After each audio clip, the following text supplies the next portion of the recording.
Heede.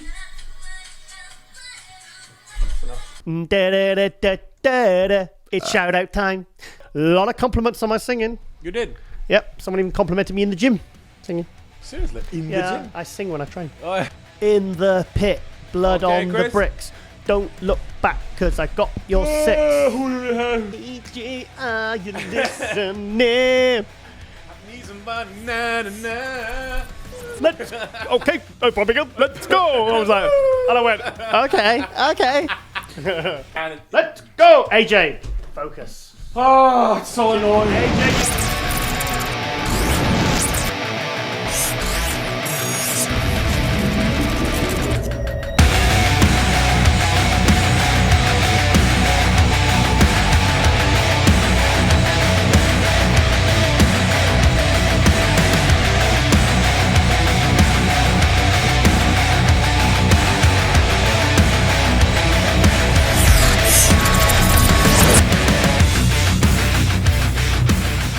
Welcome to MD Global Muscle Radio here at the Pump Meter Studios, joined by my co-host AJ, all the way from Norway. All the way from Norway. Episode 25. Wow, is that was that like a millennium? What do you call that? 25 years? Quartennial? Millennium or what do you call it? Oh, I'm grabbing the mic again. 25 years? Yep. 25 episodes, not the same, but yeah. AJ, I'm feeling very happy. I'm feeling very pumped at the moment. Why is that, AJ? Oh, there's so much going on lately. It's very good. It's so much to talk about. It's so much to talk. First of all, First of all, I want to give a shout out to my man Kawhi Leonard. Who? Toronto Raptors. Did you get that, Chris? Golden State Warriors basketball. Basketball. Oh, come on. Go speak to your mate Phil Heath about basketball. I don't know much about basketball. Or Patrick Moore about basketball. My friend just got scammed, by the way, in Norway. Okay. He show him the picture. Show him the Chris. Do you want to see this? So this is for all the young, sexy young guys out there. Thank you. This person just made my guy pose nude. What? For Gold's Gym t-shirts. Sorry, I'm confused. Who? So this Heather Jacobs, it's somebody, it's a man pretending to be a woman. Oh, no. This is Bodybuilding, by the way, Instagram. You know him, don't you, Michael Dryson or Dry? Oh yeah, I've seen. Recognize. Yeah. So there's a fake profile out there telling young, sexy young kids.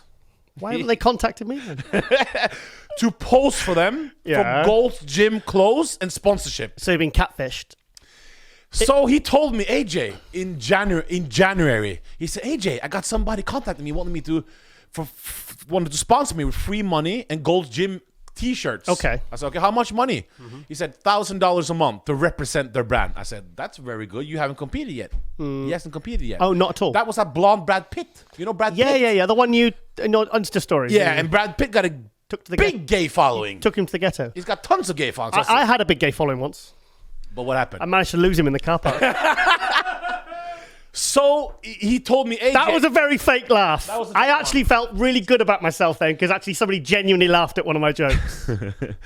So he told him, this was in January. Okay. And 2 weeks ago he said, AJ, I feel scammed, bro. I said, what happened? Oh, no, what happened? So the guy contacted him on Skype. Yeah. Oh, I should laugh. Sorry. No, that's tight. He posed for him semi-nude. What do you mean semi? He in a little bit of thong. Well, that's not nude. Semi? Saw the balls and so it was kind of nude. There was a semi. I said, why? So you want to see his physique if it fit the clothes he's gonna send him. Oh. And I said, okay, so how was the person looking on the sound? He said it was just a black screen. Oh no. I told you posed almost nude for a black screen. And I said, so what did the person say? How was his voice? He said, I couldn't hear his voice. It was just some text. Oh. And he said, after I posed for him, I never heard from him again. Right. And that's this profile. Right, okay. So people, to all the young, hot boys out there, do not pose for this person. Heather Jacobs, go fuck yourself. Yeah, that's we don't a like him. 70-year-old man recording you, masturbating from the videos that you just guest post to. Okay. So all the young guys, do not pose for Heather Jacobs. No, we don't like you. You're not nice. Can you imagine how lame that would be? Poor Brad Pitt. Brad Pitt. He's in the pits. You saw when he posted in the men's physique and he almost got robbed. You remember in the ghetto? Yeah, that was Norway? one of the funniest Instagram stories I think you've ever posted. You said you'd lost him in the ghetto and then he got chased by some people and kidnapped. My friend. So not only have you brought this guy into something, you've had him kidnapped, you've had him scammed. Chris, my friend posed in the ghetto in Norway. It's called Tøyen. It's in the hood. He did the men's physique posing without his shirt and he got robbed. Oh, bless him. It was too soft for the hood, man.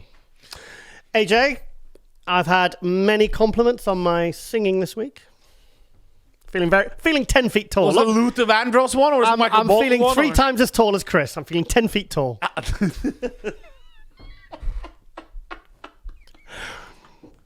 You like? Oh, he's scratching his head. Oh, you almost said something else. Oh, yes, sorry, bad joke. Bodybuilding talk. Bodybuilding talk. Yeah, we may as well. Yeah, I love bodybuilding. So we have I live for this shit. Omaha Pro. Yes, Omaha Pro. Big female show. Big female show. Yeah. Our good friend Margie V, who we had on last episode, who really Love Margie. each time we put her on, we don't have no negative comments about this is a dude or No, this is no, this or this is no. that or. No, yeah, because she's I kind of felt a bit disconnected from female bodybuilding as well, and to have Why? someone like. Because it wasn't at the Olympia anymore, and obviously, Partners was women's physique, and that's kind of seems to be the new class that they're all promoting. So I don't know, I just kind of moved away because it's just not as much in the public eye anymore. Natalia Coelho trolling us on Instagram, by the way. Oh yeah, I saw that. She likes and says she watches all the shows. Yeah, she doesn't want to answer when we asked her to come on. That's correct, She Natalia. just- If you want to come on the show, please come on the It's show. so weird. Do you think someone's handling her social She media? compliments every post. Do you think that's her doing it? Because sometimes they have their social media handled. It's very weird. Yeah. Because when I ask, oh, Natalia, we love you. Come on the show. No answer. I know. I've messaged probably about 5 times as well. I've messaged at least 12 times. What? Yeah. Oh, so it's 18. Omaha Pro, Yep. Margie V, won. It was a slam dunk. It's slam dunk. So she won Omaha Pro, Yeah. and she won Puerto Rico Pro, Toronto. Toronto Pro. So 2 shows in a row. Yeah. And she gonna be on fire in this Phoenix Suns Wings of Strength show. Do you think the Miss she's- do you Olympia think for she- bodybuilding. Female. Okay, so you've got Alina Popper, you've got Margie, and you've got Monique Monique, Jones. Jones. That's Hella Trevino is also qualified. Hella Trevino, yeah. God, some good girls out there now, isn't there? good And the fact girls. that, considering it was kind of, they were trying to almost do away with it, the fact that these girls are still competing and still coming back, I think it's really exciting. I invite you guys this 20th of November, I think it is. Me and Giles, at least I'm going. Giles, you gonna come too? Romania. We're going to Romania, guys. Yeah. Guys, if you like female bodybuilding, contact us and come with us to Romania. AJ, And we make chaos together. after the experience you shared with us on this show about Romania, there's no way I'm missing that trip again. Guys, come. We want people, we want the global muscle community. I really love meeting the global muscle community. And that was your first show coverage, wasn't it? First day, and you did a great job. And you did it against all odds. We're gonna talk more about this later, but also this is something Yeah. also I'm looking forward to is to meet, it's to meet the people who we text on DM. Yeah. See them in person. Yes. So Yeah, we're I'm gonna really talk more excited. about this later. Yeah. But for people who love female bodybuilding, if you're with me and Giles, we hook you up everything. Mm-hmm. VIP, backstage, you touch some glutes. Just come with us. Yeah, okay. Okay. touch Well, base. I don't know if Tim Gardner's I think gonna you be can get happy with that. I think you can get arrested for that in the UK. Maybe We're not. Maybe not We're in going to Norway. Romania. Romania. Yeah, everything is allowed down there. Do you want to stay or do you want Romania? That was bad. Oh, that was bad. That was horrible. Just spat black coffee everywhere. No, so Omaha Pro, Margie V. Oh, you okay there, bro? No, I've ruined the set. I've destroyed the set. Sorry, Chris. Another bodybuilding show. You okay there? Got coffee all over my face. Black coffee. hang Somebody on. just came in your face. No, black coffee. Big difference.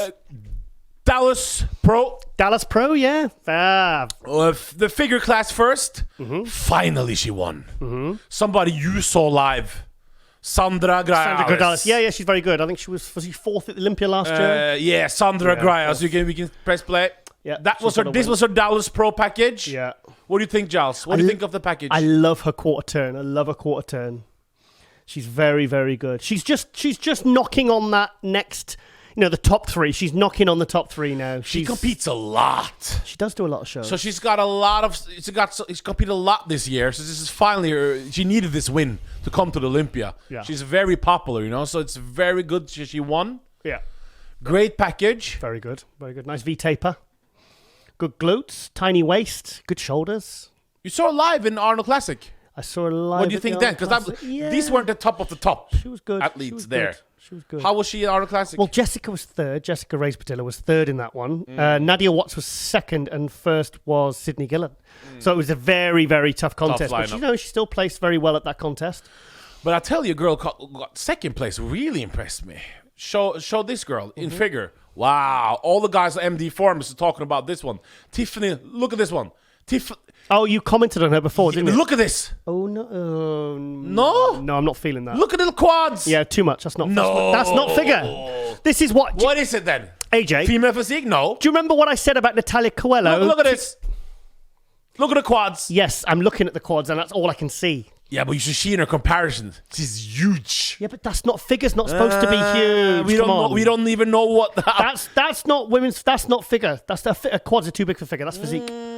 She's almost like... If she softened up, she'd be a wellness. She'd be a very good wellness. No. Her legs are huge, mate. They're out of balance. I think they're out of balance. Look at this. She is very... Don't get me wrong. She's very good. She's very good. AJ. 2 years ago, when... Listen, are you listening? I'm watching Tiffany. Not listening. 2 years ago, I said Natalia Coelho, when she was doing figure shows, I said her quads are too big for figure. She needs to switch to physique. Right now, it's nobody knows anything anymore. Where it should listen. No. Totally disagree. The best girl on stage should win. Well, look at classic bodybuilding. It's not even. You've completely confused me now. All the judging now, it's up in the air. You can. Okay, female physique. Girls are bigger than the female bodybuilder. No. Sometimes in some contests, it depends who shows up on the day, but typically, it's like a couple of years ago, the women's physique, the conditioning went really, really hard, and I think it went too far. Female physique winner was bigger than the bodybuilding winner at Puerto Rico Pro. Well, maybe, yeah, but that's just whoever turns up. That's not an overall arching view of the classes. That's not going on in every single show. If she's so female physique, why did you get second then? Close second. Well, I don't know, but to me, her quads are too big for figure.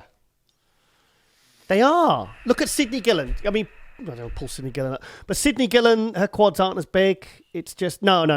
She's got a lovely physique, but for me, a little bit too lower heavy. The quads are almost like they're even bigger than some of the physique girls. But we need better criteria in these classes now. Well, no, but it's who turns up. If somebody had been like as good as her, but with better balance and smaller quads, they'd have beaten her. That's how it works. You got to see her next to Sandra, man. Well, maybe I need to study the video and the pictures more. But I've been to the Dallas Pro twice. Yeah, because you have Before that, maybe you should talk about the winner of the 212 class. Because there was a 212 class. Yes. Hang on. Hide Yamagishi, finally back in the winner's circle. Yeah, good. This is a legend. He was going to retire, wasn't he? Yeah. Yeah, but it's good to see him back. Now, this was a guy that was making top 10 at the Olympia as an open pro many years ago. Yeah. And then, obviously, when the 212 came along, he dropped down like Ronnie Raquel did and was winning 212 shows. I mean, I can't conditioning. So he came in fantastic condition for this show. His conditioning is fantastic. His size was a little bit... Well, what is he, about 40, mid-40s now? Yeah. So his physique's starting to... He lost a little bit size, but regaining more than enough. Yeah, best player for the condition. Look at this. Yeah. And do you know what I like about Hidetada? Oh, there's so much to love about Hidetada Magishi. What do you mean? Posing. Professional. Posing, yeah. And never said, like... all-in attitude. Yeah. I remember when Patrick was prepping him when I was at his apartment at the Olympia 3 years ago, and he said he's very OCD, he's very like regimented, and like everything was at right. It was like all at right angles, like I'm at home with my remote controls. Talk about a man who's done it all, huh? Yeah, it's fantastic. I've got a funny Hidetada story.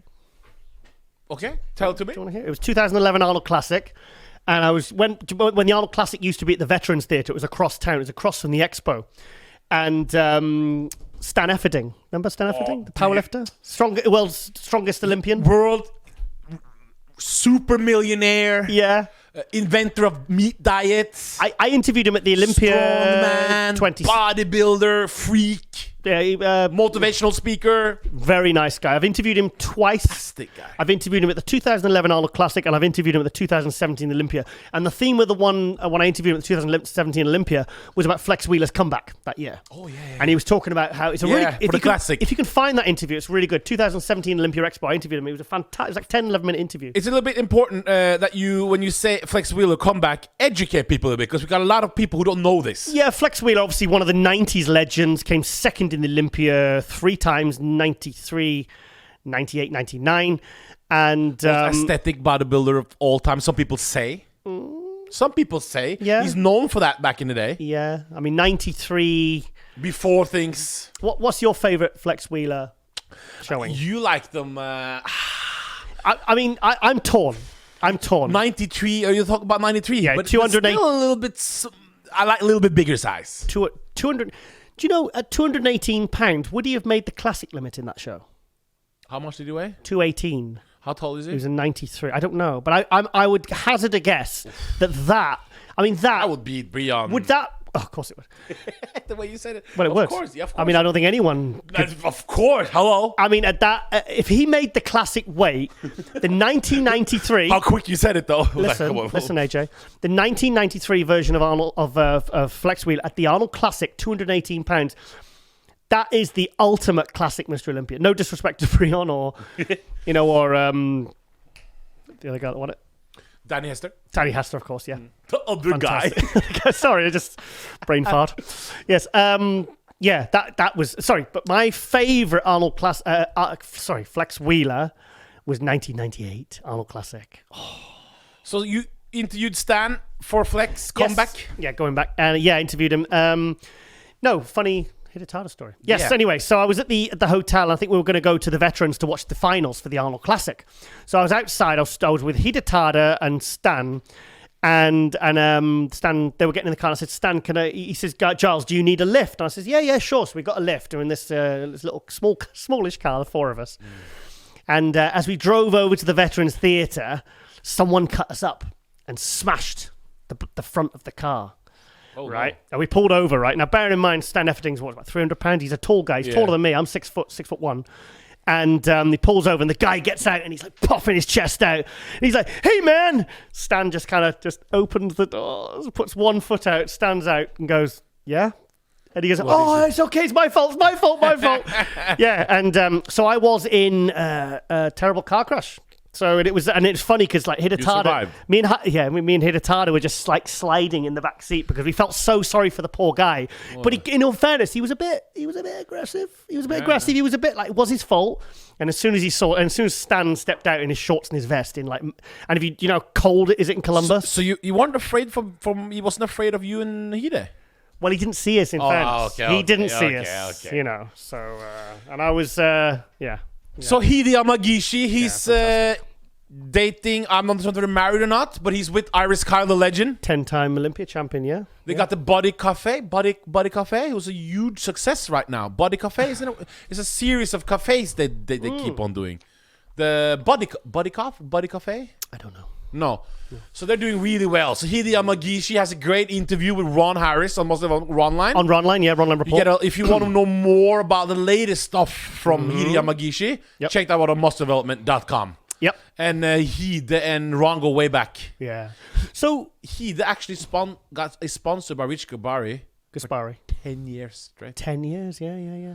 That's the longest contract of all time, isn't it? Yeah, they've been together years. 10 years and straight. Also, Hide promotes a show in Japan as well. Yes. In October. He gave me the flyer at last year's Arnold. And it was like, was it $50,000 prize? It was quite a lot of prize money. It was a good show. How would you prep if you had Iris Kyle as your partner? Oh my God, you just have to be ripped all year round because I've never seen Iris Kyle out of condition. Never. Off season, she looks like she could at least guest pose year round in really good condition any time of the year. Speaking about guest pose, well, Kamal look pretty impressive. You saw the picture. Looks good. Was that the front double bicep 12, 13 weeks out? Yeah. Yeah. He pulls it I was together very quick. disappointed. Yeah, but he had Ramadan. Bro, it was very bad. Yes, but he was on. I think he was doing Ramadan Okay. at the time, which is obviously you can't eat. It's you have to squeeze all your meals in. And the thing is with Kamal, he's a very hard worker, but he also has a lot of other projects going on. We should go down and see him. He's only a couple of hours away. Yes. Next time you're over, when you're over, we can go down and see him. He's maybe when we're driving down to the British Grand Prix or something, we'll pop in to see him. Muhammad Dura, second Yeah, place, he's good, that guy. 212 Dallas Pro. Very good. Very good. Very Big guy. Very big. Do you think if he Canadian? do you think if he brings his legs up, he'll be too big for 212? No, you can manage it. Yeah, but if he puts the size on his legs, he'll be too heavy. Yeah, but was he in perfect shape? Yeah, he's very good condition actually. Yeah, it was close. It was close. Yeah.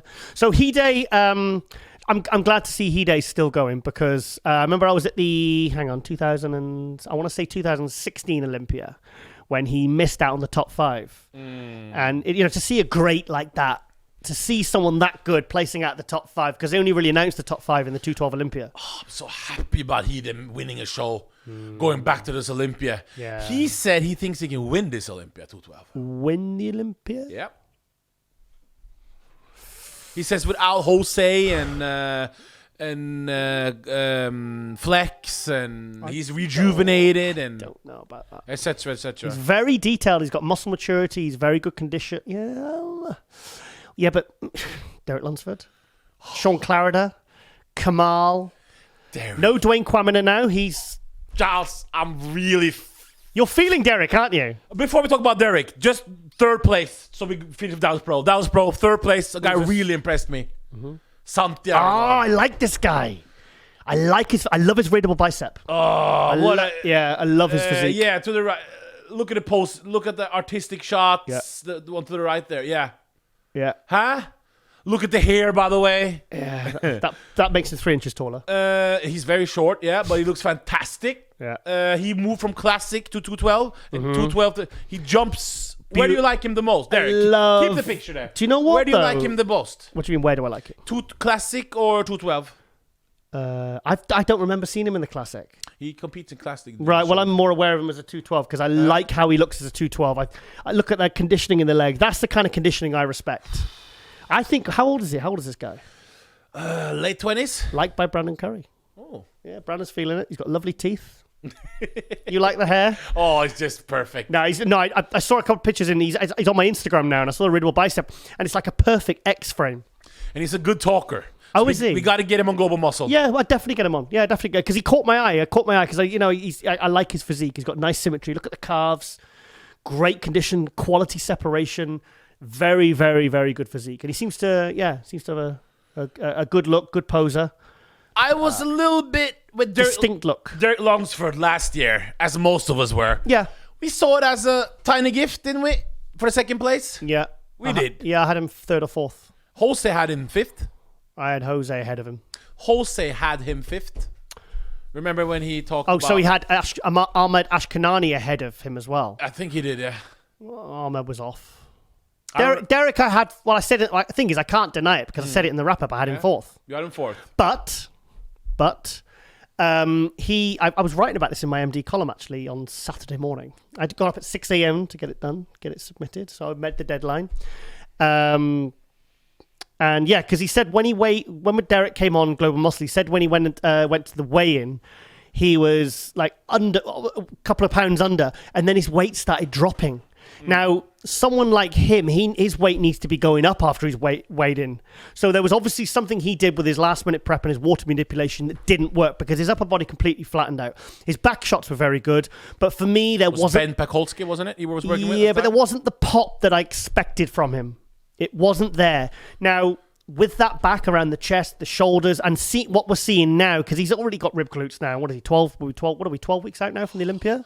Check out on YouTube, guys. Derek Lunsford guest posting. Yeah, he's smart, and he's smart. Oh, man. Giles, I'm feeling Derek Lunsford. So the rematch at the Olympia, Derek Lunsford, Kamal. Derek for the win. Yeah? Not Kamal? Kamal's 205 last year at the Olympia. He's got another 7 pounds before he reaches the limit. You have to understand, it's politics in this game. 20 years between them. You do understand what the word politics are, don't you? Yeah, but I also understand what good judging is as well. I know. And Derek Lunsford has made improvements. Yeah, I think Kamal will as well. If he got second last year. Yeah.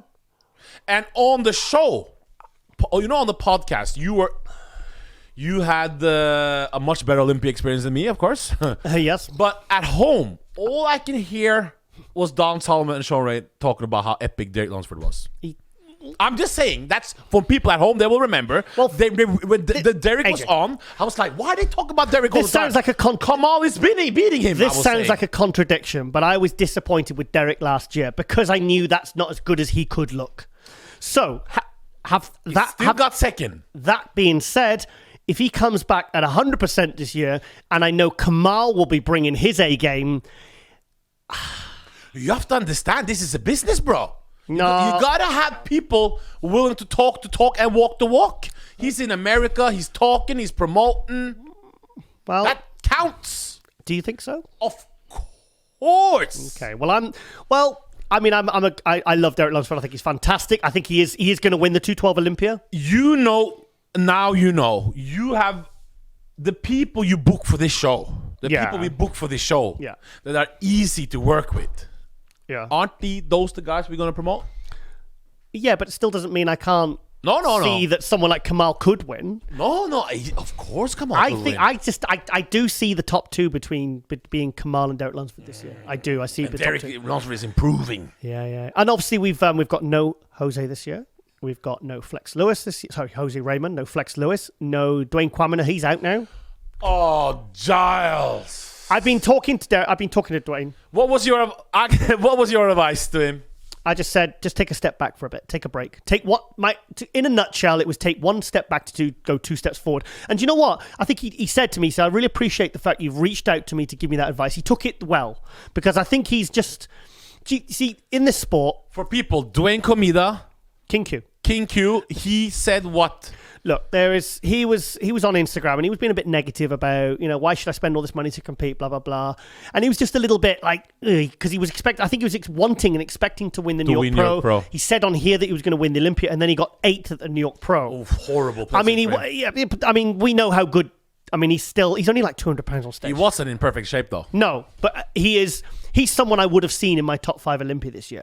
So he said he wants to go into powerlifting. Top 5? I would have seen Dwayne Quamina in the top 5 at the Olympia. You have Derek, Kamal, David Henry.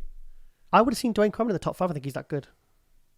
Yeah, I think he's good. I think he's... if you see how fast that guy improved and how fast he developed his physique. Sean Clarida is amazing. He's never going to slip. He's too much of a hard worker. Nahidi Yamagishi with a legendary background. Yeah, I could see him up there. You could. Yeah. Zane Watson.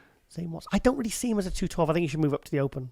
Oh, he needs a lot more size to be competitive in the Open. That's for damn He's sure. too tall for a 212. He's very good though. Zane Watson's very, he's very nowhere good. near to do any damage in the Open. Well, there's only one way to find out though, isn't there? So, what was I saying? Dwayne King Q. Oh yeah. So I reached out to him and I just said, look, mate, in everything in life, there's positives and negatives. There's a lot of negatives in the industry. There's a lot of positives in the industry. I said, you need to take a step back to really start to see the positives again, because right now you're kind of overawed by the negatives. Maybe got some stuff going on in your life that isn't positive, like some of those bodybuilders that they got a lot of female problems. Yeah, basically. Yeah, I told him to either go to Thailand or Colombia. I invited him. Yeah, Thailand or Colombia. He said I already been to Thailand. So Colombia it is. Yeah. Okay. Sometimes all a man needs is just some fresh beep. and you feel good again. Yeah, well, yeah. So anyway, I was concerned because I could see that this wasn't the Dwayne that this wasn't what I kind of hoped for him. But yeah, so he's just going to take a step back, and he's still young, so hopefully we'll see him back up there because it's a marathon, not a sprint. I really like King Q. I like him. I think he's got potential. Such a cool when he's in a good space, of course. Yeah. He's such a charming. Plus, he's funny. Plus, don't forget, his mother's been very ill with cancer. She still sadly has We haven't. He hasn't. I haven't spoke to him about since he was on the show. There's no updates. But the thing is, when you've got these things, and he's got two new businesses, he's got his own product, his pre-workout out. So he's very, there's a lot going on. There's a lot of Kingsley. What's his King's Wrath? King's Wrath. Yeah. Check it out. So he's doing really well, and I think it's just overwhelmed him. So hopefully we'll see him back up there. But what were we talking about? We were talking about King Q. Yeah, but before that. We were talking about a lot of Santiago. Uh-huh. No. What were we talking about? I can't remember. I can't even remember. Yeah. We have something. Should we get just one thing? Okay. It's so good to see that our Phil Heath Global Muscle Tour is. You've been working very hard this week. Last 2 weeks. Did you enjoy it? I loved it. I was getting up at 7. I was jumping out of bed in the morning because you know what? I'll say this. We spoke about mental health. I've had I quite suffered from quite bad anxiety last year, and sometimes that is a case of too much negative emotion.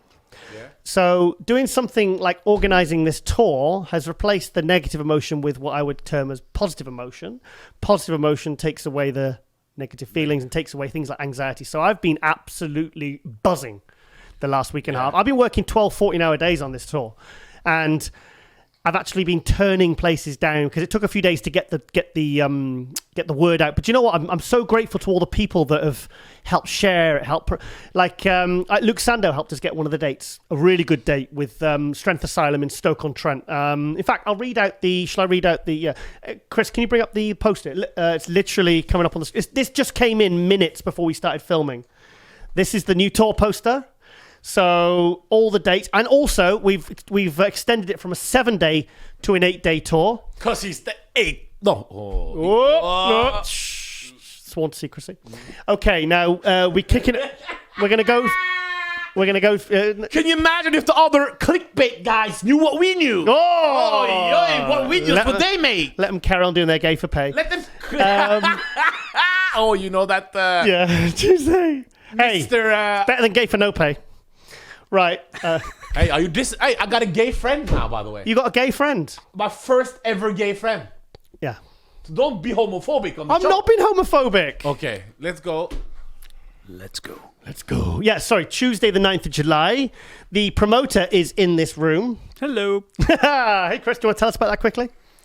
So we're doing a... okay, that's enough. I'll tell you. Come on. These cameras are going off in a minute, boys. So which date do you have, Chris? 9th of July, sharp at 7:30. We've got a audience with Phil Heath. Mm-hmm. I believe it's the first of its kind. Yes, it is for bodybuilders, yeah. I could be wrong, but I believe it is. And essentially, we've got an audience of potentially 250 people. Mm-hmm. You'll sell that out quick. And yeah, a lot of my followers on Pump Media have been very good in drumming up interest, sharing and liking and commenting, buying tickets. Yeah. We saw a poster at the Lean Kitchen. We've got 2 VIP tickets left. 2? The rest of them have been sold. Can we have them? No. Oh. You were invited, though. Oh, invited. Thank you. You can come along. Listen. What's the deal there, Chris? What's the difference between this and the gym obviously, tour? I'm not a gym. I don't have any kit. I don't have any equipment. So there's a dumbbell down there. I do have one dumbbell. Yeah, it's a very old York one. But because I'm not a gym, you can't do a gym tour with Pump Media. So I thought, well, instead of doing the standard visit to a gym, do a bit of a seminar, a bit of training, that kind of thing, I thought, why don't I change it up a little bit and give it a different bit of an approach? And the whole idea, Giles has got the poster there. There you go. Is to do an audience just down a little bit, mate. Down. There we go. Up. Had the face, man. Had the face. The whole idea is to do an audience with. Now, the audience with theme has been televised with celebrities and that kind of thing, where you get to know the person a little bit more and they have an opportunity to speak and answer questions and things like that, which is very similar to a gym tour, but it's outside of the gym environment. And when Phil's been on this podcast, I've noticed the way he speaks. He's very impressive to listen to. very inspirational. Was it the valuetainment thing you saw that gave you the idea for this, the inspiration? To a degree, yes, but it was more on the last podcast, episode 23, 4. Yeah, the public speaking. And he spoke about that and what he might do in the future, and I thought that would be a great arena to put him in. Yeah. And a highlight, hopefully, for him of the week. I mean, very lucky and fortunate that we can actually open the tour. Yeah. Yes, because originally we wanted it at the end, but then you actually came up with the idea. I said, I think it'd be better to kick the tour off with it. And also, me and AJ and Phil are going to do a live stream podcast beforehand, aren't we? Yeah, that's to promote the whole tour. To promote the whole tour at the venue. That's top secret. Sorry. No, it's all right. So yeah, at 6 p.m. We aim to do a live stream podcast to welcome him to the country, essentially, and just promote the rest of the week. Yep. And then literally an hour and a half after that podcast starts, the audience will be ready, and we'll welcome Phil in with a grand intro. Yep. We've got lots planned for the cinema screen in the venue. It's a 250 seat theatre, so it's a different environment for Phil to be in, a different environment for the audience as well. Where can people get tickets from if they want to come? I think you get people coming from all over the country for this, not just in the Northwest. We've got people coming from Ireland. Wow. Northern Ireland. So a hop, skip, and jump, isn't it? We've got people coming down from Scotland, a few people coming up from the southwest. Yeah. The tickets are available now at www.pumpedmedia.co.uk. £25 for a standard. There's 2 VIP tickets left. Okay. If anybody wants to grab hold of those. The VIP essentially is an opportunity to meet Phil after the audience we've hired 2 rooms. So there's the theatre and then there's the atrium area, which is colossal. It's a big open space where people can congregate after the main event, and we'll have a position for Phil and the VIP holders to go. People will be able to still be able to see Phil, from afar. Yeah. Also, we're going to have a little surprise for Phil at this event. I think I've mentioned it. I briefly mentioned it, but it's an idea that is AJ going to do a pose down? It was actually an idea that my NLP coach came up with. Okay. Because he's kind of like my business coach as well. So he threw the idea, and I'll discuss that with you afterwards. But I think everyone's going to love this idea. So. Yeah, and also, I've got a little bit of an idea that I've not told you about. If you want me to, no, let's talk afterwards. Yeah, let's talk afterwards. It's just a little one that I'll throw in there that I think my audience would like. So this podcast that you guys do for Muscular Development, Global Muscle Radio, it's a worldwide podcast. I do my own podcast, Pump Media. It's based around the UK scene, the amateur scene. And I thought, seeing as the equipment is there, once Phil has finished his once he's finished his big event and he's doing the VIP sign-ins, it'll be great to set up the podcast studio in the in the actual theatre. In the actual area where everybody's congregating, and have an opportunity for people to come in and talk to me about the experience, and again, just add to the level of good promotion. Idea. Great idea. During that kind of wrap up. You see, the thing is, we want to roll this out with all the tours. This is how we're going to kick the tours off. So so do not miss this one. Dates. Right, okay, I'm going to throw out the dates. So that's on Tuesday, the 9th of July at the Dean Trust Auditorium in Wigan. Wednesday, the 10th of July, we're heading over to Cumbria to Powerhouse Gym. That's the promoter, Ian Chambers. If you know Ian, he's a bit of a character.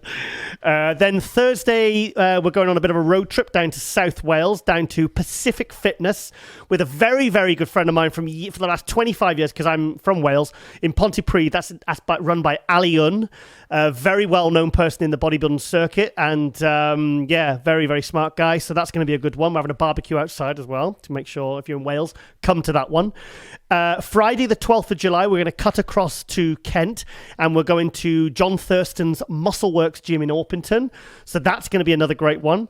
We're staying overnight there, and then on Saturday morning we're going to drive up to Ultimate Fitness 2 in Birmingham in the city centre. We're going to have there's a special rooftop seminar room, posing room, which was opened last year by Jay Cutler last September. So we're going to be having a seminar there, and then we're having an open top barbecue on the roof in the middle of the city. Got a DJ playing. They've already sold all the VIP tickets, so all that's left is the normal tickets. Sunday, 14th of July. Can we get the poster up for Strength Asylum, please? Can you get that one up?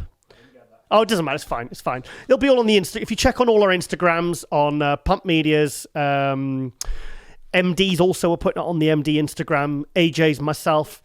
And also check out Phil Heath's Instagram as well. He'll be putting these all on his stories. And then Monday, the 15th of July, we're going to Power Zone Gym in Wrexham in the north of Wales with Kane Wynn. He said he's just spent an absolute ton of money on doing the gym up. So I'm expecting that's going to be an outdoor barbecue as well. So that's going to be a really good one. Tuesday, the 16th of July, we've got our final date at the Muscle Factory in Swinton in North Yorkshire. That's promoted by Faye Simone and Chris Wormsley. She's just competed. Looked great. So yeah. Which one? Who? What? Is that the girl? Faye Simone, yeah. Oh, the bodybuilder. Yeah, your fan. Yeah, she said she's just as excited to meet AJ as she is I'm more Phil excited to meet her. Why, AJ? Yes, so anyway, she's thrown me there. Yeah, so that is it was originally a 7-day tour, so we've extended it to an 8-day. And to be honest, I probably could have made this a 14-day tour, because it was funny, because there was a couple of days where there was a couple of spots that weren't filled, and all of a sudden I was within 2 days I was turning people away. Guys, a lot of you guys are not like Vince McMahon. You got to talk the talk. Guys, if you're in the UK, just call these gyms ASAP as soon as you see the poster, and Pump Media for Tuesday. Please share it. Please share it. It really helps. No, you don't need to share it. You just call and book your ticket. Finish. Share it. No, because it's going to be sold out anyway. There's nothing to share. Okay, yeah. You just call it and you book it. Yeah. We can promise you, Phil Heath, great shape. He's going to be in good shape, yeah. He's going to make an announcement. Come on. UK clothing, Phil Heath special clothing, merchandise. Yeah, it's Gifted Athletics. He's doing a limited edition British UK tour clothing. Proper seminar, especially this one and all the other ones also, of course. All of them, yeah. All of them. And we'll be training as well. We'll be training together in the gym, so you can watch Phil train and learn from Phil. And we're not just staying for 2 hours. We're staying for a good few hours of training, and we're not going to be just kind of turning up and then taking a few photos and then Can I bring my York buggering off? York dumbbell? Is that okay? Can you bring it? If you want to bring your dumbbell, you can. Yeah. Is that your pet dumbbell? Yeah. Oh. And we'll film. Takes it out on a leash. Which events will you film at? You'll be filmed at 2 days. Which one will you film at? Well, might do more. Yeah, we'll see how it goes. See how it goes. Yeah. See how well Tuesday goes. Yeah. Yeah. So that is the UK tour. So please, this is the first time you're going to get an in-shape 7-time Mr. Olympia in the UK. This might be the first, might be the last. My everything. This is going to be... First time he's coming to Wigan, and I've said to everybody it'll probably be the last. Yeah, I would think so. After you've seen Wigan. Oh, yeah. After Wigan, yeah. Is Wigan a bad place, or is it... It's a nice place. Well, all you see is... You sat in Wigan right now. I saw the ghetto kids outside here. Those did not impress me. God. Remember when I... Yeah, taking videos of them. That did not impress me. That was a very funny Do you have a moment. Premier League football team here, Wigan? We did. But that didn't work out. No. Whatever happened to Cat's Gym in Wigan? There was 2 of them, wasn't there? Well, funny you should say that. I trained there once when I was about 16. Seriously? Yeah. That is literally 100 yards away from my house. No way. Yeah. So Cat's Gym has moved now to a new venue, but it's steeped in history as Cat's Gym. Yeah, I remember training. You could buy meat from... Giles was putting the Boston Lloyd... well, you were playing video games, huh? Well, we've been to we've been to Cat's Gym. We've dropped off a poster. And it's still like it was when you were 16. still as dusty. Yeah, they've hoovered the place. Great people in there though. Yeah, cracking gym. Great cracking gym. And there was O'Malley's gym. That's Warrington, isn't it? Yeah, that's Warrington. Yeah, sorry. So going back a bit, Walter O'Malley. Yeah. So British history. Go to Pump Media. Yeah. Or say the gym's quick. And we're already setting up future tours. And also the idea is we want to roll this out to other countries. Go over the game one more time before we go to the next subject. Yep. Wednesday, it's at where? For people at home? Wednesday, 10th of July, it's Powerhouse Gym Cumbria. Thursdays? Pacific Fitness, Pontypridd. Fridays? Muscleworks Gym, Orpington in Kent. Saturdays? Ultimate Fitness 2 in Birmingham. Sundays? Strength Asylum, Stoke-on-Trent. Sound like Craig David. I think I'll have a drink on Tuesday. Power Zone Gym on Monday.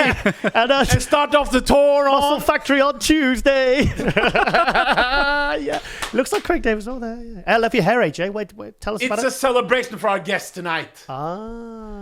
Because when I saw him with those braids. Is that Faye Simone? No. It's Marc. Marc Anthony. Who do we have today? We got... Oh, sorry. I wanted the news, not the weather. Who do we have today? We have Marc Anthony. Marc Anthony. We have Aaron Spartanburg, the Mr. Energy, Mr. Crazy Energy. I love it. I love that positivity. Lauralie. How do you say first name? Lauralie Chapados. I thought she was Italian, not French. She said great French accent. And I was like, that was actually an Italian accent, Lauralie. So thanks for that one. Wonderful woman. Oh, lovely. Yeah, lovely. Yeah, lovely. And then we have, oh my God, the pride of Tennessee, Brandon Currie. Oh, Brandon Currie. I thought I said Brandon Currie. I just said Brandon. Not. You said Aaron Spartanburg, Marc Sorry, Anthony. I missed out Brandon and So we and Abdullah, are, Abdullah, his coach as well. it's a little bit... Also, what about the love for Vince Taylor on last episode? And he's saying... Before we go back to Vince Taylor. And he was saying... Brandon Currie. Yeah. This is it, huh? This is it. This is it. You can feel the momentum in the I can streets. see it in his... He just... Yeah, Yeah, but you can see it on Instagram, the comments. There's a lot of people... on have, YouTube comments. Yeah. On the experts. Well, I can... on the fans. AJ, I can definitely say he ain't taking 5th place this year. No, that's definitely for sure. He is not taking 5th place this year, and he ain't placing lower than that. I'll tell you that now. So Brandon will be calling in with Coach Abdullah. He's moving up. Yep. I'm... Did you see that picture of the side chest? Because he's been home all summer. How long are we going for now? Have you seen the picture? Yeah. Another 5 minutes. One of the best things doing this show... What? Hanging out with your friend Giles. Yeah, that too. The best part is that you are able to help carry the legacy of Joe Eder. Yeah. Meaning protecting the legends.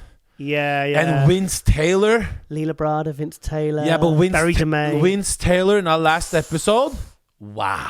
Did you see what everyone said? Get him back on. Get him back on. Get him back on. That's so episode 26, by the way. Top secret. We got AJ. Vince back next episode. Getting him back. Got to get him back. Part 2. Good old Vince. A lot of good feedback with Vince. The energy, the charisma, the Vince too. Youth. The youthness of him. 63.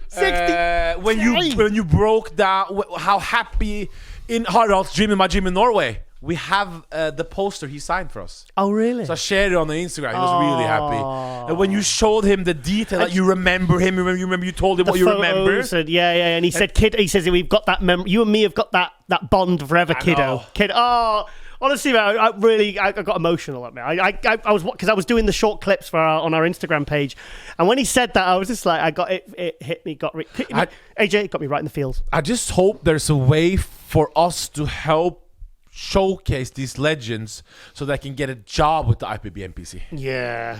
There has to find a way to use them for some type of way. I know, but you know what? With this show, it's like. Do you know what my uncle Ben said to me once? God rest his soul. He said no. He said, "Son, with great podcast comes great responsibility." That's what he said to me. You said that to you? Yeah, he was sadly killed. Oh, that's not good. Yeah, Uncle Ben.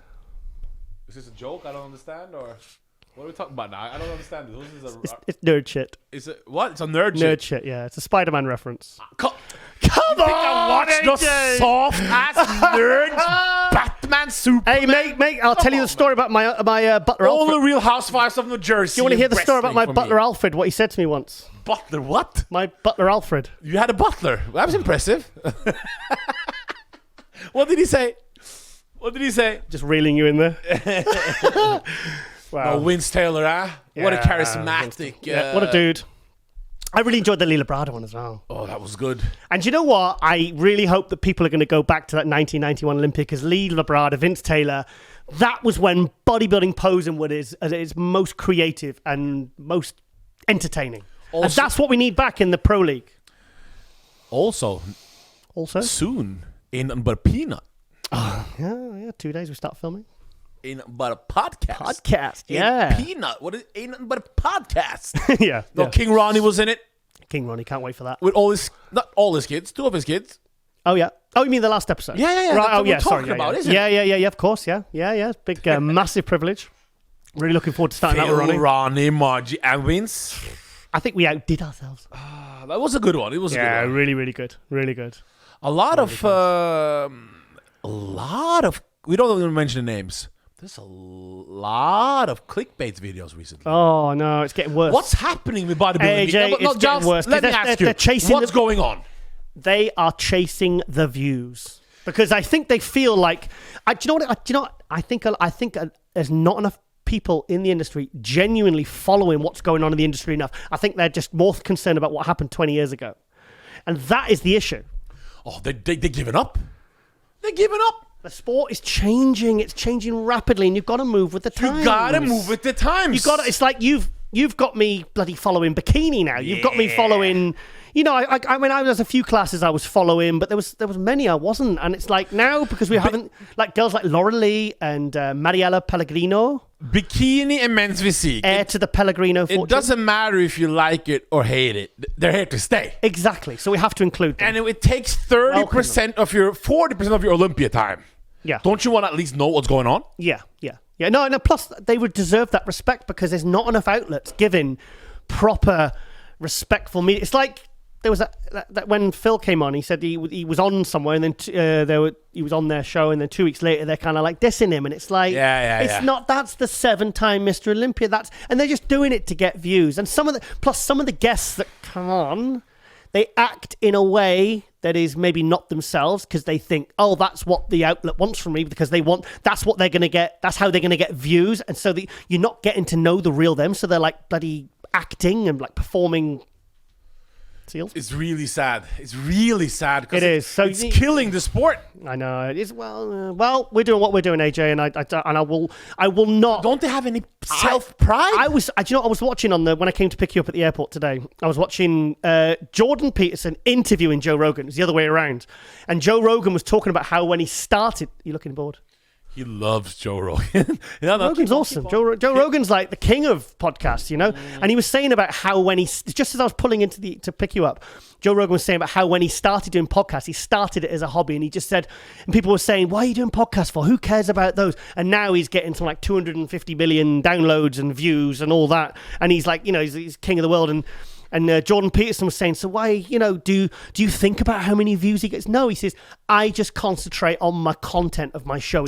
He said, if I thought about views and chasing that, he said, I would lose my mind and I would lose my quality of my work. So this is what we need to do with this show. We need to continue. It's not so hard getting views when you can just call up Mel Gibson and say, what's up, bro? Instead of bodybuilding. But when you started, you've never changed that. Change that style and change that kind of approach. It's like we ask the questions that aren't gonna. Which celebrity would you want to have here? I can ask questions that I know will get a shitload of views, but I won't ask them because it's gonna make the.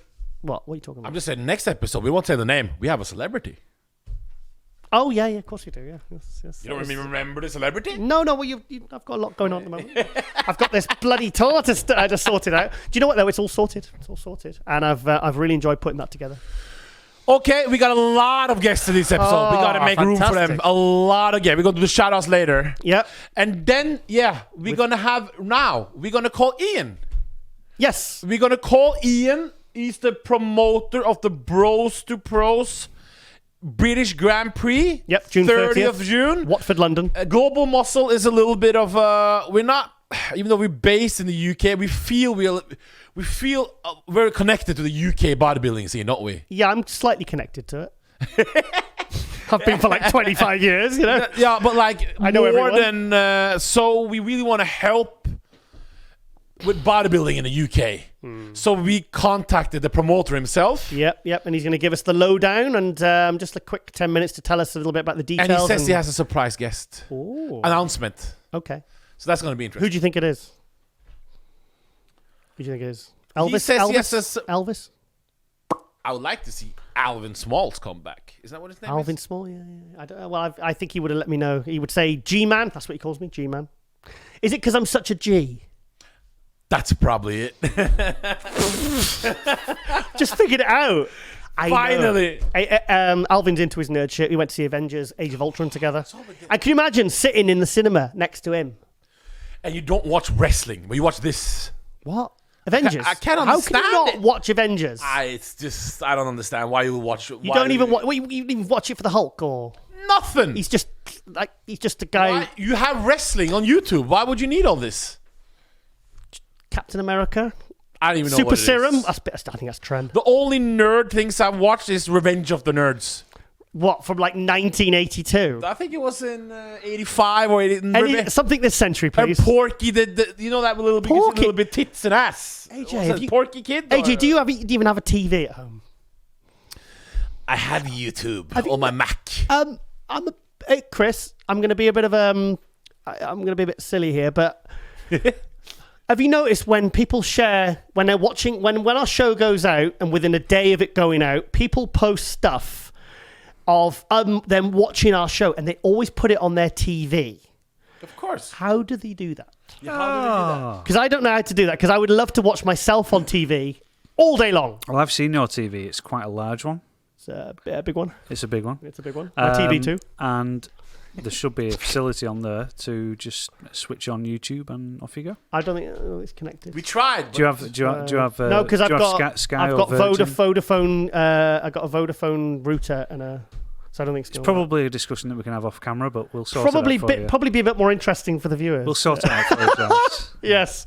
Yes. Thank you. No, I get jealous. I get jealous saying why are they watching me and AJ and I'll get lovely guests on TV. Just do like me. I bought something called, what's it called? Mac? A Mac? It's a big screen. You just watch it. It's like a TV. It's huge, bro. What are you talking about? Some fancy thing I got a year ago. I watched all my shit on it. What is it? Mac. It's like a... What is it? Computer. Like a MacBook. computer, but it's huge, bro. It's like a TV. So you can just press play. That's a TV, isn't it? That's not. What's that? Chris is looking like you're losing the will to live. Well, at least we're not nerds. Yes. Wrap it up. All right. Okay then. Right. Okay. We'll be right Tons back. of guests with Ian. Yeah, we're going to be right back with Ian Constable, the organizer of the British Grand Prix, partners with Bob Chick in the Two Bros Pro, or Bros to Pros, like you call it. And he's choking on his coffee. And obviously, do not miss all the updates on our Instagram for the Phil Heath Tour, Global Muscle Pro Tour, first of its kind. Please support, please share. We really appreciate it. We love you all. And we'll be right back. I like when he walks like this. Who? Phil. Who? Phil or Ian? Who are you talking about, Phil or Ian? Phil Heath swag walk. Ian walks like that too. No, it's Phil Heath when he walks out. Oh, when he does, okay. And he bounces his pecs and his arms. Does he do the finger point? No, he doesn't. Right. somebody else. Okay, we'll see you after the break with Ian Constable, and we are out.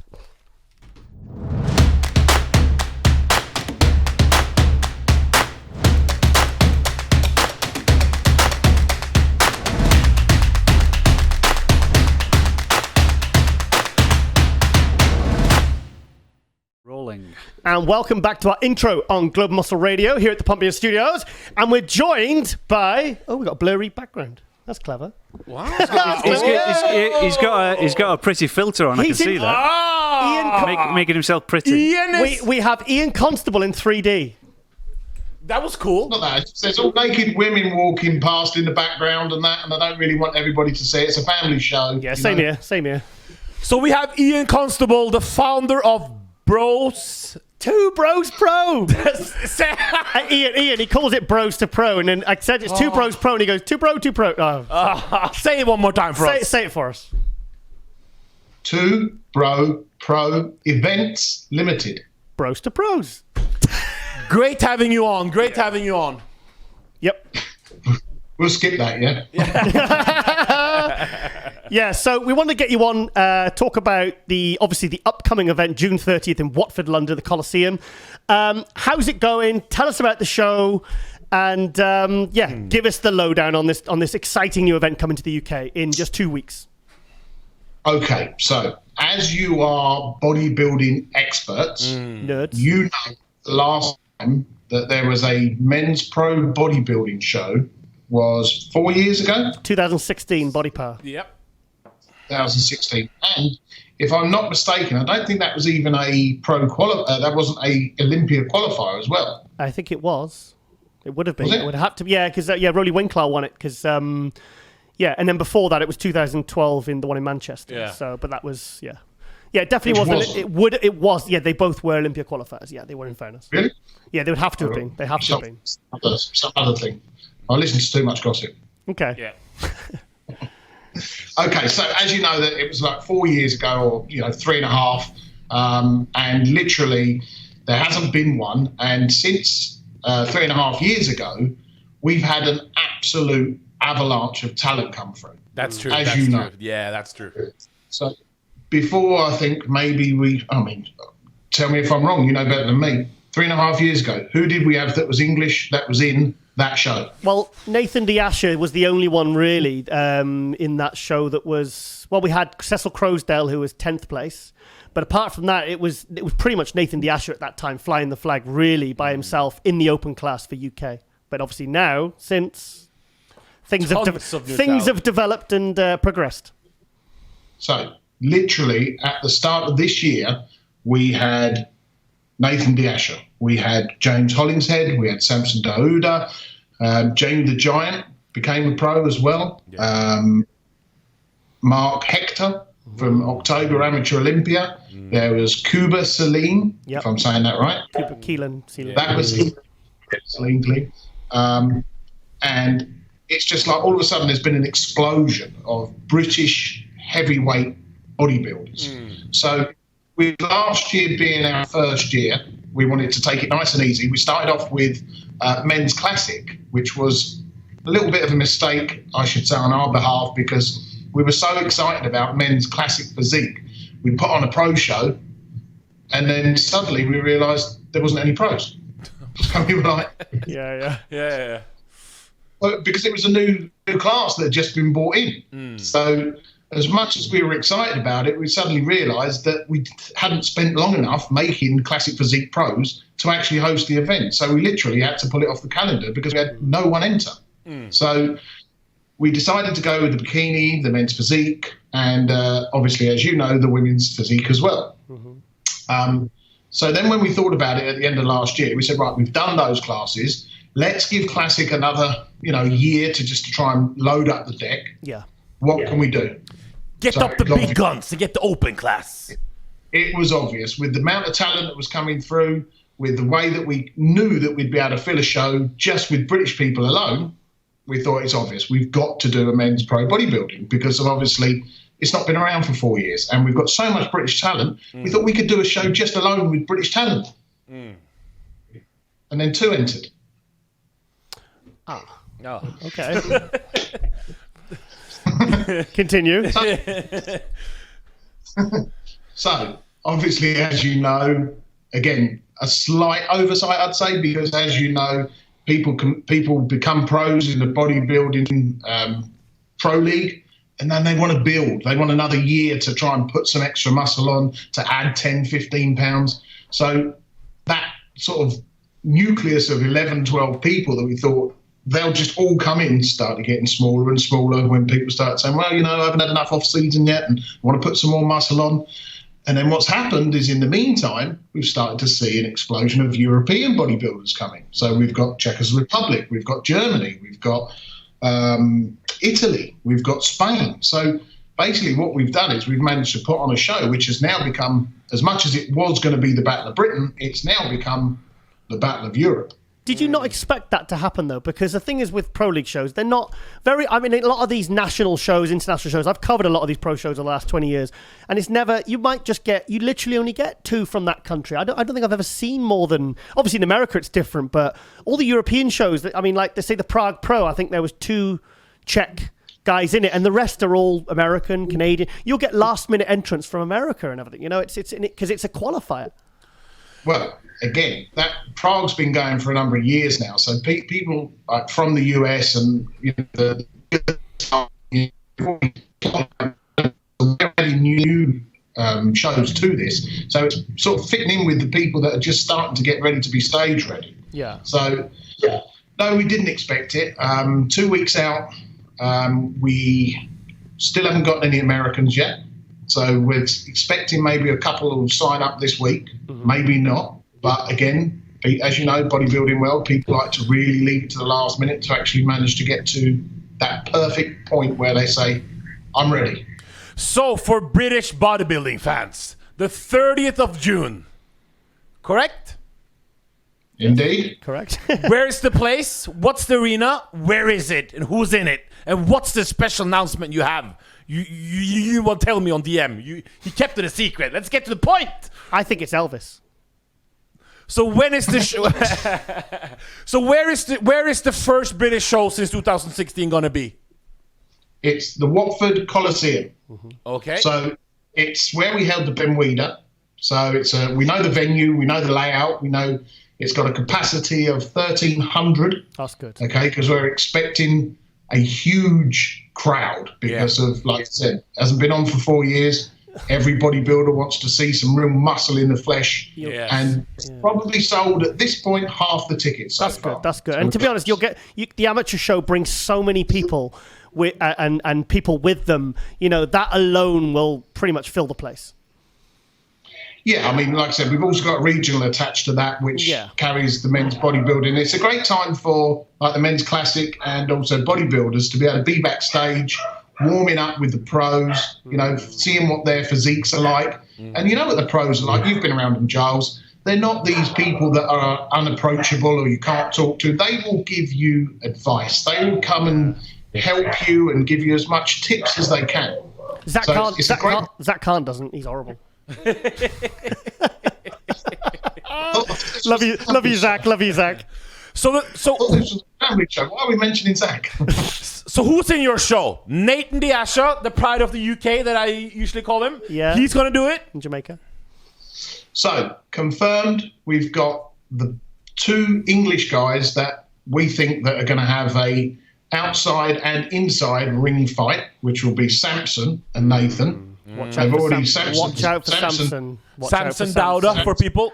Very underrated. Samson's going for Nathan. Samson's quite happy to put the gloves on, get in the ring, and absolutely throw haymakers. So he is unrepented on how he is going to take this on. So I'm really pleased for Samson because his attitude is completely spot on. And obviously with Samson laying down the gauntlet, I think Nathan started to step up a little bit as well because I've been watching Nathan train and he's fit. So and he's healthy now from his surgery. He just had a surgery. His eyes are much better now because he had a health scare. So the thing I liked about Nathan was that he said that he's going in for surgery on Friday and he's got to have 2 days rest that the doctor had ordered. And he was on the treadmill 6 a.m. Saturday morning. And then we have Lucas Wilder, correct? Weiler from Switzerland. Great talent. I mean, we found a photo that we posted of him. He is huge. Yeah. I mean, I know him well. I know his physique well. He's very good. How does he? What would he look like stood next to Luke Sando? No, he won the Arnold Classic Amateur, I believe it was 2015. I've interviewed him at the Tampa Pro in 2017 in Florida. Well, you were there, actually. You were there at that show. And very good physique. He reminds me of, I call him like a European Jay Cutler. Very... No. Look at the hair, the physique. No, he's very... good. He's very good. No, he's very good. Good poser as well. Good poser. We have the debut of Ole Christian Våge from Norway. The monster. The monster, yeah. Again, great physique. You can't fault the pictures that we're finding of them. They actually put everybody in a class where you go, hold on, this isn't going to be a walkover for anybody. No, he's a freak. This is really close to the grind. They've had some ups and downs. Sadiq if I can say this right, Sadiq Milan Sadek. Yeah, from Czech. Other way around. Amazing. Yeah. To be honest, I think Milan Sadek could be... He could push Nathan. He'll be top 3. Third at New York Pro? Yeah. And second at Puerto Rico? He beat De La Rosa. He's fantastic, Milan Sadek. And then we have... Really good. We have Andrea Presti, a great talent from Italy. Italian Blade. Yeah, very good. We've got 2 Italians. We've got... the tall one that impressed me. The Italian Blade. That's Andrea Presti. Yeah. And you have another Italian. The guy who impressed... A big, tall guy. Can you say the name? Because I forgot his name. Don't know who this guy is. I'm gonna say it right now. Yeah. Say it, go on. Say it in Italian. Say it in Italian accent. He competed in Puerto Rico just now. Say it in a sexy Italian accent, Ian. It is Andrea Muzzi. Andrea Muzzi. You remember him? Big frame, tall. No, I'm not aware of this guy. Young. I'm not aware of him. No. Sorry. Okay. He's very good. I know Presti. Very well. He's huge. And then let's get to one person that surprised me that's turning up, which is brilliant for British bodybuilding. is James Llewellyn. Oh, I heard about this. Yeah. I thought he turned his back on the. I thought he turned his back on the pro league. Though I thought he said pro league is a load of shit, and he went to NABBA. So he's back. I've never heard anybody turn their back on the pro league ever. Hey, Giles. Love you, James. Hey, Giles. No. He's good. It was a good 212. He's placed well in shows. He's come third in some of the American pro shows. He's good. Do you have any other names? He was third in the 2011 British Grand Prix. Flex Lewis was first. John Hodgson was second. So yeah. So I was so pleased with the fact that another British talent's turned up to the show. Yeah. And obviously James has been around for a while as well. And literally 6-7 weeks ago he was at Muscle Contest in the 212. In Ireland, yeah. In Ireland.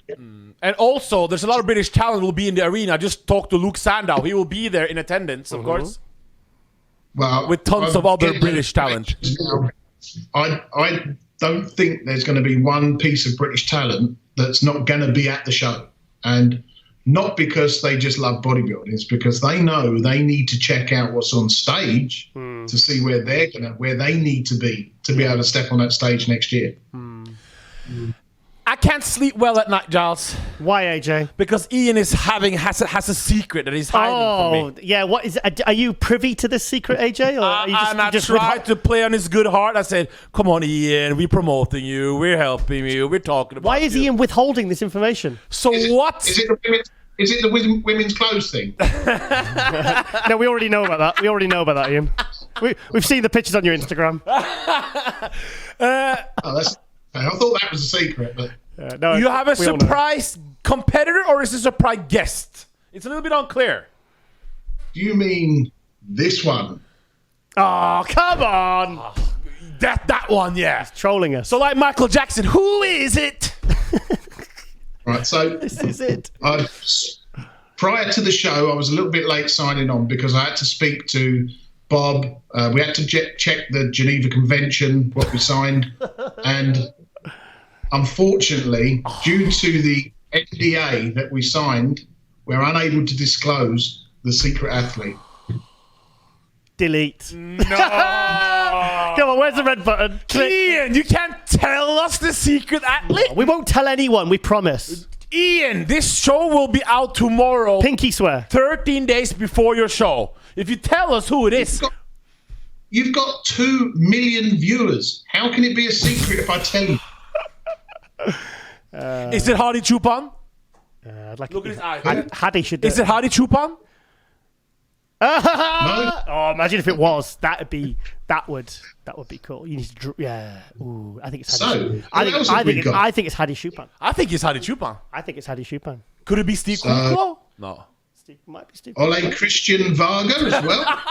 Yeah, big Norwegian. Yeah, that's the one we talked about. Yeah. How do you say Ole? Yeah. And what about Slavoj Bednar? He turned pro at the Spanish Amateur Olympia. Oh, I heard he So was this very. will be- I heard from Paul Knight. He sent me a text. He said, "There's a guy that won the amateur, and he said he's good enough to be top 10 at the Olympia." That's what he said. I said, "Oh, yeah." So I'm pleased to hear he's doing that show. Wow. As well. If he's No, he said he's really good. He said if he's Paul Knight fantastic. said that, you know he's going to be good. No, he said he's really good. Really impressed. He was the best. Right, well, I actually saw him. He came to compete at the Amateur Olympia in the UK as well. And then I saw him compete in a couple more shows where he narrowly lost out on his pro card. Okay, so then he finally got his pro card. And it was because the strength of the classes were so strong. Yeah. And now when he finally got his pro card, I mean, the first show he wanted to do was ours, which is fantastic again, because he had such good time. So all of these things add up to a really exciting show that's going to happen on British soil that everybody can get to. Ian. And last thing, didn't you have another story, or you don't want to say it here? Is that for the show? What? You had another announcement, but maybe not want to do it here? Next year? Well, actually, okay, what we've seen... You got everyone's really confused now. You got us really confused. Actually... I don't want to snitch, but... I did tell AJ, but it was when I came back from California, that we would be doing... Show off. Our next men's pro bodybuilding show... Yeah. On the 10th of 2019. October? No. Oh, come on. You'd be very cryptic. May. Oh. May. We're going to change this show to the 10th of May 2019. Okay. 2020, you mean? Because now we're 2020. 19. Boy, I was thinking that's two very... schoolboy mistake. Yeah. So, Ian, can you tell us where people can... Ian, sorry, could you tell us where people can get their tickets and how to get them and all those details, please? Yeah, but you didn't understand the date of the thing. He's going against same date as Body Power next year. I see. Okay. Now you see. Okay. So where will all the... What's on that date? What? What's on that date? What's on that date? Oh, he's laying it down now. He's laying it down. Oh, is it? I didn't realise. Okay. I just thought that it was a gap in the calendar earlier on in the year. Ian, where can you get tickets from for the... He coming with the David Hay. He's coming with a haymaker. Yeah, it's a haymaker. Yeah, Marc Anthony haymaker. So where can we get the tickets from this historic event? Obviously, we don't days? need to buy tickets because we're press. I hope we're gonna get 2 free tickets this time. I want a throne at the front. 2 thrones. Bog off. What, buy one, get one free? No, but where can people buy tickets Chris for this? Chris likes that. www.twobrostickets.com for standard tickets. Yeah. And then we've got VIP tickets available at 2bpevents.com. Okay. What happens when you buy the VIP tickets? What do you get? You get really, really close to the stage, so you can get as close so you can smell the tan. Smell the protan. Smell the proton. I can smell it already. Oh no, sorry, it's my fake tan. It's AJ's fake tan. AJ wears fake tan, I think. Sorry. He does, yeah. Sorry, okay. So yeah, I mean, they're not much here, to be fair. They're only an extra £10, but it's the flat seating closest to the stage with the best view. So again, we're keeping the ticket prices low because we just want as many people there as possible. Yeah. Okay, we want people to come and experience, create an atmosphere, feel the buzz, and actually just be part of history and see who's really going to be the British champion. And legendary Bob Ciccarello will be there. Shiny shoes. There can't be anybody else on that mic for the men's pro bodybuilding Olympia qualifier 2019. He was telling he's getting a new shiny suit made of a British flag for his suit jacket. He's getting specially made for the show. I have some British made Gucci shoes I'm going to wear. Have you? Have you? That's very interesting. He wants to emulate what's his name on Saturday night, the boxer. David Hay. No, the Gypsy King. Oh, Tyson Fury. Tyson Fury, yeah. He has some shoes. Bob's going to come in with a big tall Union Jack. I can see that. He's got to save the Queen. No, I can definitely see that. All right, then, Ian. Well, I wanted to get you on and promote the hell out of this show because it's so good to see an open pro show back to British bodybuilding. It's very important. It's important that you support these things. I've been to, 3, 4, 5 of your Two Bros shows. Fantastic. My partner Rosie did their first one in March, London last year as a pro. I've judged twice in wellness, and it's been a really good show. Very well organised. Great venues. Why? What? Look what happened there when you judged wellness. Suddenly they turned it into a pro card division. There you go. And also I have guys from Norway who competed in the wrong federation that did your show. And one of my guys, he won the classic overall. Mm-hmm. No, the classic, what's it called? He won the classic class. The other one got second in men's physique. Oh, nice. So I'm just saying for people, if you're on the other wrong federation, compete in the amateur class in Bros to Pros. Call it what you want. Two Pros. No, stop it. And get your NPC Pro card where you want to belong. And guys, we all need to finish with a Justin point. Okay, we've got to do a Justin point. A Justin point, all together. Yes. Not in shot, AJ. You're not in shot. Come on, bring it over. You got to do it right. Come on, you got to really throw the shoulder. It's all in the hips. It's all in the hips. There you go. That's so. So very really excited, and we'll see you in. See you in 13, 14 days. Something about that. Yeah. Indeed. Yeah. Thank you, Ian. Looking forward to see you. Okay. Take care, and I'll Thanks, speak to you very soon, mate. Bye-bye. Bye-bye. Thanks a lot. Bye-bye. Bye-bye. Yeah. Hang on. Bros. Hang on. Say one more time, bro. 2 bros, 2 pros. It's like when you call Phil Heath's wife Sharu. Sharu's an Indian show promoter. Oh yeah, the guy. Yeah, it's funny though. It's funny. There's your your quirks. It's gonna be a big event. Yeah. Good This show will. all the two bros pro shows I've been to have been good. Really good. Yeah. I hope people come. We'll be there. Support the British invasion. Yeah. Microphone, AJ. Who do you think's gonna win? Hadi Shupan. Oh, Nathan Diaz. I'm snitching to Nathan. Hadi Shupan's gonna DMing. wipe the floor with Nathan. I'm gonna DM Nathan. Tell him Giles is a traitor. No, I'm just trying to bat for the other Giles team. is a Judas. There you go. There you go. Yeah. Okay. No, it's gonna be a good show. Was it Hadi Chupan? Or did he? He cannot be Hadi. He blinked, didn't he? Oh, imagine if it was. Freak. Hadi Shupan at 101 kilo up against Nathan. But can you tell me? I can't honestly. I'll be honest. I'm obviously you're team Nathan, you and I'm are trying to. I've seen Hadi in the flesh when he won the second at the Samurai. I'm telling you, I can't say how that will go. So you guys are British and you have bad humor.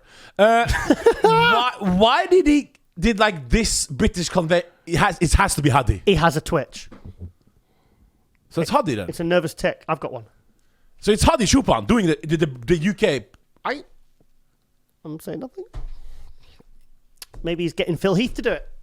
That's not gonna happen. He's ours. He's ours. No, you can't have him. No, If you want him, it's 10 grand. it's gonna be a good event. Whoever shows up as Yeah, a special really good. invitee or guest or whatever it is. Yeah, good. It's gonna be good. It's gonna be an exciting show. Please make sure you support it because it's important these shows are supported and for them to flourish and And a lot of British talent in the arena. Yeah, and also what you said there is it's true because in 2016 we only really had Nathan. Sorry if I apologize. We had Nathan Diaz that was really the only open pro doing well. Was that one who was close Now- to Rolly Winkler? Was that Body Power? Yeah, that was yeah. Nathan was second. Yeah, he was training when Nathan was training with Rolly Winkler then. Now we've got like guys like Sassan Harati, we've got Where Samson is he Dowder, at? we've got James Hollinshead, we've got Mark Hector, we've got Cuba Keelan, we've got Jamie the Giant, Jamie Christian. But I want to see some of those guys compete too now. Yeah, We yeah. hype them a lot. They get a lot of our respect. Why didn't Sergio do this one? I want to see some of these guys compete too now. I'd like to see a couple of 1 or 2 really good Americans come over and mix it up. Big Steve Kuklo. He should do it. Yeah, why not? Why not? What about Charles Griffin? What about Patrick Moore? Charles Griffin or Patrick Moore? Get some more momentum. Griffin is not qualified yet. He's doing Chicago. If he doesn't win, we'll call Why him. didn't Ian Valier do it? That'd be good. We want Charles Griffin. We want the DMX of seen bodybuilding. the size of so Charles if he doesn't win Tampa, bro, for some strange reason, Who else needs to qualify that is competing? Sibu Sikelo. Who? Sibu He's just messaged me. He said, "Hey, Maybe Charles." we say, bro, there's a show up in. Sibu Sisu, yeah. Can he beat Tell him. Nathan? Yeah, because he's had Can he beat Nathan? not yet. No, not yet. Hell no. Couple of years, but then Nathan will be a couple of years better again. So yeah, so it's gonna be really Looking good. forward to see Nathan. I'm looking forward to see You got to see Nathan in the flesh. He's impressive. Fucking impressive. So Nathan, impressive. And I want to see something that is posing. Yeah. And I want to see the debut of my friend Ole Christian Våge from Norway. Yeah. And I want to see the Italian Blade. Italian Blade. Yeah, it's gonna be really good. So yeah, it's gonna be a battle to make top 6 of that show. So yeah. We got to give the shout outs and then we got to end it. Yep. Got it. First, we do a commercial, then we go to shout outs. And it's a wrap. We're in a wrap. Thanks to Ian for showing up. Yeah. He's graced us with his presence. Yeah, thank you for that.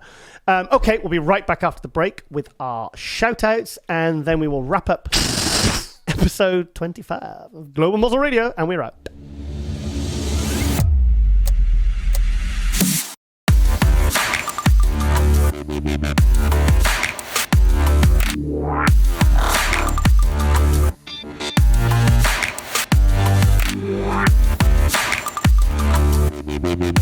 And welcome back to MD Global Muscle Radio here at the Pump Meter Studios, joined by my co-host AJ, all the way from Norway, and we have 2 special guests from Q8. Abdullah and Brandon Currie in the building. Yeah! This is the dream team. Yeah. What's up, guys? What's up? Brandon, you're looking large and in charge. Oh, feeling large. Have you just been training? Yeah, we trained shoulders. Yeah, you're looking suspiciously pumped there, mate. About an hour ago. How much do you weigh now, Brandon? About 275 right now. Whoa! Have you ever weighed that much before? Yes. What's that? Have you ever weighed that much before? Yeah, I weighed that much, but probably not this. Yeah. How much in kilo? Not this far out. Just like 120. His kilo, 125 kilo. 125 kilo. Because I saw a picture of a side chest the other day, and the fact that you're starting your prep looking like that it really got me excited. Yeah, I haven't been as big in this kind of condition, you know. Softer, yeah. Yeah, I'll be honest. Because when did you come back to Kuwait? I only been back a week ago. Yeah, so because you said when you went home the last time we had you on Global Muscle, you said that the main thing is to not get fat. I just thought you're maybe having a little bit of time off, spending time with the family, but I thought it would be like a very, very slow, steady progression from. So to see you looking this good at the start, as you've just got to Kuwait, that's exciting. Before we go to Brandon and the Olympia hype, we got to give some. Abdullah, we're very, very impressed by you're such a young guy. You are, what can I say? You have a good name, but you weren't amongst the biggest coaches before this Arnold Classic victory. We're very proud of you doing what you're doing all the way in Kuwait, doing it for the American all the bodybuilders at such a young age. Can you tell us a little bit more about yourself? Yeah, I know. First time I worked with Victor Martinez from 2016. Robert from Barton. He went to show with me. Then I meet Brandon in Olympia because I like bodybuilder. I start bodybuilder when I'm younger. Okay. You know, back in the day, I played judo. I'm champion from judo. I like fighting. You know. Yeah. I like UFC. Okay. Then when I see Brandon, I told everybody, this guy, you have good future. This guy, you have good future. I think, and I believe myself, when I work with Brandon, he can be Mr. Olympia. Back in the day, when was this? When I'm told that question from people, everybody is funny. I say, what? But now everybody believe me, Brandon can be Mr. Olympia, you know? What made you think Brandon Currie could be, this was in 2017, correct? No, 2016 I met him. Hang on. 2016. That was when. I don't think you certainly didn't get placed at that Olympia. Is that fair to say, Brandon? I was last. Yeah. Basically, you were last. I think Bob Chick interviewed you last at the conference, and you were kind of just sat there like, I'm kind of happy to be here. And honestly, I'll say it. You know, many of us didn't. We saw potential, but we didn't. You know, we wouldn't. No one would have said, "Oh, that guy's clearly a Mr. Olympia potential." But now, so what made you think Brandon Currie could be a Mr. Olympia champion back then?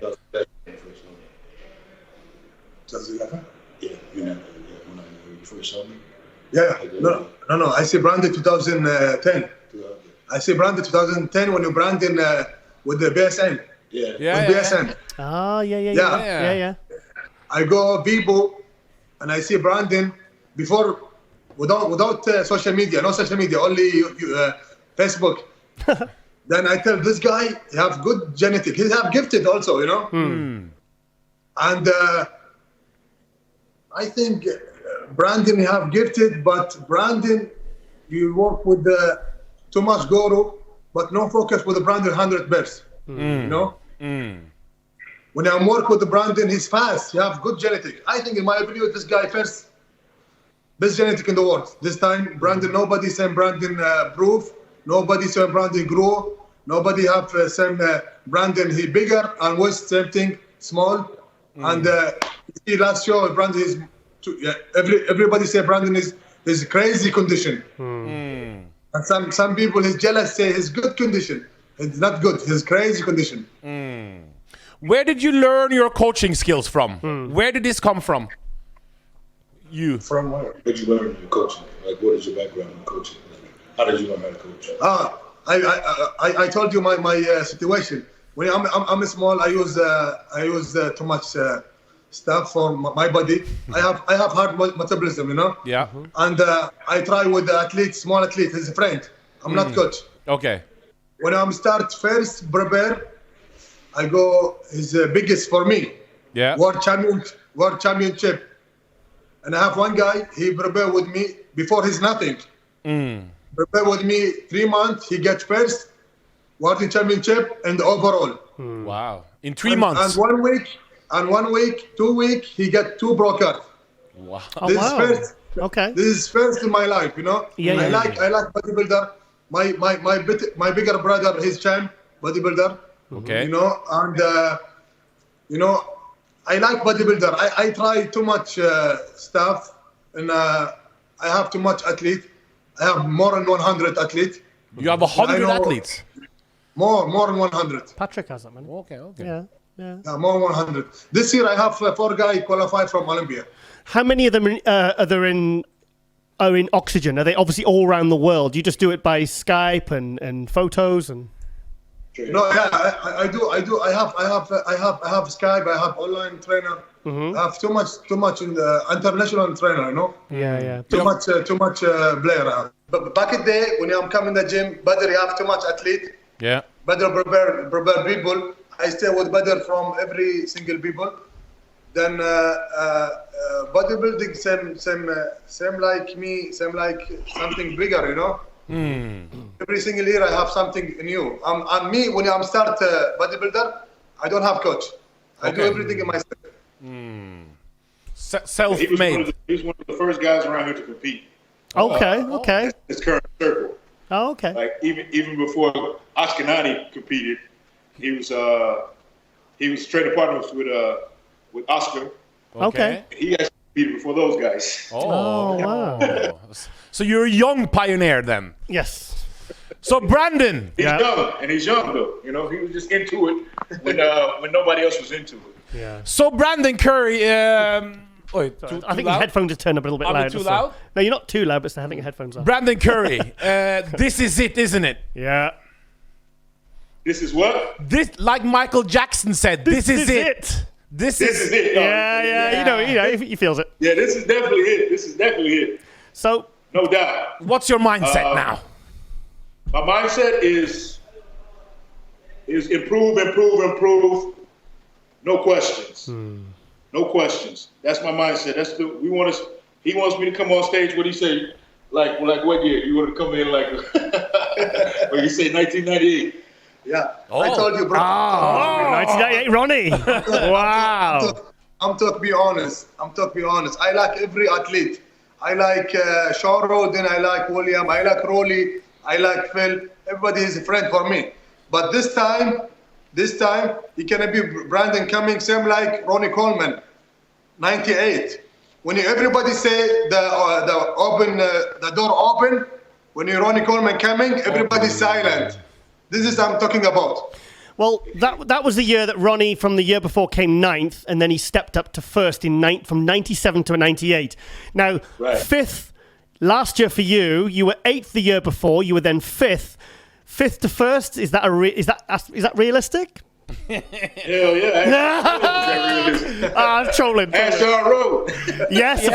Yeah. Oh, a fantastic answer. So what improvements are you going to make? What will we see different this Olympia from Brandon Currie that we saw from Arnold Classic? Let's make notes and compare them.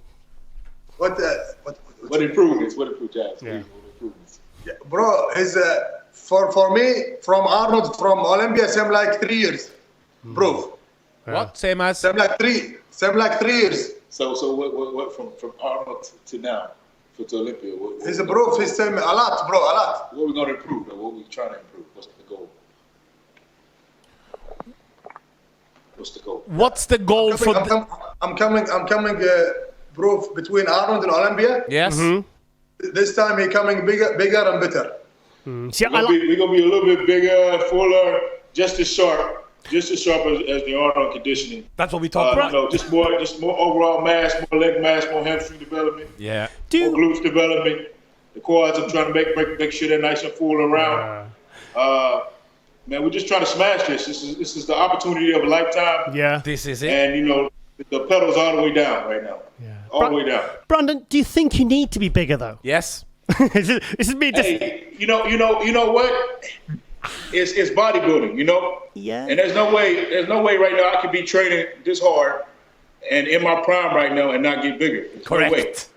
It's just gonna happen, regardless if I wanted to or not. Yeah, I see a point. I don't know whether size is what I think it's balance and conditioning is what is really gonna get you. I think that could get you the Olympia title. I'll be honest because I think size wise, waistline, it's all there. This is the conditioning guy. He's not gonna let me come on stage soft. He's not gonna let me come on stage not like I need to be. Yeah. But the thing is the size is automatic. I'm already bigger going into this this prep than I ever been. And I'm leaner already, so it's not like I'm gonna lose it.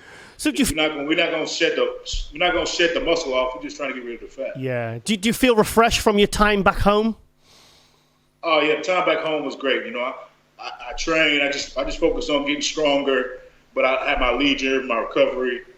And, you've still been training hard. Eating good, so everything was going great at home. So I got time to relax a lot. I didn't expect to see you looking this good coming straight back from home. Like I said before, I was expecting you to, from a starting point, to see you just get better and better. I'm surprised to see you looking so good at this point.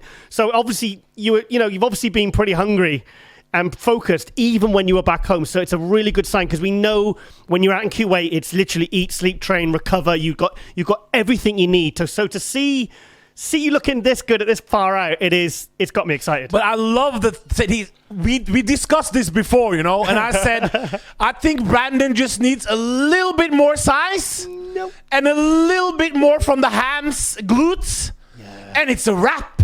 But Giles was he was afraid you're not going to come in condition, correct? It's detail and balance. That's the two things that when I look at. I mean, me and Abdullah spoke about this a few months ago, and I said a balanced physique with that, you know, with the improvements in conditioning and detail that he made from the last year's Olympia to this year's Arnold, which Brandon won. I think that's a contender. I think that's a real contender. AJ disagrees. Nah, I think because it was really close. Last Olympia, you got 5th. It was close with the other guys. It wasn't too far off. Mm-hmm. So with some added size, it's a wrap. Okay, disagree. Will there be any special training focused on the hams? And is there any special things planned for that? We got a new glue machine. I got the trial last night in the gym. Batter's always looking out for us. So we got a new hip thrust machine that's going to help. That's going to add some new, just a different variation of movement to it. I've actually kind of honed in on my hamstring training while I've been at home, trying to see what works the best, what stresses me the best. Focusing on the form and trying to get the loads a little bit heavier. So I'm doing like straight leg variations, bent leg variations. I mean, of course, the leg curls are always there. And we just really focusing on the quality and then trying to increase the intensity as the quality is mastering the execution of each exercise. I mean, we improved upon that area in the last prep coming in from the Olympia to the Arnold, and I could just use a lot of that just to continue to improve upon what we learned from that small little period. So thing is, like, your ham drop from the side is insane. We know your hamstrings, the way it comes out in your quarter turn. I mean, that is there's nothing lacking there. It's purely in the rear shots where you need that little bit more detail and a bit more condition. So it's not even this is what I'm saying. I don't think it's a matter of size. I think it's a matter of I suppose, development and detail. Yeah, but the size will make it stand out more. Yeah, development. Yeah, I see. Yeah. That's why on the hamstring curls in general, it's like I'm not focusing on how I lift the weight. It's focusing on what angle I'm bringing the heel up. Yeah. You know how I'm bringing it. What I'm feeling the tension in the hamstring. Make sure I'm putting all the way through in the meat of the hamstring, not just on one side or the other. And then I'm using variations that allow me to hit the high part of the hamstring right in the tie-in area as well. This is what I want to hear. So, you know, it's just more of a focus thing. It's more being intentional about it. You know? Do you get a lot of deep tissue massage on the area to sort of break up the muscle tissue? Oh yeah, we got that. We got that here. You know, here at us. work on me. No, because it helps separation, helps muscle separation. How does it feel? How does it make you feel? You're prepping for this Olympia. Is there something back of your mind saying Kai Green and Phil Heath might do the show? Is that something you think about? Yeah. You know what? The only time that's in my mind is when I go on there and look at this clickbait stuff. I'm not really worried about it. It's not going to change how I prepare one way or the other. You tell me the boogeyman's coming to the Olympia, I'm going to still work hard, regardless if he's going to be there or not. Are you encouraged by all the people in the industry that are saying now that they do believe you can win the Olympia this year? Because I would say, 70%? No, seriously, 70% of the people that are saying, when we've asked on this show and we've seen on social media, that the people that they think will win the Olympia, I would say 70 to 75% are saying your name. How does that make you feel? It makes me feel really good. I've been waiting on this day. I've been waiting on this opportunity to, that fan appreciation, respect, that good energy behind you, motivates you. And I really appreciate all you guys, all the fans that support me, that's been speaking those good things into my life. No doubt, man. It's really encouraging, really, really motivating. And, it makes me want to work harder. I want to prove all you guys right. You know what I'm saying? I want to make sure you win the money. You put your money on me. I want to make sure you're happy by the end. Just to make sure, if Phil Heath and Kai Green comes back, will you beat them both? You know what? There's no doubt, man. I'm going with a winning mindset. I'm not going in to go second to anybody. This is question for me. Yes. Go ahead. Yes. Go ahead. Tell him what's on my mind. If Kai Green and Phil Heath comes back, Abdullah, what will happen? Brandon, you cannot beat him easy, brother. Easy. Dream is tough, brother. Dream. He doesn't working same all your life. Dream, you have time. After this time is finished. I wish everybody come on. I don't need talk too much. Too much people talk too much. I want to say this time Brandon Currie is coming from Olympia. He coming from winner. He doesn't coming from top two. Never I'm working for number 2. No. Always I'm working for number 1. Yeah. But this time I wish Phil coming and everybody coming. And I need me. I want all champ coming, because if you this time nobody come, too much people. You talk. The show is empty. But if you feel not come, what about William Bonac and Rory Winkler? Yes, of course. Good athlete, Dangerous. Don't forget Rory Winkler and William Bonac and Sean Roden, Dexter Jackson. Too much people, Too much future. He's coming, Yeah. Yeah, definitely. It's definitely wide open. I'm not gonna slack for anybody. And just because of another guy's in the show, it's just another person I have to, take out at the end of the day. I'm not, it's not gonna shake me up to hear Phil Heath enter the show one bit. So I got a sound mind that's gonna stay that way all the way to the end of the prep. Yeah. God willing, everything goes as smooth as planned, and we can make this thing smooth like butter. And we come in and just crack that. Be the number 15 is it? Number 15? Yes. Yeah, number 15. That sounds really good. Number 15. Yeah. I'm preparing myself to be that, man. And this sport, I've been grinding in this sport. Yeah, for a long time. Grinding in this sport, and to reach the mountaintop, man, it'll be amazing, man. And that's what my mindset on. Definitely. So, was winning the Arnold Classic a big confidence booster for you? Was that? I mean, you come from 8th to 5th. You're still not in that top 3, but then you win the Arnold Classic. You beat William Bonac. You beat Roly Winkler. You beat the big names. It was only really Sean Roden and Phil Heath that weren't there. Was that really? Because I mean, you've obviously been staying on it. You've really been training hard, even back home in Nashville. Was it a big confidence booster winning the Arnold Classic? Yeah, I mean, we went in there with the idea that we're going to set the stage for the Olympia. We went in with no other option but to win, and to set the stage for the narrative for the Olympia. We successfully achieved that goal, and it doesn't stop here. We got more work to do, and we're going to finish what we started. That was the full intention behind going into the Army. Was going in there and challenging those guys, coming out with the win, and setting myself up to be talked about coming into the Olympia as the Olympia champion. Executed. We got to execute this last portion. What about the back detail? Because that's something because your back development is insane. And if you look at the difference from the Olympia to the Arnold Classic, there was more back detail, but I still think there could be more back detail. Because when you're going, I mean, I know you beat guys like William Bonac, but those guys like Sean Rowan, they're very detailed from the back. And really, like actual muscular development wise, you know, you've probably got the freakiest back up there. How are you going to increase the back detail? Because I think that's the deciding pose. For me, that's going to be the deciding pose, those rear poses. I think if you nail those, I honestly think you're in with a very, very good chance. It's just a matter of coming in crisp and conditioning, and that muscle maturity factor that seems to be catching up with me from year to year. Mm-hmm. So I expect, you know, to have a lot more mature muscle coming into the Olympia to bring out that detail from this training I've been doing. Him kicking my butt in the gym every day. We focus on his back. It's still extensive. It's a strong point, but we still hit it like crazy. And the conditioning, I think that's going to be a part of bringing in that detail. I mean, I don't believe in any special exercises. I believe working the back completely as a whole, every little area, and you know, eventually you start to build that maturity and that detail in the muscle. You know, I don't believe in this necessarily that you can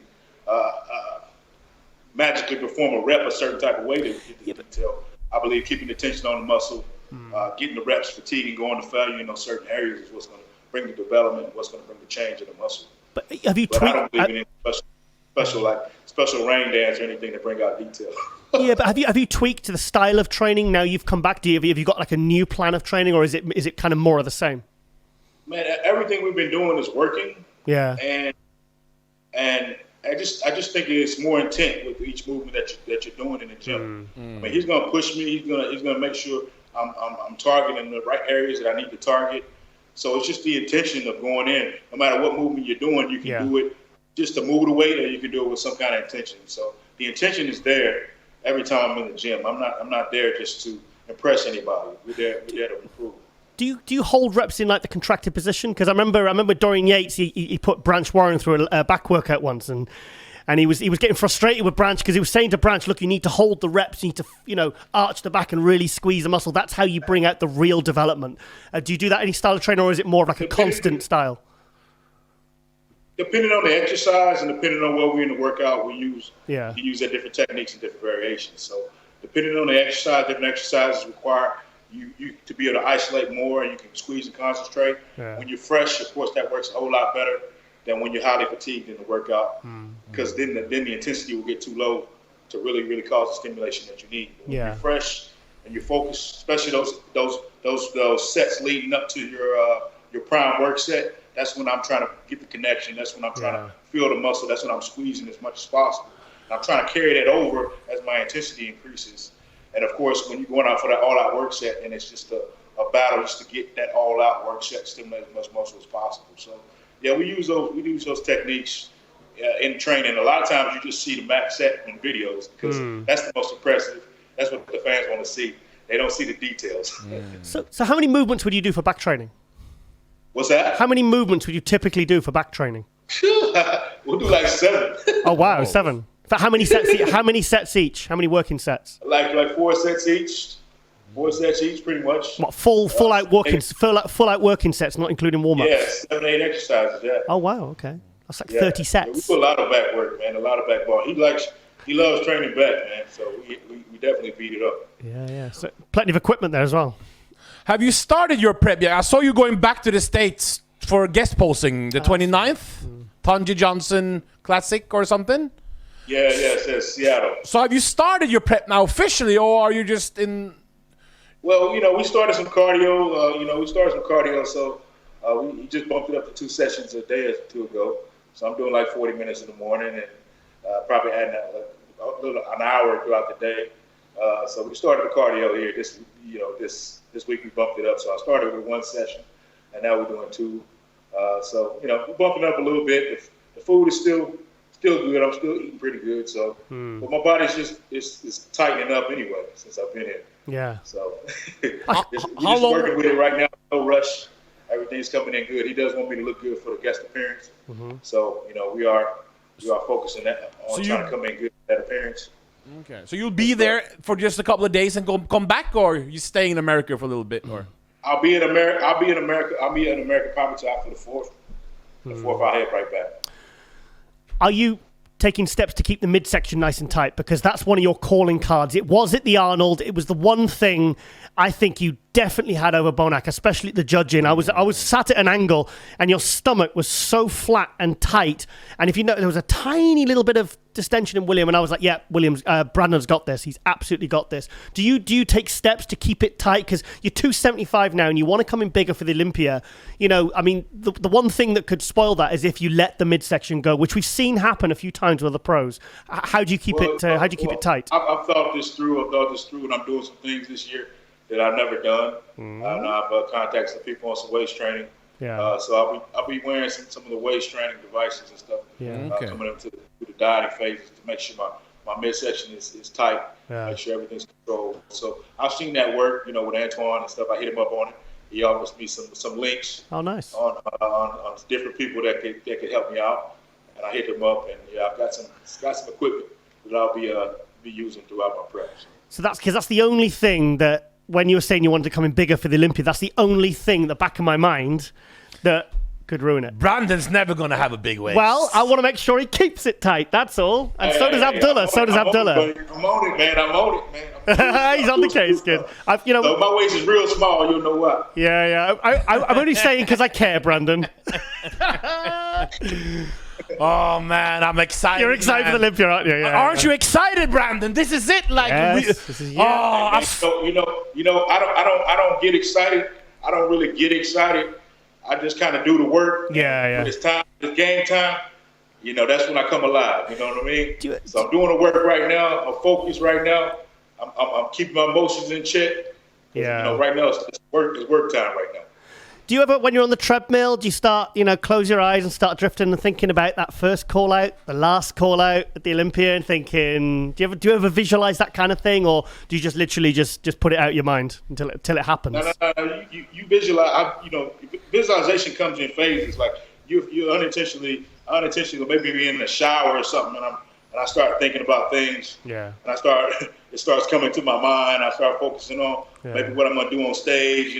Maybe what I'm going to say. I mean, it just comes in phases and spurts with me in particular. I don't force it, but when I'm in that phase to where I'm sitting around and I'm kind of like daydreaming, I'm focusing on different things, then I'm definitely going through this certain routines as especially as things get closer and closer.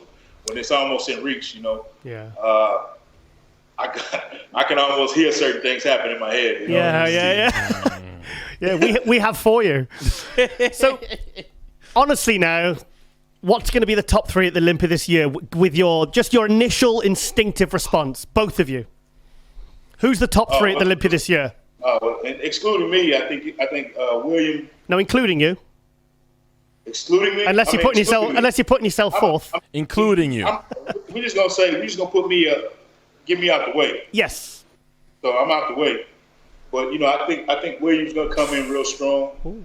And then it's a fight for Rolly and Sean, man. Yeah. To be honest. Really? That's how I see it. Do you think Rolly can recapture that form that he had at the Olympia last year, given that he slipped, quite badly at the Arnold Classic? No doubt in my mind, no doubt in my mind, Rolly can do it. I seen Rolly work, in person. Yeah. So he keeps me on my toes. So I no doubt Rolly can do it. I think it reminds me of those days at like Gold's Gym back in the 80s and stuff, where because you've got Rolly training at your gym, and I think it does that really motivate you, knowing that you've got this guy. It's like you've scored one against him, he scored one against you. Does it keep you on your toes? Hey, definitely, man. You looking over your shoulder, you look across the gym. Literally he's there. You see the beats, man. You see the beats over there putting in work, man. You can't slack. Yeah. You may say, oh man, I'm beat up right now, but that next set you got to put in that work. You got to go hard because he's going hard, man. Rolly don't have no pain tolerance. He's just blinders and just straightforward kill, until he's done. Yeah. Is Brandy excited for you this year?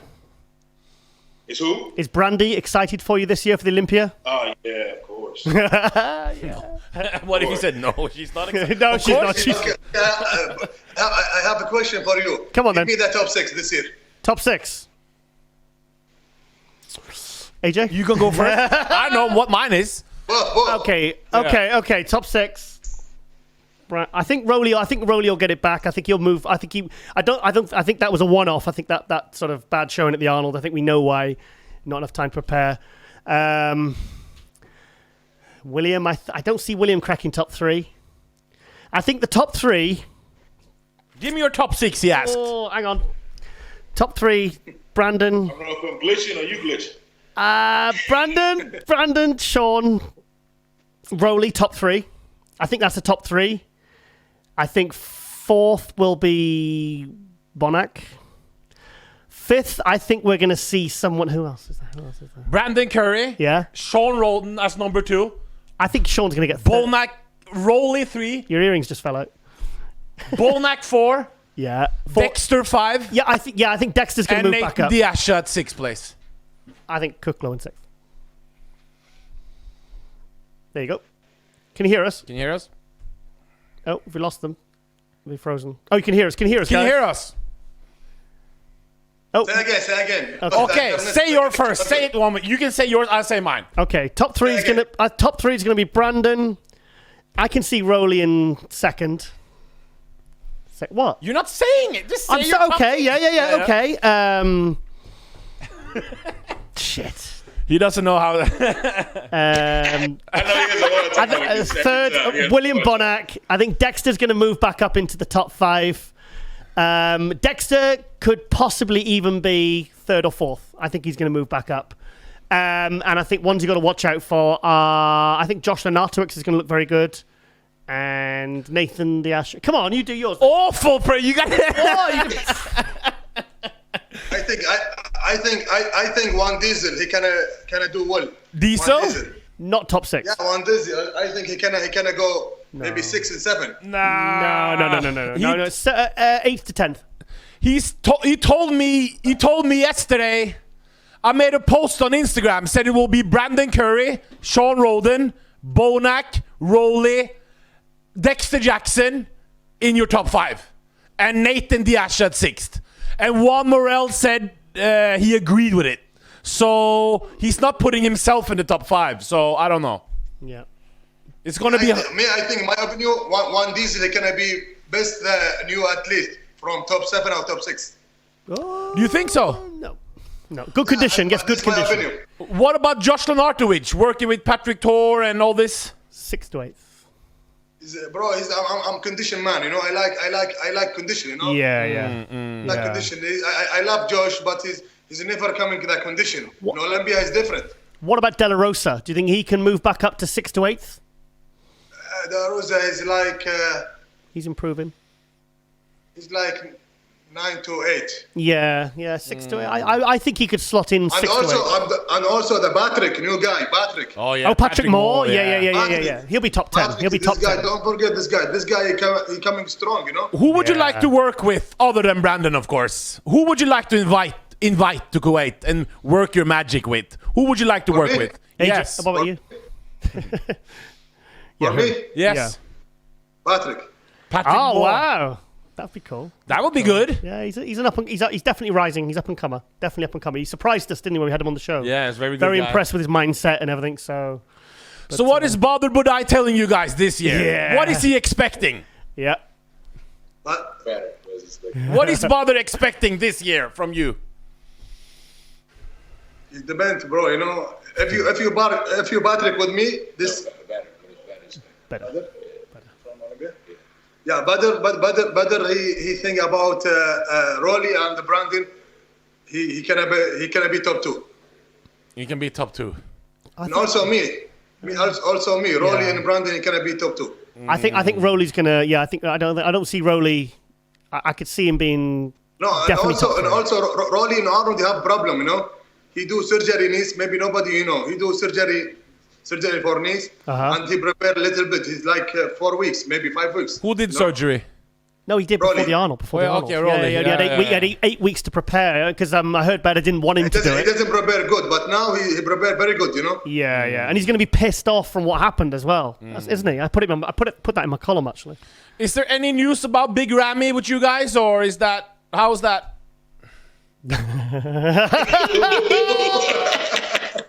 what? Next. What was that? Was like, oh, You know, well, you, he's- you know, bro. Too much going on. You know. Okay, Too much okay. Yeah. We can't. One week we hear this, Five one week coach. you hear that. You know. Yeah. 1 week, 5 coach. I don't know. I don't talk with Rami from long. You know. Yeah, I don't know he can beat or no. Yeah. Okay. So you haven't heard anything. Interesting. We heard a lot, but we don't know what to believe. Yeah, well, there's a lot of Okay. clickbait rubbish out there, isn't there, Brandon? A lot of Yeah, clickbait. a lot going on. Yeah. So when are you guys gonna invite us to come up and film you guys in Kuwait? We want to come We over. want to come. We want to come. You're always welcome. You're always welcome. I was talking with a batter about another crew coming in filming in the gym a couple of days ago. He's like, "Yeah, come on, I'd love come to. on out, guys." He says, "Come on, just give him a good date when you want to come out, and he'll open the doors and show off his hard work." And I need to speak to Brandy about organising this Global Muscle Pro Tour because I want to get. I think I've been speaking to Brandy, your wife, your manager, the boss, and she's been. I think it's going to be. I think it's more going to be like a 4 or 5 day tour because of your availability. So that's something we need to pin down because obviously we've got the one with Phil Heath in a few weeks. So we definitely. To be honest, should I say this? It's a very small pool of people we want to do these tours with, Brandon. And you're one of that.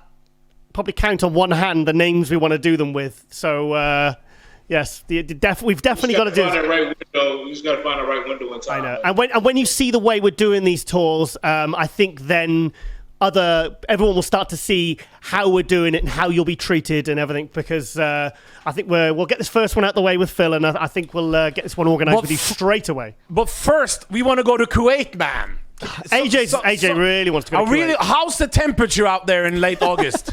Can you get a tan? How's the temperature? Let me look. in August, in late August. 49. Well, it's gonna be good. AJ's willing to take that bullet, Yeah. aren't you, mate? You're willing to do that. No, we just wanted to have you on. We were lucky to have a first Road to Mr. Olympia Yeah. interview. Hype. For me personally, I watched Brandon since I was, well, at least 10 years now. He 10 years old? was like, what can I say? When he first came out with BSN, he was like, wow, who is this guy? Then it kind of, and now... 2 years. Last 2 years. Brandon, This is it. Brandon, I really think we spoke a little bit on DMs, and like I tell you all the time, Brandon, this is it. And the fans can really get behind you. You're a great family man. You got charisma. You got the body. You got the team. Yeah. Good backing. You're an Olympia champion. Everybody can stand behind. So we're really excited for this Olympia, Yeah. and we hope to come out to Kuwait to support you a little bit before Olympia too. Yeah. It's great, guys. Yeah, we'll be in the trenches. Like I said, I know Battle will welcome you guys out here anytime you guys are ready to come. Just let us know. And get in these trenches and watch me grind, man, every day. Yeah. And Abdullah, we're going to follow you because you're on my Instagram, so I follow your progress, all your athletes. And I didn't realize you work with 100 athletes. I mean, I've heard of. I mean, you must be literally all day long working. You had four Flat people in this Olympia. Who's that? Who you guys In this Olympia? Until now, we have 4 people. 212. Which one? Brandon Currie. And names? What names? the name 212 Fahad Al Hazazi from Saudi Arabia. Okay. And Brandon Currie. And one guy from Egypt, man's physique. Uh-huh. And guy, the name Sergey from Russia. He have now point, you know. Oh, okay. Sergey, what's his last name? Sergey. Only I have Sergey from Russia. It's hard to say his last name. So when are you going out to Vegas? Are you going to go out like a month before, a week before, 2 weeks before? I go maybe week before. You, Brandon, you're going out a week before. Yeah. Right. Okay. And Brandon, you gotta leave us with some. You're looking at me. Whoa! That's an Olympia arm. That's an Olympia arm, huh? Yeah, Epic. Thanks for your time, guys. We really Yeah. rooting for you, and we hope to see you this summer, man. Yeah, And really. Thank you to MD from support me and support Brandon and support athlete. Thank you so much. It's our pleasure, and we just want the best for you guys, and really excited to see. I think so excited to see what Brandon's going to bring to the Olympia this year. This is going to be a great. It's an open Olympia, and it's going to be a great Olympia no matter what. Though. AJ, imagine if he does like a 98 Olympia. Imagine if he does that and then just completely steamrolls everyone. Look at that arm, bro. yeah. Okay, guys. Fantastic. All right, then, Brandon. Thank you, Abdullah. Thank you. Brandon, show him arms again, like this. Brandon, you're not training strong. You're not training strong. Have you measured them, Brandon? Bigger than yours, AJ. No, I didn't measure. No, You haven't measured them. Yeah, one guy he said nobody training hard. Okay. Thank you, guys. Thank you. Bye-bye. Thank you. Bye-bye. Take care. Eat your chicken. Bye. Wow. Oh, hang on. 1 second. So, Chris, where's Brandon going to place this Olympia? Let's ask Chris. Yeah. Bruno. It's a lot of people are really touting Brandon to win this. My top 3, Brandon, Sean, and Rowley. That's going to be the top 3. I think William Bonnack's going to be 4th. Dexter could even be 4th. Phil had Dexter winning. No, I don't think he'll win. That's what Phil said. Yeah, I know he's looking very good, Dexter, but I don't see him climbing. I could see him jumping back from 7th, maybe up to 4th or 3rd. No. Brandon Currie coming in bigger. He's looking huge. Same condition or even better.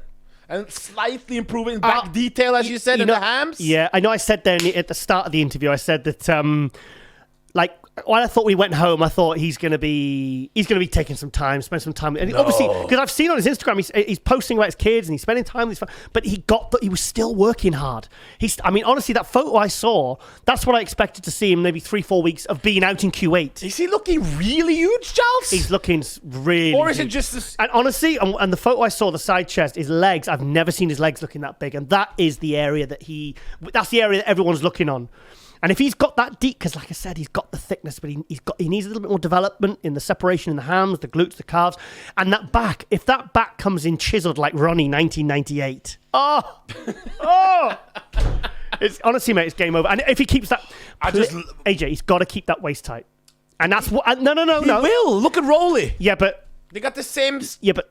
That's when I decided that he'd won the Arnold Classic comfortably. When I saw, because I was sort of from the angle and I could saw William is absolutely incredible. William Bonnack is one of my favorites. He's incredible. Question you asked him, he had an answer. Waist trainer, whatever it was called, he's got it. Because he's got such a nice midsection as well. The detail in his back training, he's got it. I asked the hams and the glutes. He's got his own machine for this. It's gonna be a wrap, bro. It's gonna be a wrap. Yeah, so it's fantastic. Can you imagine if Phil and Kai came back? I don't think Kai. Do you know what? I'm hearing more rumors that Kai won't come back. Can you imagine Brandon Currie, Phil Heath, and Kai Green, and Sean Roden Flexatron? Episode 25 of Global Muscle Radio. I'll say it now. I don't think Kai's coming back. He's not coming back. Of course, he's not coming back. But I'm just saying. Yeah. And what about our friend who we're doing the tour with? But anyway, we got to go to Kuwait. Yeah. You really want to go? I mean, don't you want to go to? Doesn't matter. It's experience of a lifetime. And we're not talking Fahrenheit. That's Celsius. It's very hot. That's very hot. You'll melt. It's still very epic, though. That will be part of history. Your fake tan will run, and you. But I just want to see AJ in shorts and a nice little vest. Wife beater. Yeah. We should go. We should go with his fizzy grape juice. We diet. Sugar free. We gotta go to Kuwait, guys. Okay, we gotta go. AJ, show the global muscle audience if you're that we rowdy. That's a Master P lyric. You don't know nothing about that. I've not a clue. No, thanks to Brandon Currie. This is going to be amazing, Mr. Olympia, isn't it? Can't wait. No matter who shows up. Yeah, he's definitely not going to be fit this year. No, not What? No, that's not going to happen. Well, no, because he was 2016. He was last place. 2017, he was first call out and he took 8th place. I would expect him to be a little bit higher that year. And then last year he came in 5th, and then he turned up at the Arnold Classic, and I was like, wow, he beat Bonnack, he beat Rowley. And the thing is, when they get these big wins and they take out guys like Rowley and William Bonnack, it does give them a huge surge of self-belief and confidence, and that extra, the money and it does help. It really helps. And the fact is, he's not been slacking since he's been home. He is on it. But Bonnack and Neil Hill are probably very on fire too. Yeah. And Sean Roden has heard all the talk, Yeah. he's probably very hungry too. Yeah, but Sean has a different approach. He's like a Kevin Lerone. He likes to take time off and clean his body out, and he likes to really rest. I know that's why maybe he's very hungry. So he's really ramping shit up now as well. Yeah. He's really going to be. Plus, you know, and you've seen and his Winkler. Winkler, yeah. Thing is, I knew there was something up with. Each person is like, yeah. No, because I put in my MD Global Muscle Buzz column, I put in that I said, the one thing you don't want is a pissed off Roly Winkler, because a pissed off Roly Winkler is going to be hungry. And remember what John De La Rosa said about how hard he works? That guy, and the thing is, he was prepping. He prepped for just a few weeks with a bad knee. Bader didn't want him to do it, but he still did it anyway. He went to the Arnold Classic, wasn't at his best. Went to the Arnold Australia, wasn't at his best, and then he shut it down. Now I'm telling you, I think Roly's going to be second this year. I think he's going to be top 3 again. I think he's moving up. I think it's going to be Brandon Currie and Sean Roldan number 2. I think Last man call out all in. I honestly got a feeling Roly's going to step forward again this year. I think Who's falling out then? I think Rodan could potentially slip to 3rd. Sorry, Sean. All I know. Prove me wrong. I love it. Thing is, though, it's all subjective. All it's I know. opinion. We're not making any money on this. If you are in America and you don't go watch this Mr. Olympia contest, don't call yourself a bodybuilding fan. No. Just go watch dart or CrossFit or something. They don't play darts in America. Go watch CrossFit games then. Don't watch bodybuilding. If you live in America, you don't go to this Las Vegas. Yeah. This is gonna be one for ages, isn't it? I totally agree. It's gonna be really good. I think the reason this year's Olympia is going to be so exciting is because it's so wide open. What do you want Brandon Currie to post to? Which song? I just want him to put a really good posing routine Me together. too. That's another thing he needs to step up, the posing. That's what Brandon? we talked about him last time. We need some music to really... Hey, I've had an idea. Return of the Mark Morrison. I've had an idea. Vince Taylor should do his posing routine. Fly him out to For Kuwait. Brandon. Yeah. Imagine Brandon Currie posing with the transitions and the hand movements and the facial and the really getting into it, the real kind of performance that Vince Taylor used to do in the early 90s. Giles was having sex there right now. He was like, That's not quite the face I pull. Thanks to Brandon Currie. Yes, thank you. This is going to be the Big thank you to Abdullah. big thanks to Abdullah. Yeah, smart guy, young guy, prepping a lot of people, and what a success story that dynamic duo, and it's fantastic to see that. What is Brandon going to bring, mate? I hope we can convince Phil Heath to do it. Yeah. Oh my God! To make a Lordy. Can you imagine? And Phil Heath hear that when he said, "I'm going to take him out no matter what." Like, what? And Phil Heath gets. Well, I will say that Phil has given me a list of all his dietary requirements, and it was definitely a more of a contest diet than an off-season diet. But I'm not saying anymore. Then Kuklo comes in and wins it all. You're laughing? Yeah. Yes, that'll be the 2009. No. 14 Brazil. Getting it from all angles. Right, okay then, we'll be back after the break with our next guest on Global Muscle Radio, and we're out.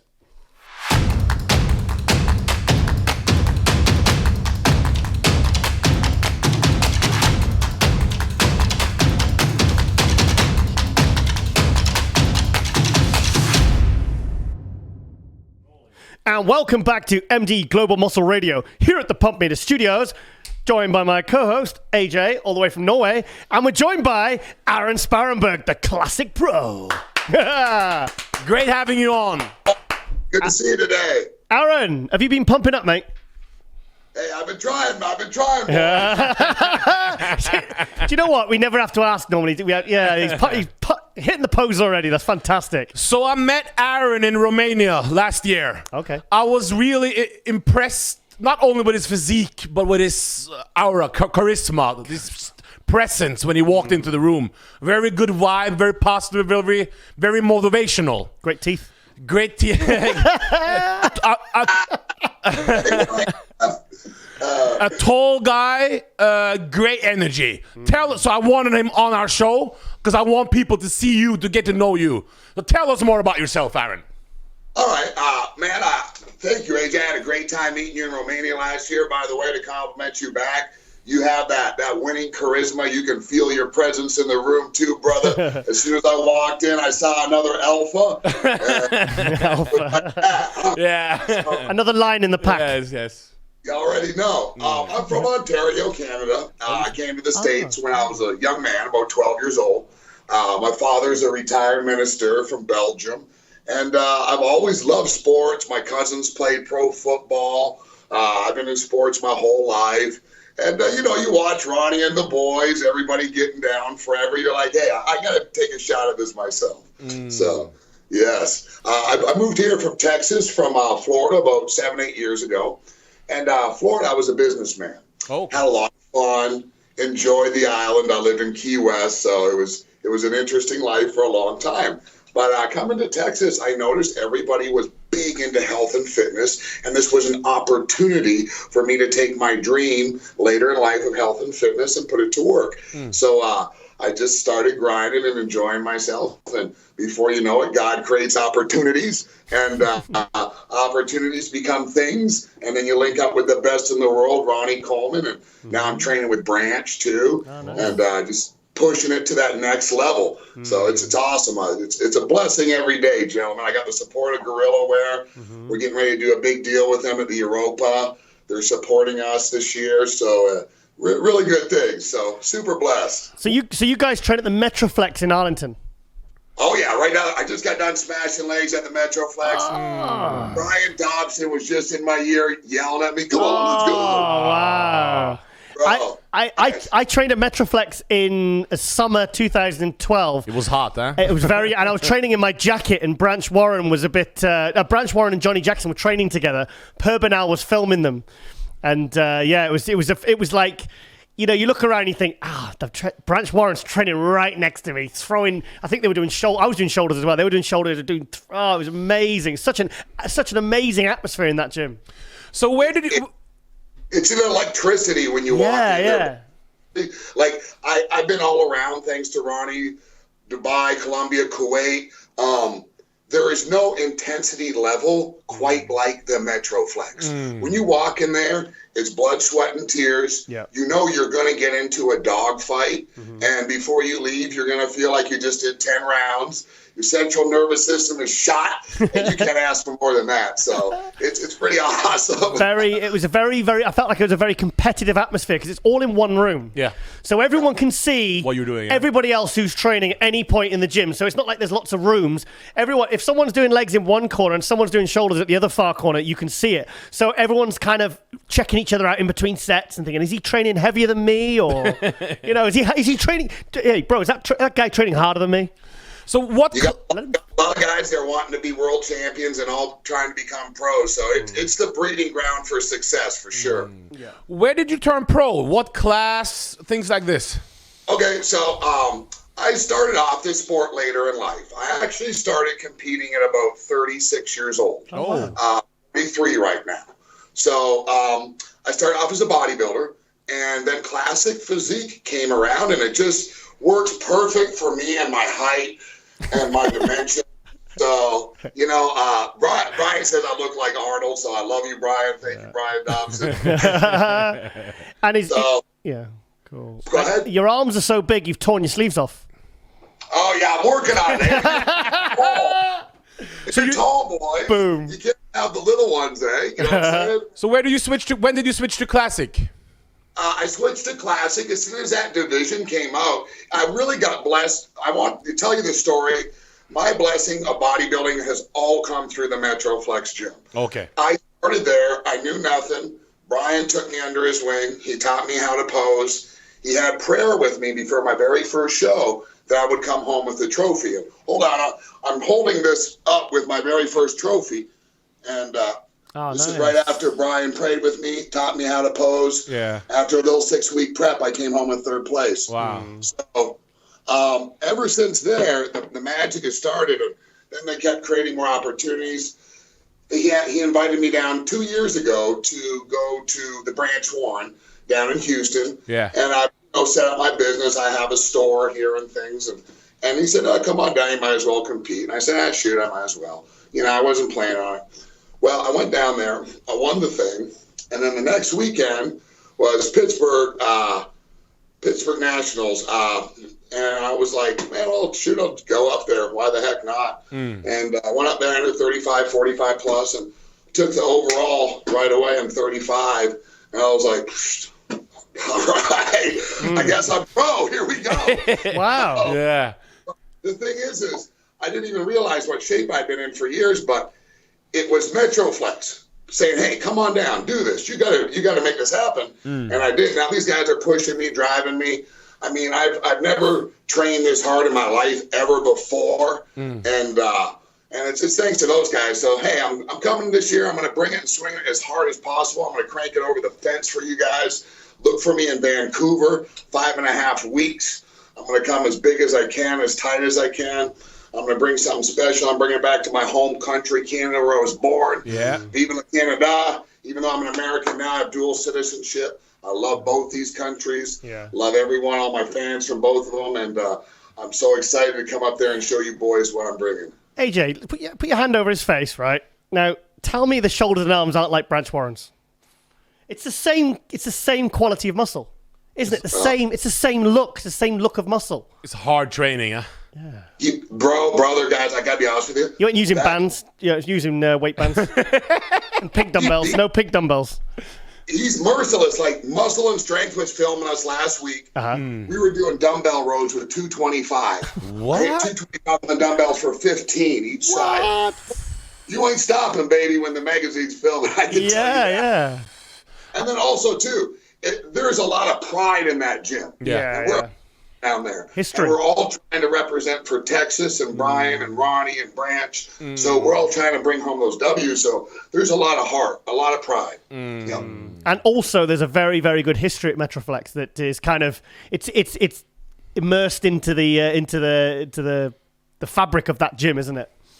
Man, it's a blessing to just be part of that gym. Like when I think about all the places in the world where I could train to try to pursue this dream at an older age in life, there is no other place on the planet I would rather be. Oh, wow. Can I take a store and go somewhere else? Do I think about Venice Beach? Boys, I think about it all the time. Love the Mecca, love Venice. Love the laws in California, too. Do you know what I liked about Metroflex? I liked the fact that it was over 100 degrees in the summer, and I loved the fact the air conditioning was so good. Oh my goodness! It's a big fan in the corner. It's a big fan. They all point to. If I could wring my shirt out right now, it's just like that. You sweat all the way through everything: your socks, your underwear, your shoes. Yeah. Thank goodness the sponsor gives you new clothes at the end of the month because they're no good. What do you do other than bodybuilding? Are you a personal trainer, or what's your other occupation? Yeah, I mean, I'm a trainer. I own this nutrition store. This is a nutrition store that was featured on the documentary series The King. Okay, yeah. Remember, yeah. Huge store. We're a smaller store, but we take really good care of all our clients. We have a posing studio in the back. Wow. I teach all the different classes. Nutrition, supplementation, sell all the products, meal bags, and then I train everybody only at the original Metroflex.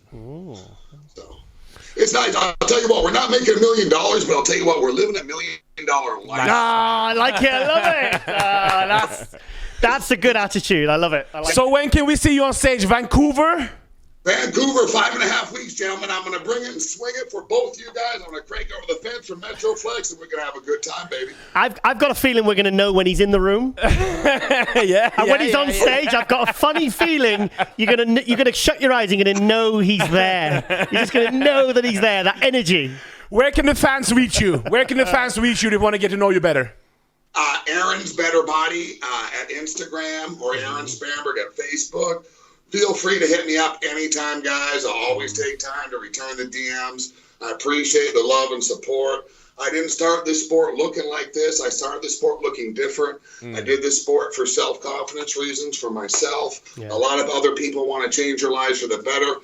I never knew it could become what it was. I never knew I had all this potential that I had, but I want everyone to know who doesn't think that they have it, that it's there, that it's buried deep down inside of you. You can bring it out if you just reach for it. AJ, I feel like I want to go to the gym now. What's up? Go to the gym. Love it. That's the reason I wanted him on, you know? Yeah, I can see why. This is I the saw the couple reason. of messages Aaron sent to you, and I was like, yeah, I can see why. He's got great physique. You know, he's Inspirational. Yeah, these are He's great. Sorry? We have too much fun when we're in the same country. That's why we got to stay in different countries.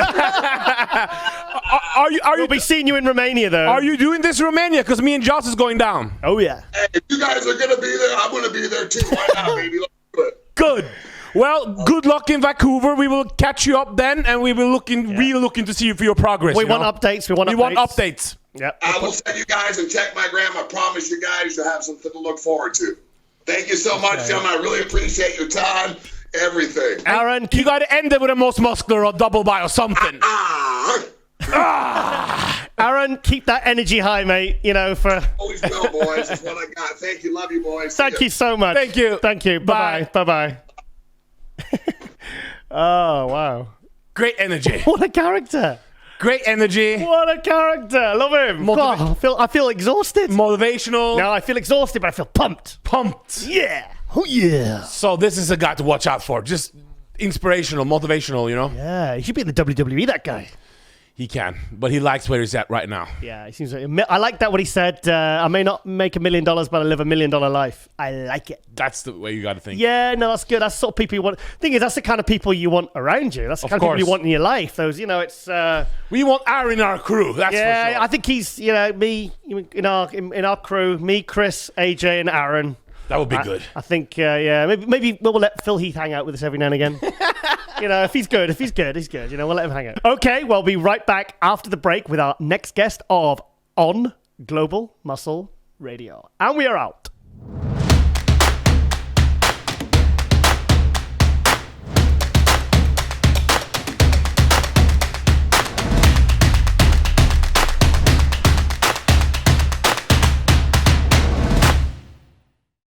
And welcome back to MD Global Muscle Radio here at the Pump Media Studios, joined by my co-host, AJ, all the way from Norway. And we're joined by Lauralie Chapados. Yay! Fantastic. First guest of the day, Lauralie. Yay! Thank you guys for having me. I'm super excited, a little nervous, very excited. Did I get your name perfect? No. Oh. You did. It was. Yeah, you did.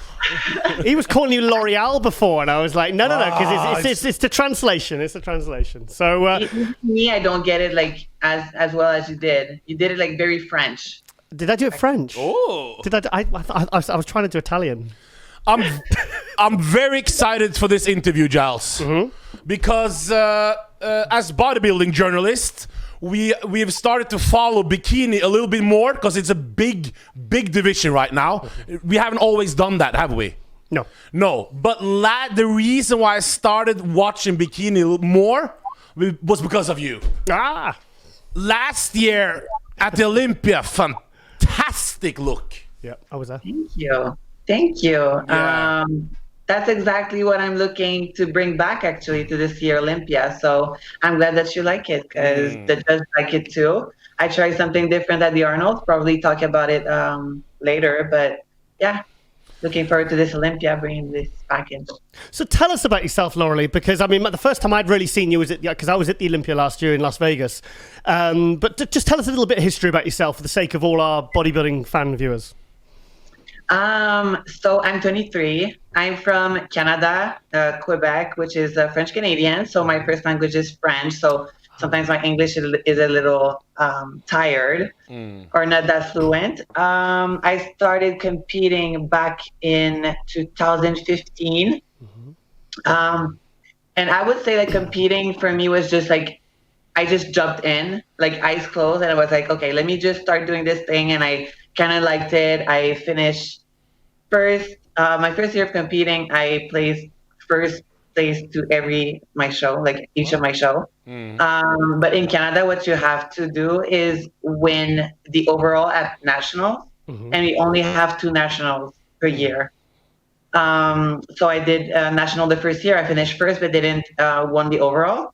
And the year after that, in 2016, I won the overall. So I won my pro card in New Brunswick. And I started in 2017, did my first pro debut in Toronto Pro, finished second after Michelle Sylvia. And then I did my first US Pro show in Miami, finished 5th. And the year after that, 2018, was my best year ever. I finished first in Toronto. After this, I did Chicago, finished first in Tampa. That qualified me for the Olympia with 40 points. And I did the Olympia for the first time last year. Finished second. First Olympia. First Olympia, wow. So why? I was there, you look great. Why did you start competing in bikini? To be honest, it was just someone came to me one day and she was like, "You have a great shape. You should do a bikini competition." I was like, "Okay, well, I love training and let's just do this." So when I told you, like, it just life came through and just I pretty much just followed the path that people was telling me, and I was good at it. So I was like, okay. Did you train before that? Or you involved in any form of athletics or any sport in school or? So I played soccer for my entire life. Soccer, yes. And I did also like martial arts at one point. What sort? Jiu-jitsu. Okay. Traditional, yes. And but at one point, like we were teenagers, our team split up, and I started working out at the gym. But I remember when I started working out, I totally become like addicted to it. Like I was going like twice a day, like doing my cardio in the morning with like abs, and then like come back for like more weight workout. So I gained like muscle really fast because my body was new to it, and I was eating like bodybuilder back then because I was. During those times, did you watch bodybuilding, as in bodybuilders, for inspiration, or did you watch former bikini girls for inspiration? It's funny. So I was only watching pretty much not bodybuilders, but I think my first program that I did was on bodybuilding.com. Yeah. The Steve Cook program or something like that. Yeah. We were eating like 10 egg whites, and I was like, as long as I'm not finished this meal, like I'm not going out. I was eating like 2 cups of rice a day, like per meal, like something crazy. So I ate so much, and I had like a ton of energy, and I love training. So yeah. So when did you move to America then? Just now. When? Yeah, just now. Didn't you? Yeah. It's so you've moved to America. It's not official. It's still in progress because okay.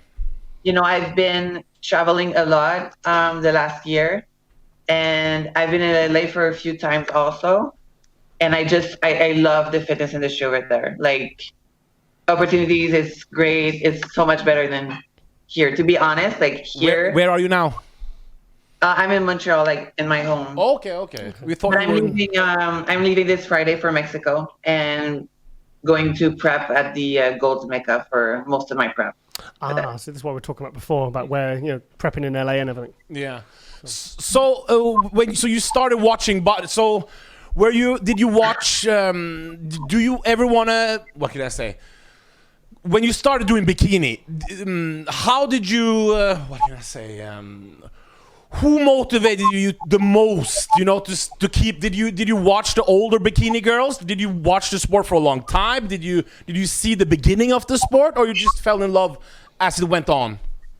I kind of fell in love as it went on, but of course, like I was like starting watching the Arnolds, for example. So for Janet, Tiffany Mahoy, Norman, Astria, they were all like inspiration for me. But it really like.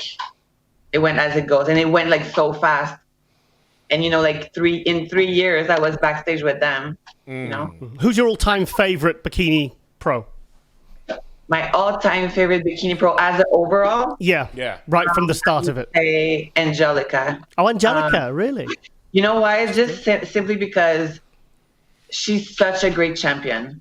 So genuine. Like, if I would be like a champion and represent the sport as an ambassador, I would look up like for her. Just a good look, isn't it? She's your fellow GAT sponsored athlete, isn't she? Yeah, she's GAT sponsored athlete. Yes, sorry. Same as you? Yeah. Yes, and the same as Janet also. So what are your plans for this year then in your contests? So I'm going straight to the Olympia. I'll focus on there because after last year, I did the Olympia, but I also did China right after. I did Philippines, and then I did like both Arnold. So I needed a break. Yeah. So using this break, I started my prep 4 weeks ago. with a new coach and on brand new path, and I'm going to be all focused for the Olympia to bring my best package. The bikini judging for us is sometimes a little bit, it changes from year to year. Yeah. We've noticed. How do you know what look the judge would want to reward you? Is there like, did they tell you this each year, or how do you know what type of look they want, and how do you train for that look? Because it has changed a lot. It's changing every year, we can tell, or every 2 years. Yes, it does. Yeah, certainly, you're absolutely right. I would say my best tip for being in line with what the judges want is ask them first, and they will tell you. And second thing that I noticed, because at the Arnold's, I kind of bring a very, very, very lean look, 10 pounds less than my Olympia. At the Arnold. They didn't like it at all. So for me, even though like my waist can be a little more like thicker and less lean than the other girls, well, they like it better because of like the curves, and that's more of my X factor. So I would say see bikini not as a whole, but as every subject. Like Janet is like math, I'm like French, and Isa is more like geography. You know what I mean? All different, and we have our own looks, our own personality. It's all different. Janet can look very good, flat and lean, but for me, it doesn't work. So I definitely preferred your Olympia look to your Arnold look, because I saw you at the Arnold at the you were being interviewed at the Meet the Competitors on the Thursday night, and to me it was a slightly too lean look. I prefer. See, I'm kind of like, my favorite era of the bikini was like 2010, 2011, 2012. Amanda Latona, Natalia Mello. I like to see a bit more tone. I don't like to see them too lean. Yeah. That's my own personal take, but it's like, so for me, like Angelica Texera, the Olympia look, the look you brought to the Olympia last year, for me, that's a preferable look to the super, super lean look. Yes, hopefully that's what the judges think this year also, and they go in the same, way of thinking. To me, I'm not, I respect all competitors, and it shows a lot of hard work, but I think it's a healthier look a little bit. Yeah. You have to keep the standard for bikini, in my opinion. More curvy, more muscle. That's much better. Yeah. Can you tell us, how does a top IFBB Pro bikini girl train? How do you prep? What's your schedule for the like? Let's say 1 month out. What's your routine? What do you do? So I would, wake up in the morning. We eat 6 meals a day. Train at least twice a day. Cardio, and then train, and then cardio probably after training also. It always depends. Every prep are different, but that's the usual for me. So I can spend in the gym like 4 hours. 4 hours? 4 hours, wow. Yes, because I pose every day, I do my vacuums, I do my, abs and stuff. So yeah, 4 hours probably. And then I eat a meal over there. But I love just doing all my thing at once, so. 4 hours, huh? Can you tell us how many calories usually you diet on? So right now I'm pretty low. I'm usually, 2,200 calories. That's pretty good. Day. That's pretty good. That's not too low. We've heard a lot less than that. Right now I'm at 1,500 because I want to like lean out, and then so with my new coach, that's what we want to do. We want to like be leaner, way ahead, and then just cruise into the show with like sometimes like adding more food and build up my metabolism as we go through. And that's what we're trying to do right now. So pretty low calories, high cardio right now, to be honest, and then cruise into the show, the Olympia, like with no stress on my body, body well rested. So what's your advice to the young girls around in the world who diet on 800 calories and 900 calories for bikini We've heard girls? 900, yeah. What would your advice be to them? Eat more. Just to be consistent and go into a show, with 1 day at a time. So you do 1 day, you did your, 1 day, make sure your training is 100%, make sure your diet is 100%, and go day by day. Don't see it like I have 12 weeks more to go. I have 16 weeks more to go. I have 4 weeks more to go. Go one day by one day. And, it's just as you walk to a hill, you walk uphill, it's one step at a time. Well, it's the same thing. It's one day at a time until you bring the perfect package on the day of the show. What's your favorite aspects of being a bikini pro? Yeah. What's your favorite part of it? My favorite part of being a bikini pro, so many things, but I would say all the poise and, the sass and kind of like the mainstream look we can bring also, you know what I mean? Like the fact that people can rely on us and see us as motivation and inspiration, but also for like lifestyle. Do you follow bodybuilding at all? The open guys. Do you follow bodybuilding? Open class? The men? Yes. Yeah, so who's your favorite to win this Mr. Olympia? Here we go. Your personal favorite? Personal favorite, because I had the chance to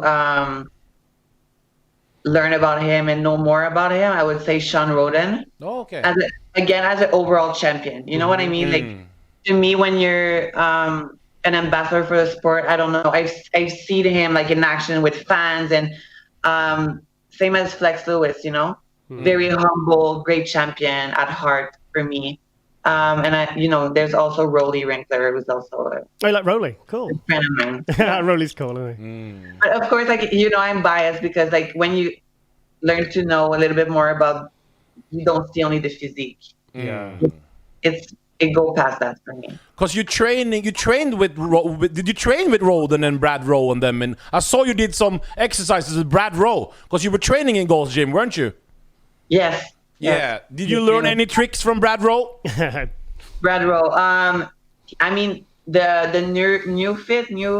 The electric thing. I saw some glute exercise he took you through or whatever it was. Cool. It was great. It was great. Yes.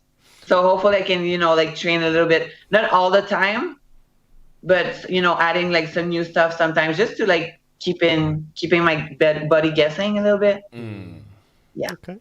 I'm trying to have fun this prep, Is there any sponsors you'd like to thank? Any thank yous? Any people you'd like to give a shout out to?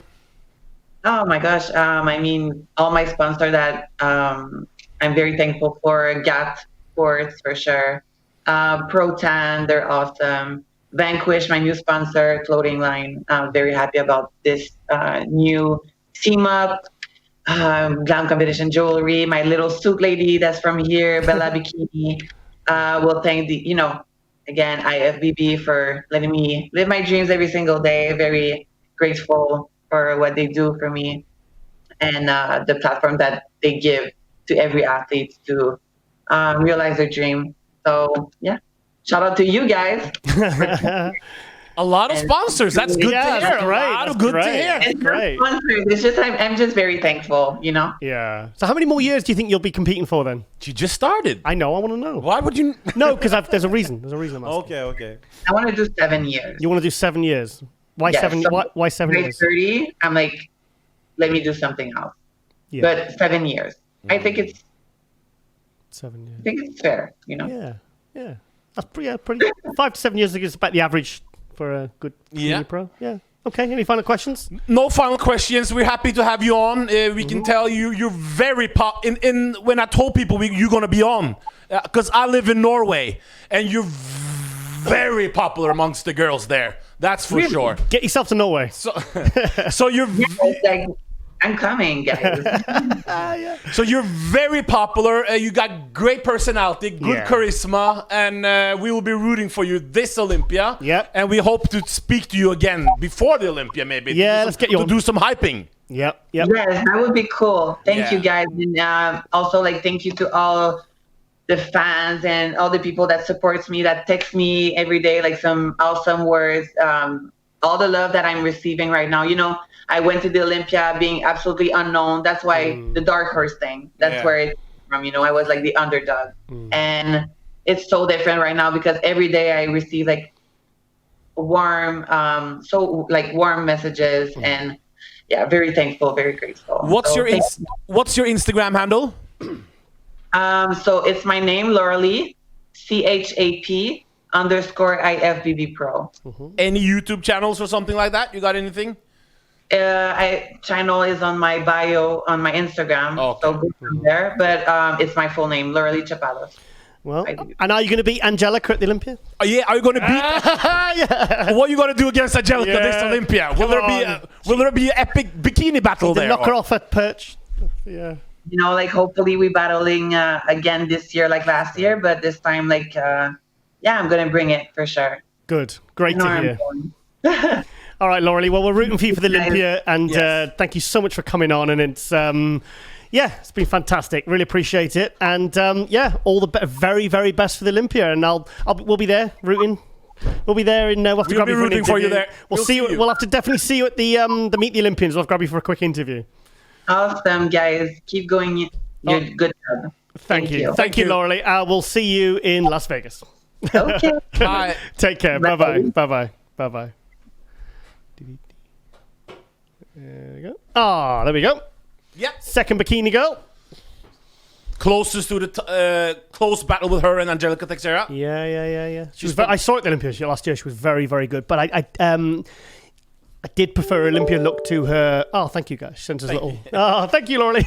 But what's cool is that if you're a top bikini girl in the world, you get flown around the world. 5 sponsors. Some of these bodybuilders don't even have one. Yep. Very professional. Yep. Look like a model. Very classy.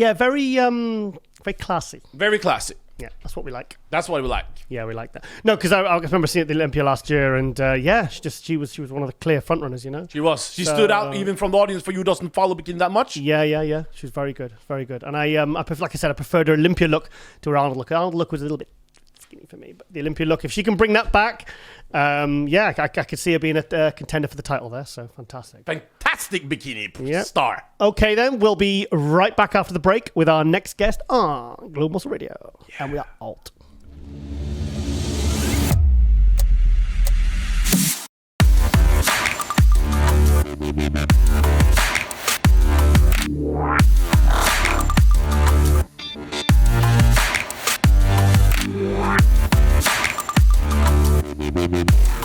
And welcome back to MD Global Muscle Radio here at the Pump Media Studios, joined by my co-host AJ, all the way from Norway, and we're joined by the first ever men's physique Olympia champion Marc Anthony. Yeah, fantastic.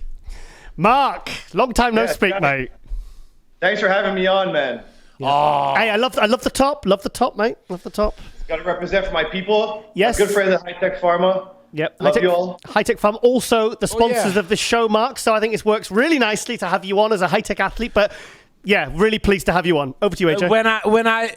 Before I became a journalist in bodybuilding, Yep. my number one guest would be you, man. Yeah, he said that. He did say that. Didn't I say that too? Did I say that? Yeah, he did say that. Yeah. Nah, because this is a guy like back in Norway, back in the day, we didn't really follow that much men's physique, but we followed you. Yep. Thank you, bro. Thank you. It was something about the. That's why I did my hair also. Marc.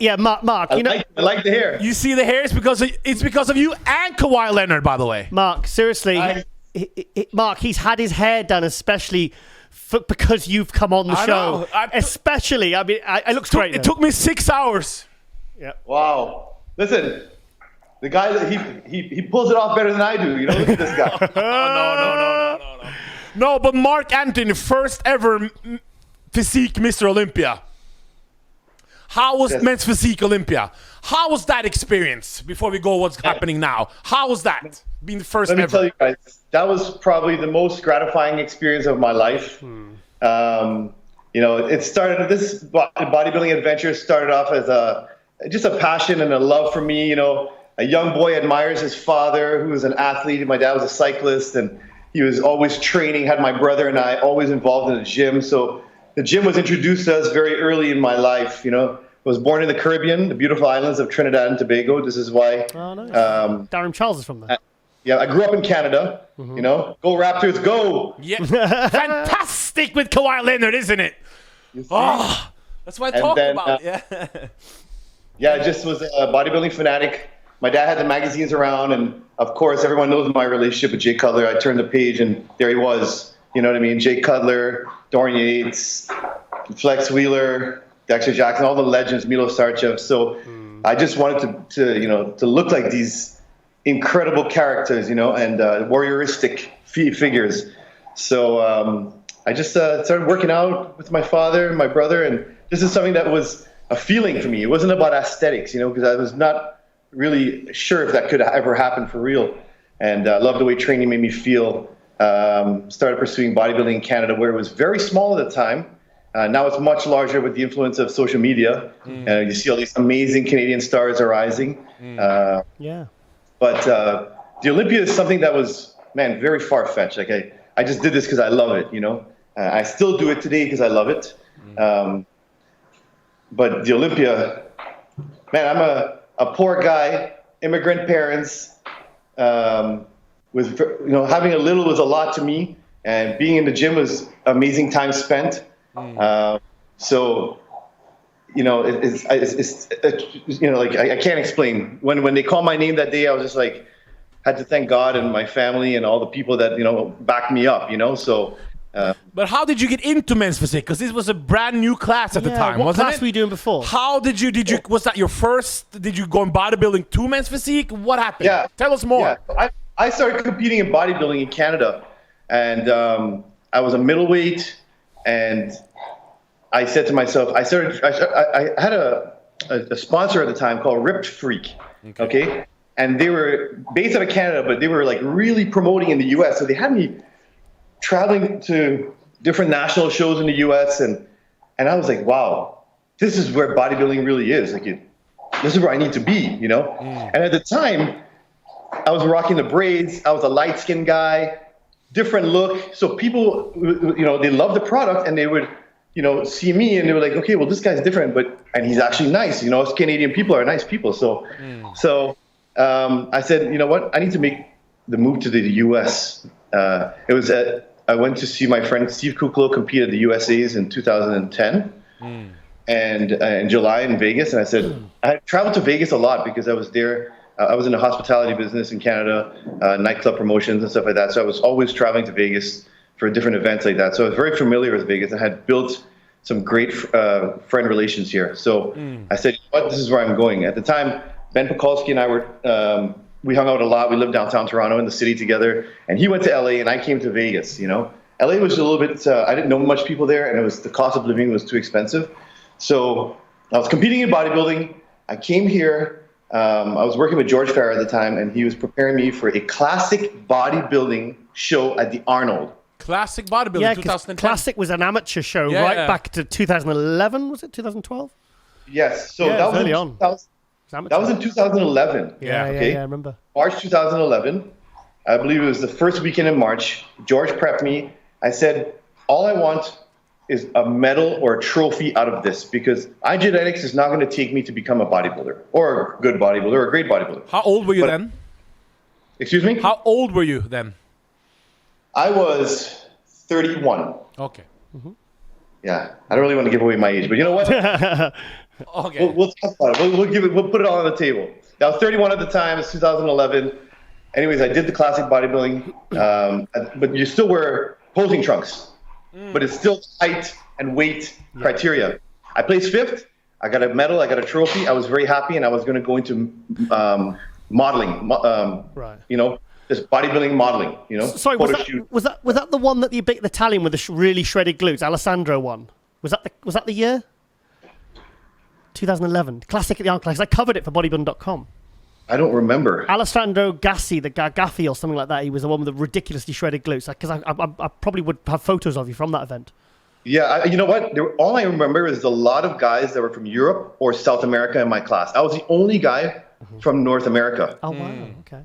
Yeah. And all these guys, I remember backstage going, holy, these guys are shredded. Never seen nothing like it. You know what I mean? Shredded glutes. It was crazy. The talent was just incredible. I mean, it still is, but that was my thing. I got my trophy, man. I was happy. I was just going to do photo shoots and be a model for physique model. And then Jay Cutler, my mentor, one of my best friends, I love that guy. He said, listen, I got a little bit of an inside. I'm going to tell you something.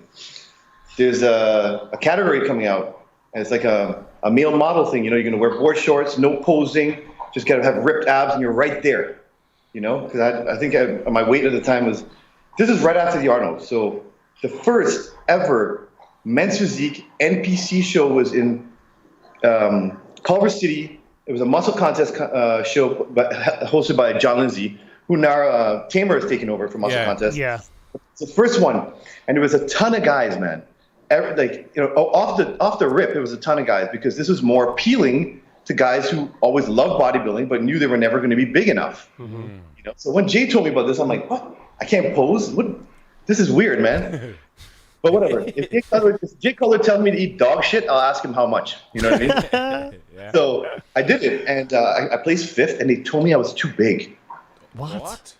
Yeah, they told me I was. But you know, the thing is, it was the birth of this division. No one really knew what to look for, what kind of shorts to wear. Man, I bought a pair of shorts like a Lance Armstrong Nike shorts. It wasn't even board shorts. No way. Yeah, you know? Yeah. So, so I did the show. I placed 5th. John Lindsay came off the stage and he says, "Listen, man, you have a really good look, okay, and you have a really good physique. Trim down a little bit. Don't get discouraged and come back and do this. You're gonna do well." Yeah. You know what I mean? So I always remember that. I have a special love for John Lindsay. We share the same birthday. We're both Scorpios, and he told me that. So I said, "Okay, here's a division that I potentially could be good at. You know, this guy's been in the business for over 40 years, and he's telling me that I could be good at this. You know, and Jay Cutler's telling me, like, he goes, you're going to be the best in this division. You know what I mean? And then I have George Farah telling me the week after, he goes, if there's a Mr. Olympia in this contest, in this division, you're going to be Mr. Olympia." Wow. So you got George Farah and Jay Cutler telling you that there's a new category, and you're going to be the one that wins it. Must feel really good. Wow, what a feeling! Like, what? All my friends in Canada were like, "Dude, you left Canada and your amazing lifestyle here. You got everything to go do bodybuilding. Do you make money? Yeah. So you get paid." Yeah. So I'm like, all right, man, now this is it. I'm staying. You know what I mean? Because now this thing just blew up off the scene. You know, everyone is wanting to do this. As soon as I did the first show, everyone that had any kind of social media was like, I'm doing that. Yeah, you know what I mean? I can do that. And then all these guys that were middleweight bodybuilders started coming down. Yeah. And, well, not down, I should say. They started transitioning to it. And now we got some really competitive guys. You know what I mean? So that's how it all kind of started, man. And then, you know, I did the Jay Cutler Classic here locally in Vegas. So anyway, so after the Arnold, it was 3 weeks after I did that show, the first one. I didn't know what to do, you know what I mean? Just went in. And then I was like, okay, let me see how I can make this very unique. And I created the posing, bro. Ask anybody, ask the Manians, they'll tell you. Who created men's physique posing? Me. So you created the posing. Hang on, is there any posing in men's physique? How is no, but seriously, no. In what way? No, tell us why. Tell us how. It's quarter turns. Yeah. With swag. So my dad. Swag. Yeah. So you created this. Listen, you can't put your arms up and angle and stuff like that. You cannot make illusions. Yeah. No. So you have to learn how to roll and twist to make your waist look small, your shoulders look wide, your chest look full. Yeah. Dad goes, listen, you're from the Caribbean, boy. You go up there and you make it look like you're dancing. You know what I mean? I said, let me put this together, a little bit of this, a little bit of that. Nice. You should see the way these guys were posing before, bro. Really? Rigid. They look like they're shitting themselves. Like, they don't know what to do. Some guys are posing like they're Abercrombie models, like this kind of shit. You know what I mean? So I'm like, let me take the lead here and let me start this. So they started following you after seeing you do it. Come on, did you not take a look back, man? Yeah. Just see everyone trying to do my posing. I mean, it's evolved tremendously now. Yeah. And now they're doing a lot of weird shit with their hands and stuff like that. But you know what I mean? What can you say? That's how evolution goes. You know what I mean? Yeah. But then I did the Jay Cutler Classic. I placed second there. And I looked at Jay off the stage like, yo, you're supposed to be my friend. I was supposed to win this show. I placed second. Then I did the LA Championships. I placed second, which qualified me for nationals. And being a Canadian citizen, I could only do the North Americans. Right? And everybody was started turning pro because all the U.S. citizens were doing, what do we have, 8 national shows that they can compete in. Oh. So I did I had to wait till September, which was good, and I just really refined my posing, my body. I went into the North Americans, which was held in Cleveland at the time, and hosted by Mr. Gary Udit and Mr. Jim Mannion. And I'm happy it happened there because those are the people that I love the most, respect the most, and have guided me throughout my career. It was class A, B, and C at the time only. Okay. What did that stand for? A, B, and C? Well, it's the height classes. Okay. Height classes, yeah. Yeah, there's like 8 of them. Now we have 8 to like. Yeah. yeah. Tons of them. So I went in, won my class. I think it was like 60 guys or something like that, and then 60 I turned pro. What? I did not win the overall. Mark, what was it about your physique that even then at the start stood out from the others? What was it? You know what, Giles? I don't think it's about my physique. And I'll tell you what it is. Listen, I was a super bodybuilder back in them days. But when you saw him, it was something special, bro. Right, okay. It was like a model, but athletic. And the hair and it was perfect, bro. Almost turned me gay, bro. Almost. Didn't do it, but almost. It was close. It was very good, Mark. Twins separated birth. Hey, man. I love this guy. Listen, I said to myself, I have to make this as strong and masculine as I could. You know what I mean? Yeah. And I said, listen, I'm a street guy from Toronto, man. I'm going to go on there and I'm going to be cultural. I'm going to be me. I'm not going to try to be like, the All-American or the All-Canadian guy. I'm going to be me, Marc Anthony. Braids in my hair, light-skinned guy from the Caribbean, okay? And I'm going to go on there and I do my thing. You know what I mean? That's it. I went on there and I said, I just wanted to be strong and masculine. You know what I mean? Because it's a division already that, most of the judges are former bodybuilders. Most of the fans are hardcore bodybuilders. Yeah. I'll look at me and be like you just said, this guy is different. Even though this division is kind of like, I don't know about it, I like the guy. Yeah. So it wasn't my physique, it was my presentation, I feel. And So what was it? So what was it like to go from like a middleweight amateur and then literally a couple of years later you're up on stage at the Olympia in the first men's physique Olympia? Yeah, take us to that Miss going Olympia to the event. Olympia, I mean, just as a competitor, what was that like? What was that? Tell us your mindset and what that experience was But like. were you for on the main stage? No, not in those days. No, we were on the expo stage. Yes. So listen, man, I can't explain to you because you remember this is not supposed to happen, right? These are just things that are just happening as it goes. Yeah. And here I am. I'm finding myself in the company of George Farah, all these people that are like pushing me because I'm supposed to be now like the poster child for this division. You know what I mean? And I'm like the underdog. Like I said, I'm not the All-American guy. You know what I mean? So I just took it in strides, man. I just said to myself and my family, and I said, God, if this is where you want me to be, I'm just going to go forward, okay? I'm not going to have any intentions or expectations. My intentions is this. It's from then and now. Every day is a working day. God gave me the blessing and the ability to get up and do what I love to do, okay? I left my family and everybody home, so I'm not coming here to waste time, okay? I'm here to make shit happen, okay? So it was systematic, man. I just got to work every day. I busted my ass with very little resources because I didn't have anything. Actually, I had a sponsor at the time, All Max Nutrition, and they were very, very supportive because they're like, wow, this is a new division. Yeah. The consumers of our products are this guy or the people that want like this guy. So they invested a lot into me. You know what I mean? I got to thank guys like Kevin Cohenhoven back in the day. They were very, very, very supportive. And man, I never forget where I come from, Even if you guys haven't see me around in a couple of years, it's still like, these things are very important to highlight people that had my back, when I was coming. So the thing is, Mark, you're marketable because, like Flex Lewis moving from one country to another, and you do have a different look, and there's, you're not kind of like a typical, wasn't even a typical men's physique back then, and was you there? never you did have a different, and the thing is, you've got a personality and you can talk. So from a sponsor's point of view, they would see this new division and think, this guy's doing all the right moves here. So take us to the first Olympia. Who was in the first Olympia men's physique? It was you? Steve Cook. Yeah, that's the famous. Steve Cook, yeah. Cook, very famous, very favoritized, Done very well. Amazing guy, awesome physique. Matt Christianer. Yeah, the physique model. The first guy to turn pro. Who else was in it? Jeremy Buendia. Oh, he was in it. Olympia. Yeah. Where did he place that? Where did he place? runner-up, second. Okay. No one saw him coming, bro. But I saw him competing in the NPC and the amateurs, and I knew he was going to be special. I knew him. You know what I mean? Before we go into him, talk us about that day. So what happened? How did it? That day I was backstage with my brother, my family, all my friends from Canada came. The prep went well. We just had a wholehearted prep, man. We just enjoyed it. There was no stress, no pressure, because everything was up in the air for grabs. Yeah. But there was a lot of hype behind me. I really have to thank Jay for all his support. Going on interviews and telling people that I was this guy, and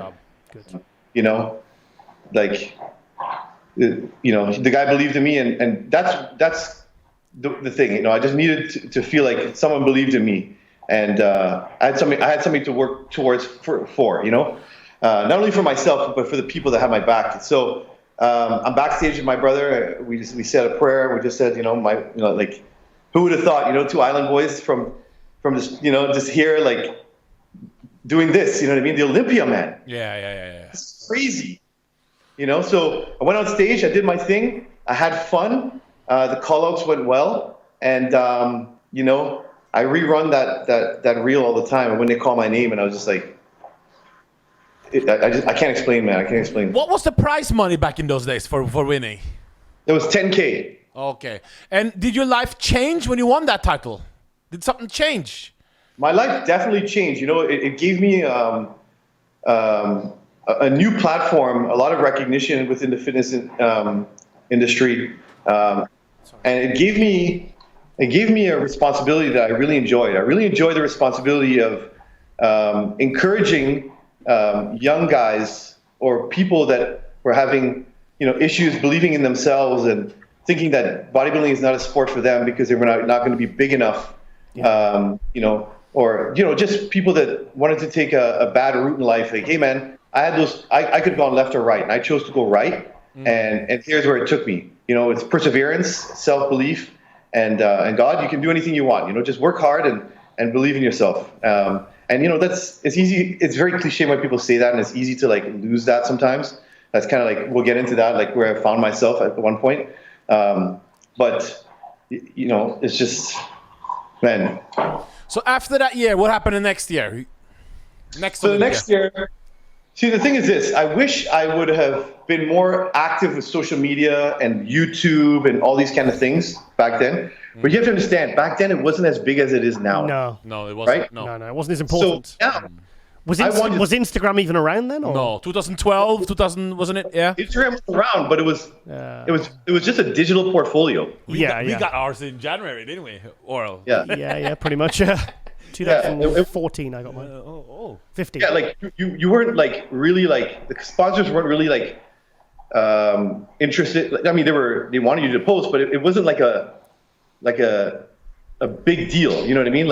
It wasn't like you have to do this many posts for this income, or there wasn't business opportunities at the time. It was more just for exposure. It was more magazines though, and even Facebook and MySpace. That was it was magazines, photo shoots. Those were the duties that sponsors wanted you to attend, and now it's all bloody Instagram. Isn't it? Yeah, all Instagram. It's all social media. At the time, print and publications were still active. Yeah. You know what I mean? And websites. People were just going online to see coverage. Now you just have to go on your Instagram and it's right there. Yeah. You know what I mean? So I kind of missed the beat with that when it got popular, and that's why you'll see on Instagram, even though my Instagram is completely organic, and I really don't fucking care that much about it. You know what I mean?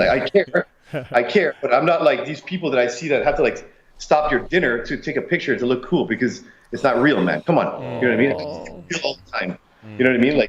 Everyone's trying to be perfect, Mark, anyway. I was out Saturday night, and it was just went out for a few drinks into the city, and it was actually quite a downer actually seeing everyone out, just literally girls just not even talking to each other, having drinks on their phones. Yes. What? It's gone too far now. It's gone too far. And I think the fitness industry as well I think it's going to come full circle. I really do. Yeah, I mean, so that's why you'll see this new kind of generation of physique athletes, or just in fitness in general. Back to you. You were 2012. You weren't as active on social media, and then what happened? Yeah. So I kind of lost a little bit of traction there. You know what I mean? but it doesn't matter, man. My message and my goal was to encourage guys, to take part in physique.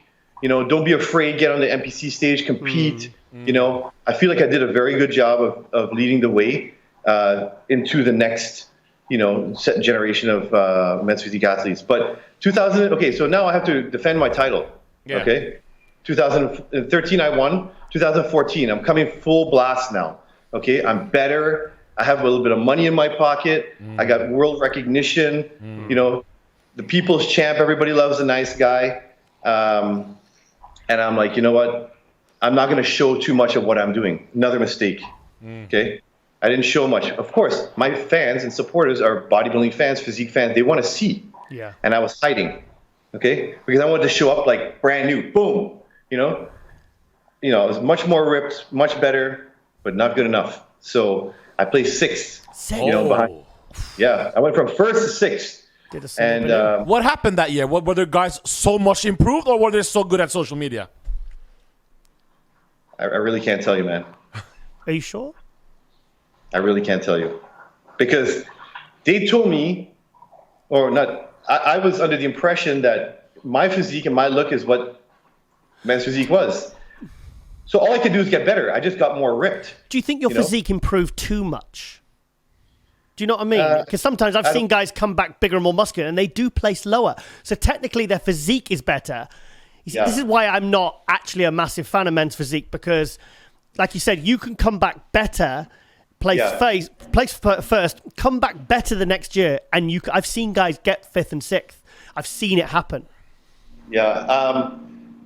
I really don't know. I respect all the judges, and whatever place they place me, I take with, a humble defeat. Of course, I was very disappointed of something that I felt like I was better, and I felt like if I didn't win, I was at least in the top three. You know what I mean? But I'm not a sore loser, man. It is what it is. It is what it is. What happened next year then? Still got Olympia title though to do something with. What happened to you then? Sixth place. 2014. I still was, the sponsors were great. I was still traveling a lot, still doing a lot of posing seminars. Everything was still the same, like the previous year, like when I had won. And then I said, you know what? I decided to take 2015 off. Another mistake. That was a mistake. Yeah, that was a mistake. Yes.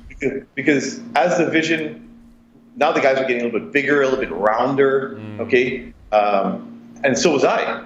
But I said, you know what? I'm going to take a year off. I'm going to clear my mind. I'm going to focus on business and, getting things organized, and then come back in 2016, which I did. But too much had passed, man. Things were moving, and they were moving without me. You know what I mean? And I was losing a little bit of popularity because other guys were getting more popular. And 2016, I came back looking my absolute best. It was the most happy I was with a physique ever. I had my friend Nicolas Bouliud from Switzerland here training with me. I actually worked with Patrick Tour for that prep. I was going to ask you about Patrick later, actually. Yeah, he was excellent. We only worked together for a year. He lives in another country, so communication is a little bit hard. I remember seeing the before and after pictures because it was quite a transformation for that prep, wasn't it? Yeah. Because you were quite out of shape, really, and then you managed to pull yourself into your best shape ever. And I said to myself, I took 15 off. I'm coming back in 16. I got to be like Cutler in 09. You know what I mean? Yeah. Come back. Stomp. Yeah. And show him the swag. Oh, the swag. There's no posing, bro. Yeah. Okay. So I was working with Patrick. I had Nicholas come out here. It was serious. And I placed last. The first last place. Yeah. I don't understand. And you saw the pictures, the transformation. No, because he did look good, really, really good. You got last place. I think Patrick sent me pictures of Marc. He said, "Look how good Marc is looking." It was shot. Because I wasn't allowed to show them to anyone. He showed me shots of your abs, and I thought, bloody hell, looks good. Really, really last place. Yeah, I remember. That must be very disappointing. And then I said to myself, man, this must be the end of an era. That's a signal. That's a sign. Sign, But the end of something and the start of something else? So, what are you doing now then? We've seen you coaching a lot of bikini athletes lately also. Now I'm enjoying life. enjoy life. You know, you make some good business decisions. You put a little bit of this away, a little bit of that away. You know, and I've really started focusing and pursuing my coaching business. By no means am I like a, you know, guru coach or anything like that, but I have a really good amount of NPC athletes or amateurs around the world, and I like working with amateurs because I get to develop them, you know, and get them in their. I want their first experience in competing to be a really great one. Do you have a team name? Is it just Marc Anthony Coaching, or do you have like a coaching team name? Yeah, it's I use the hashtag Team Marc Anthony. Right. But okay. my coaching business is called Olympia One Coaching. Nice. Yeah. Capitalize on that title. Olympia One Coaching. Yeah. So what divisions are you working mostly with? I work with all divisions. All divisions. You know, mostly men's physique and classic physique. And I do have a handful of bikini athletes, you know. Yeah, you're prepping, Jennifer Dory or Jennifer whatever? Dory, Jennifer Dory, yeah. She's Canadian, one of the best bikini athletes in the world. She's one of the best in the world right now. Yes. You know, she just had a rookie season was last year, where she did very well.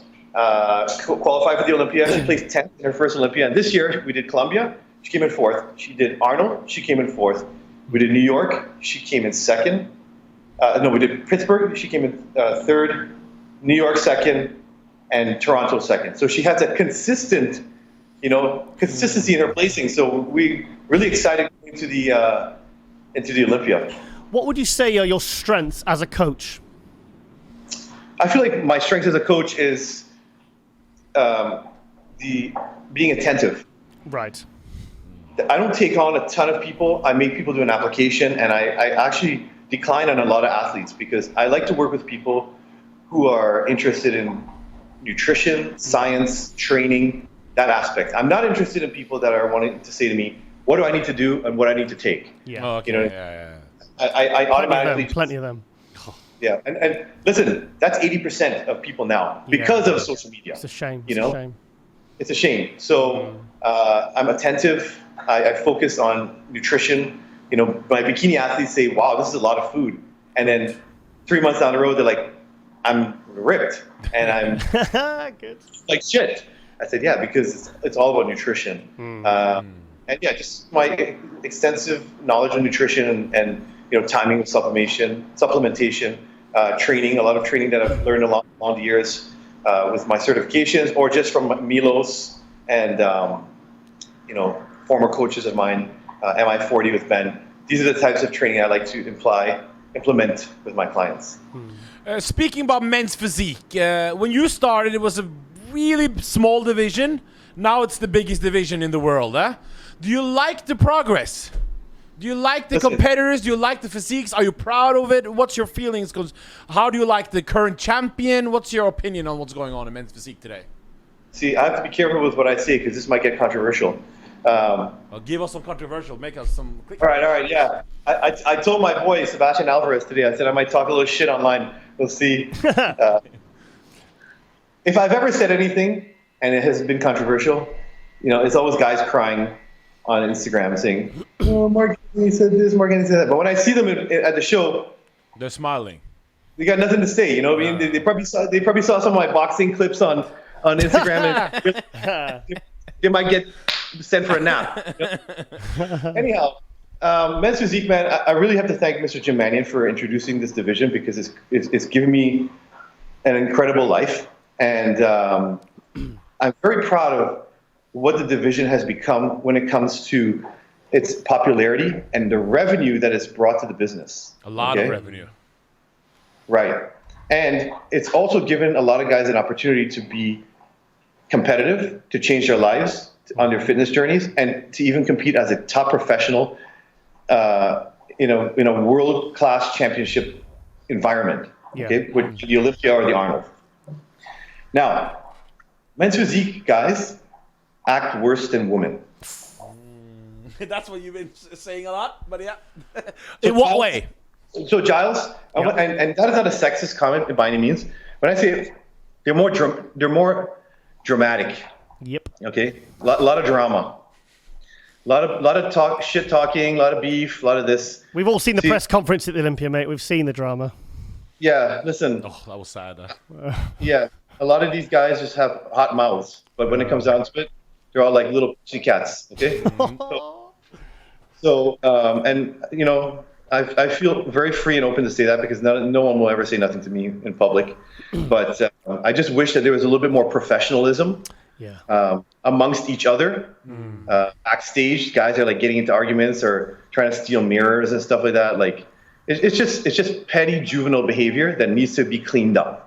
Okay, because we are setting an example for the guys that are competing in the amateur divisions, and we still have not convinced the true hardcore bodybuilders like Giles that this is a legit division.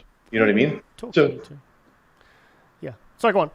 Yeah. So, like, you know, earning the respect of the people in bodybuilding, I just feel like these guys need to clean up their behavior a little bit. Now, sorry to interrupt. Do you see that more in the amateur or the pros in the men's physique? Unfortunately, I see it in the pros more. Right. Okay. Yeah, I thought you were going to say that. Yeah. Were you embarrassed at this press conference this year with the men's physique guys? Listen, there's a way to be sharp and propose some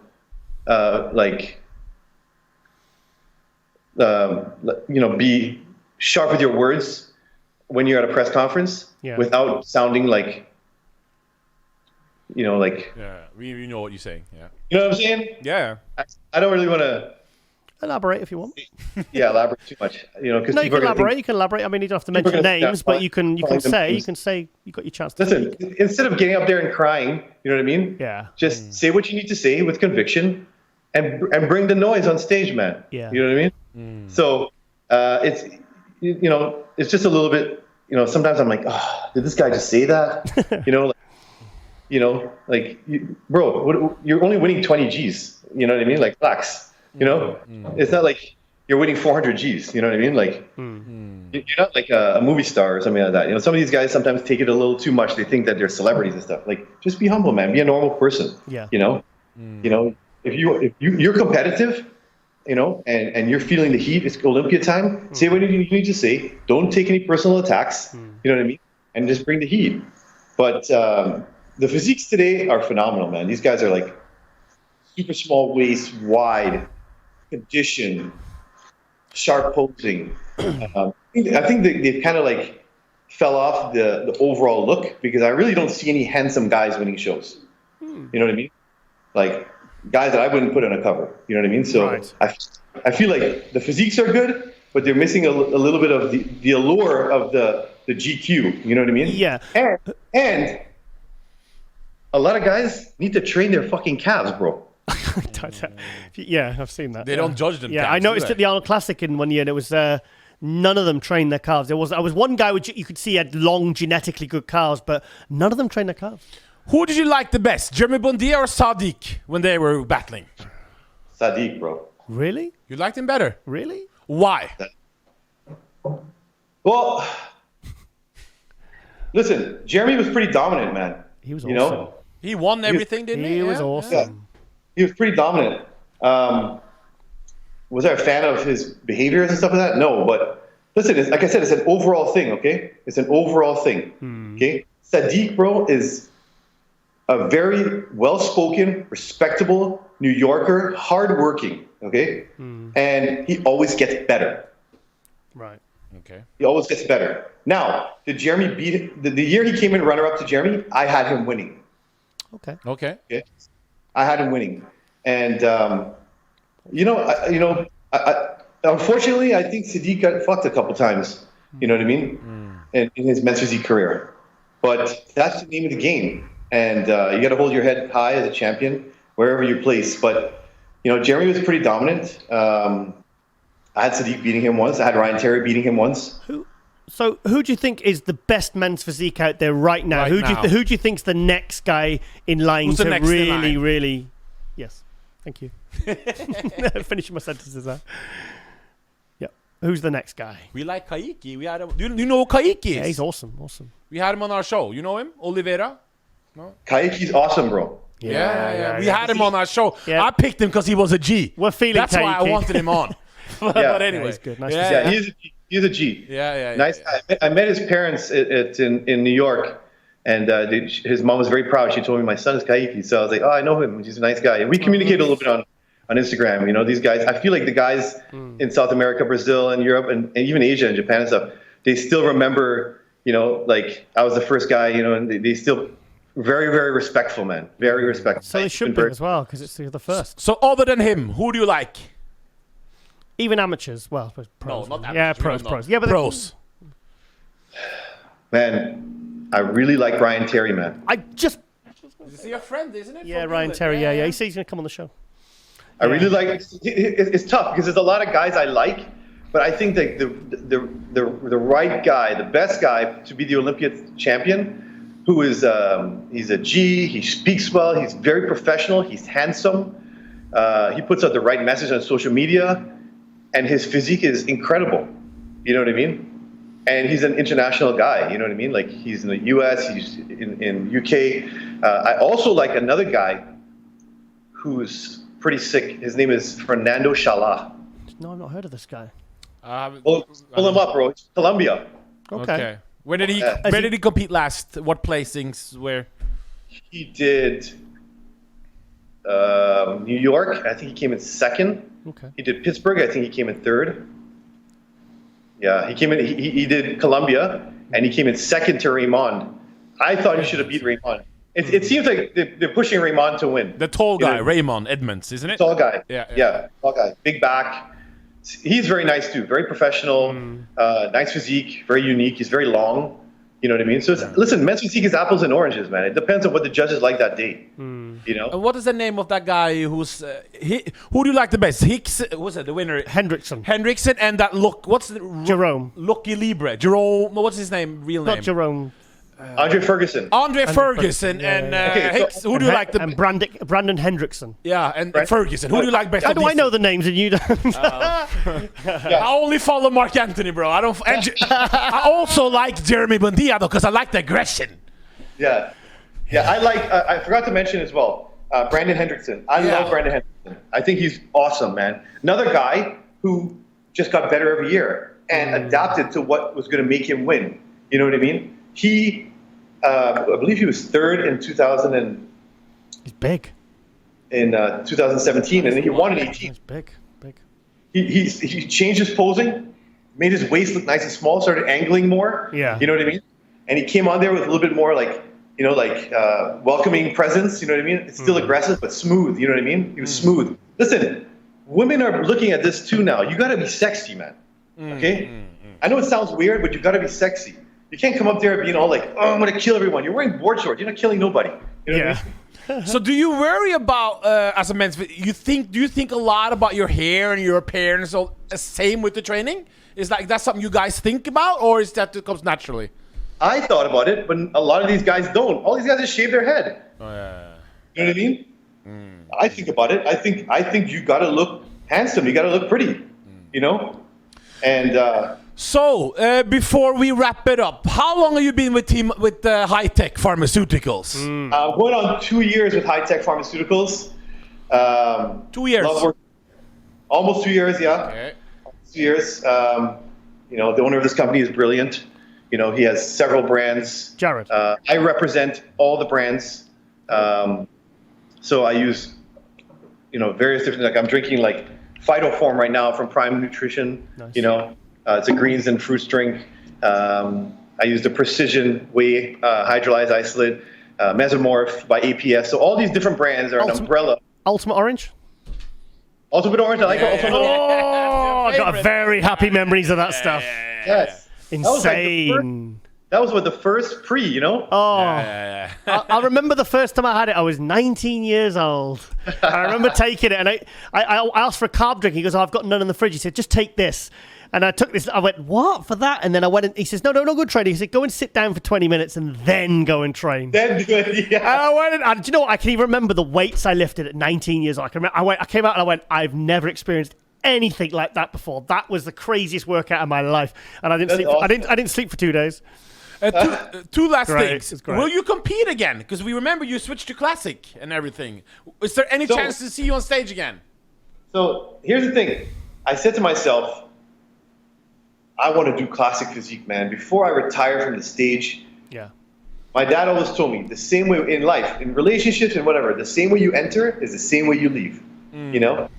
And I said to myself, wow, this is amazing. I would love to just do a posing routine on the Olympia stage before I retire from the stage. Now you're talking. And then I saw Sadiq come back to men's physique because, you know, Jeremy's not in the picture anymore, you know? I was like, fuck, maybe I should do men's physique again. But like, no, you know what?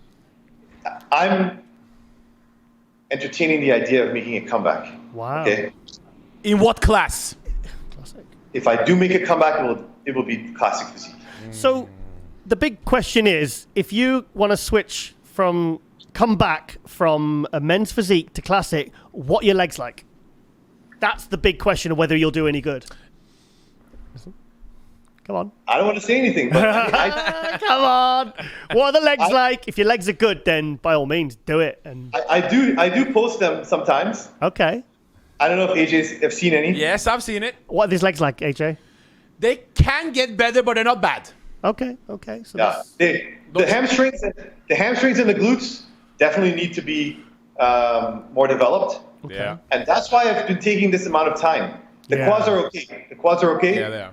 But the side shots and the back shots, there needs to be some more width and thickness, more depth in the hamstrings and glutes. do you train them harder now? Now that you're not, you must have trained, because I've seen Ryan Terry train legs, and he was training hamstrings in a gym for about 45 minutes. I was thinking, I said to him, why are you training legs? Why are you training hamstrings? And he meant, he goes, no, you've got to train everything. And he said, and he showed me his legs, and they look fantastic. I was like, well, what's the point?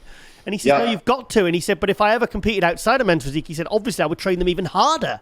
Yeah. Well, I always train my legs hard because I enjoy training legs. Right. Okay. But now it's more specific. I'm training hamstrings twice a week now. Okay. In the beginning of the week and the end of the week. So it's much more detailed,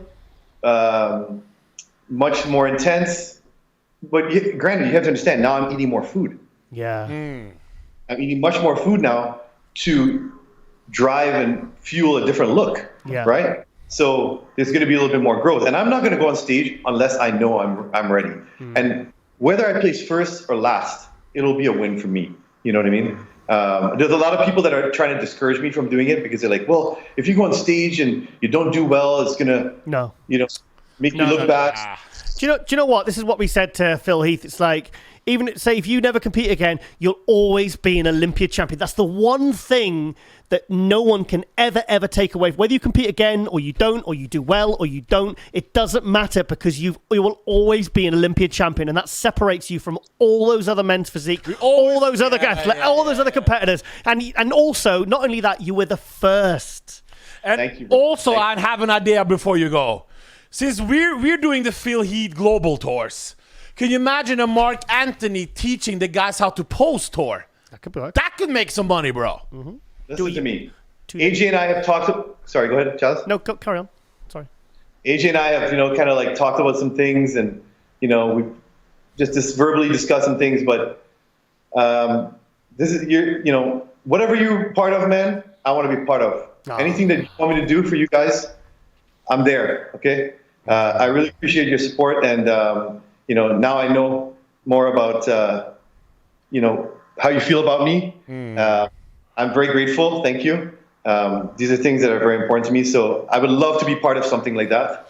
Because men's physique is the biggest division, and he's the original of posing. Well, you see, the thing is with these tours, we're starting off in the UK, and then what we're going to do is we're going to roll them out to other countries. So, just off the bat here, I'm thinking like a European tour, 2 days in one country, 2 days in another, 2 days, and it wouldn't be hard to get good attendance of those, especially if there's a good angle with posing. Men's physique, I can see it being a big success, because you're a good talker and you're a smart guy, and every time I've ever met you, I remember I said it before we started filming, met you in Miami 2012, I met you several times, and you've always been very polite, very respectful. When AJ said about getting you on, he knows I'm not the biggest fan of men's physique, but I said, no. And I said, when I mentioned your name, I said, oh, no, absolutely. I said, Marc's a really good guy. Every time I've met him, he's been super polite and very classy, so, I'd absolutely 100%. No, I'm up for that. I'm up for that. Thank you, man. Thank you That's for... it, man. nothing's changed. You win a title, it doesn't make you any better than anybody. We're all men, you know. So. Thank you for your time. It was a great. We were supposed to go 30 minutes. We went for an hour because we were so interested in your story. I hope people really, what can I say? We really respect you, and we love what you've done for the sport, and we're looking forward to working with you maybe in the future. Definitely have you on, and we will contact you. And where can people follow you at? Listen, you can follow me on Instagram, which I'm not the greatest at, but it's organic. It's at Marc Anthony Flex. I'm always on there and checking my DMs and stuff like that. So I'm not too big on Facebook or Twitter, but that's where you find me on Instagram. And right here, I'll be here in September at the Olympia, right here in Las Vegas. So look forward to seeing. We'll be there. I'm just thinking after party. We're coming, bro. We need some after parties. I was just gonna tell you, I'm throwing the biggest, baddest pool party on Sunday. We've definitely got two people coming. We got two people definitely coming. got two down from Europe. Yeah. Well, we're looking forward to speak to you more. And thanks for your time. And it's another one off your bucket list, AJ. Off your bucket list. But the point is, I'm happy. Marc Anthony. Yeah, but I'm from Jamaica and Norway, so I was happy that you said Trinidad. You know, and back in the day, one girl. I'm from Wales. I met one girl, and she had a picture of Marc Anthony like this, and she said, "AJ, you look a little bit like him." and that day, she got it for 3 hours, bro. I was so happy, bro.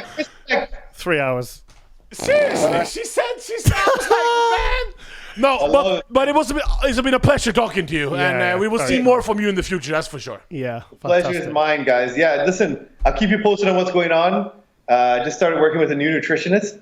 Okay. So things are rolling, man. Things are rolling. A champion nutritionist. He produces some pretty. Could you give us the initials? You want to say the name? Could you give us the initials? I've got a feeling I know it is.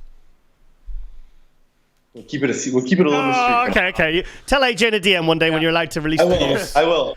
Okay.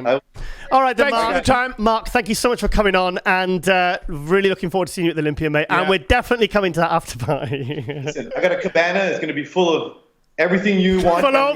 Full of what? He's smiling. Free drinks. Free drinks. Okay, thank you. All right, guys, thank you so much. It's been a pleasure. Take care, Anthony. Take care, Bye. Marc. Take care, Marc. Thank you. Bye-bye, mate. Bye-bye. Bye-bye. Oh, we're not finished. We got to talk. There we go. Get the headphones off. You see now I want him on. Yeah, good guy. No, I've to be honest, I've met him several times. Whenever I see him, I've seen him at the Olympia. I've seen him at Miami once, 2012. We had a bit of a conversation. I was chatting with Pete McGough. Really nice guy. I always go up to him and show him respect and say hi because he's. Thank you guys. Oh, I get little messages there. Yeah, no, it's fantastic. Really good guy. And interesting, smart guy, good talker. And also interesting what he said about the modeling look. That's what, because you and him have got very similar feelings on things and about swag and appearance and hair. And yeah, I can see why you two are friends. You can see it, huh? Yeah. Are you sure And I also agree with him. You're not the same age, you two, not twins. You're not twins, you know. Such a good guy. And also, it's nice seeing that he agrees with what you said about the behaving like very feminine. Yeah, pussy boys. He agrees with you. Yeah. Guys, I hope you guys enjoyed Marc Anthony. Yeah. It's not, like I said, it's one of your tick lists now, mate. Okay, right. Hope you enjoyed that, and we'll be right back after the break with our next.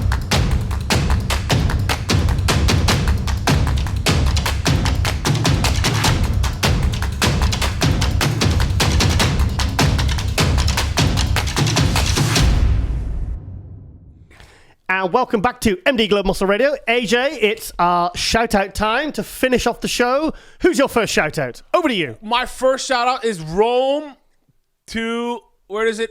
Well? No, not the other one. Yeah. So, this is Rome Natural Freak Ivy. Oh, yeah, I saw this picture. Natural guy. Yeah. Fantastic. So, he's from Jamaica, moved to Canada. He's natural Mr. Canada. What? Is that photoshopped? Go to the left there. Let's see how he looks. Tell me that's not photoshopped. So, this is Mr. Natural Canada. Oh, my God. He's friends with Quinton area. Yeah. They used to train together. Whoa, you can get similar shapes, don't they? So he's going for the first IFBB Pro Natural Championship. Oh, wow. Remember the one Ben Weider? AJ, you were telling me about this last week, yeah. So he's a natural. I can't even explain how he looks. Look at his abs. Look at his abs. That is like a work of art. Look at his midsection. It's like he's like a sculpture. So this guy is something to look out for. Microphone, AJ. That's something to look out for. Do you know, for any British natural bodybuilding fans, he reminds me of a guy called Nigel Palmer. Do you question of a guy called... This was a big guy, turn of the millennium, and he's very similar physique. Look at that. So he's something to look out for. He's going for the first natural pro... What's it called? The IBB Pro. They have a natural show. Okay. That's coming up very soon. Oh, he's very... He's what? Look at his physique. Is he a heavyweight, or do you know? Or? I don't know. I just can't get over the shape of his midsection. But look at that shape. And the way he's lit and everything is fantastic. I don't think he's that heavy. I think he's one of these guys that in clothes probably looks just like athletic, but then look at that physique. 28 years old. Look at the genetics. What a beautiful physique. I know. We need to call him Captain Photoshop. Look at this. Get that, honestly. No, he's not Photoshop. Yeah, but that's what people make themselves look like when they do Photoshop. You know these Instagram stars? Yeah. You know, and they make their waist look so... Look at that waist. Unnaturally small. That's what they try to look like. But he is very impressive. Yeah, I'll give you that, AJ. Very impressive. He's awesome. He's awesome. So go on for people who want to follow him. Show his Instagram handle. Yeah, fantastic. So this guy you want to follow. So when is he competing? You're welcome to Rome. But he's IBB Pro now. He won his pro card in the classic division. Oh, Natural Mr. Canada. Okay. Yeah. Yeah. But he won his pro card against other... Ronnie Ivrim. Rome. Sorry, Rome Natural Freak Ivijim. I can't say that last name. Do you know how to say it, AJ? Rome, you're welcome. Rome Ivijim. I just look at that V-taper. Oh, my God. So this is the guy. Follow him. Check out his journey. Absolutely sensational. Okay, my first shout out is... No, that's the wrong Chris Griffin. This is a big, tall, white guy from Boston. And that's somebody different. That's Tony again. Hello, Tony. Hello, Tony. Hello, mate. How you doing? He's always up on our screen. Okay, go down. Goon Griff. There you go. Just poking up there. He's just poking down. That's it. That's the one. That's the bugger. There you go. This is our friend Chris Griffin. Who has Beast Coast Live. Yeah, he runs it's an Instagram. Look, he's been sharing all our stuff. He's a very, very good friend of ours. Very good promoter. Yes, Justin Randall on today. Well, this will be out tomorrow, so it may be on replays. Oh, he's sharing our stuff too. Yeah, he's sharing our stuff. He's very supportive. He always shares our stuff on Facebook. Chris Griffin, he's competed many times. He's a coach. There he is. Look, he's a big bastard. Go down, so you can see his physique a little bit. How tall is he? 6'5"? 6'5", yeah. He's 6'5". Scottish-American. Yeah. Very good friend of MD online editor Ron Harris. Yeah. Both from Boston. He's competing soon now, also is. Yeah, he had problems with his shoulder, didn't he? But it looks like it's okay. Did the New York Pro wrap up, didn't he, also? Yes, with he Ron did. Harris? Yeah, he did, yeah. Yeah, he did some show coverage. Has a good bodybuilding channel. There you see he was with Derek Lunsford down there. Yeah, he coaches people as well. He's a very good coach. Yeah, he's a good coach. He's also very knowledgeable on... About the sport and...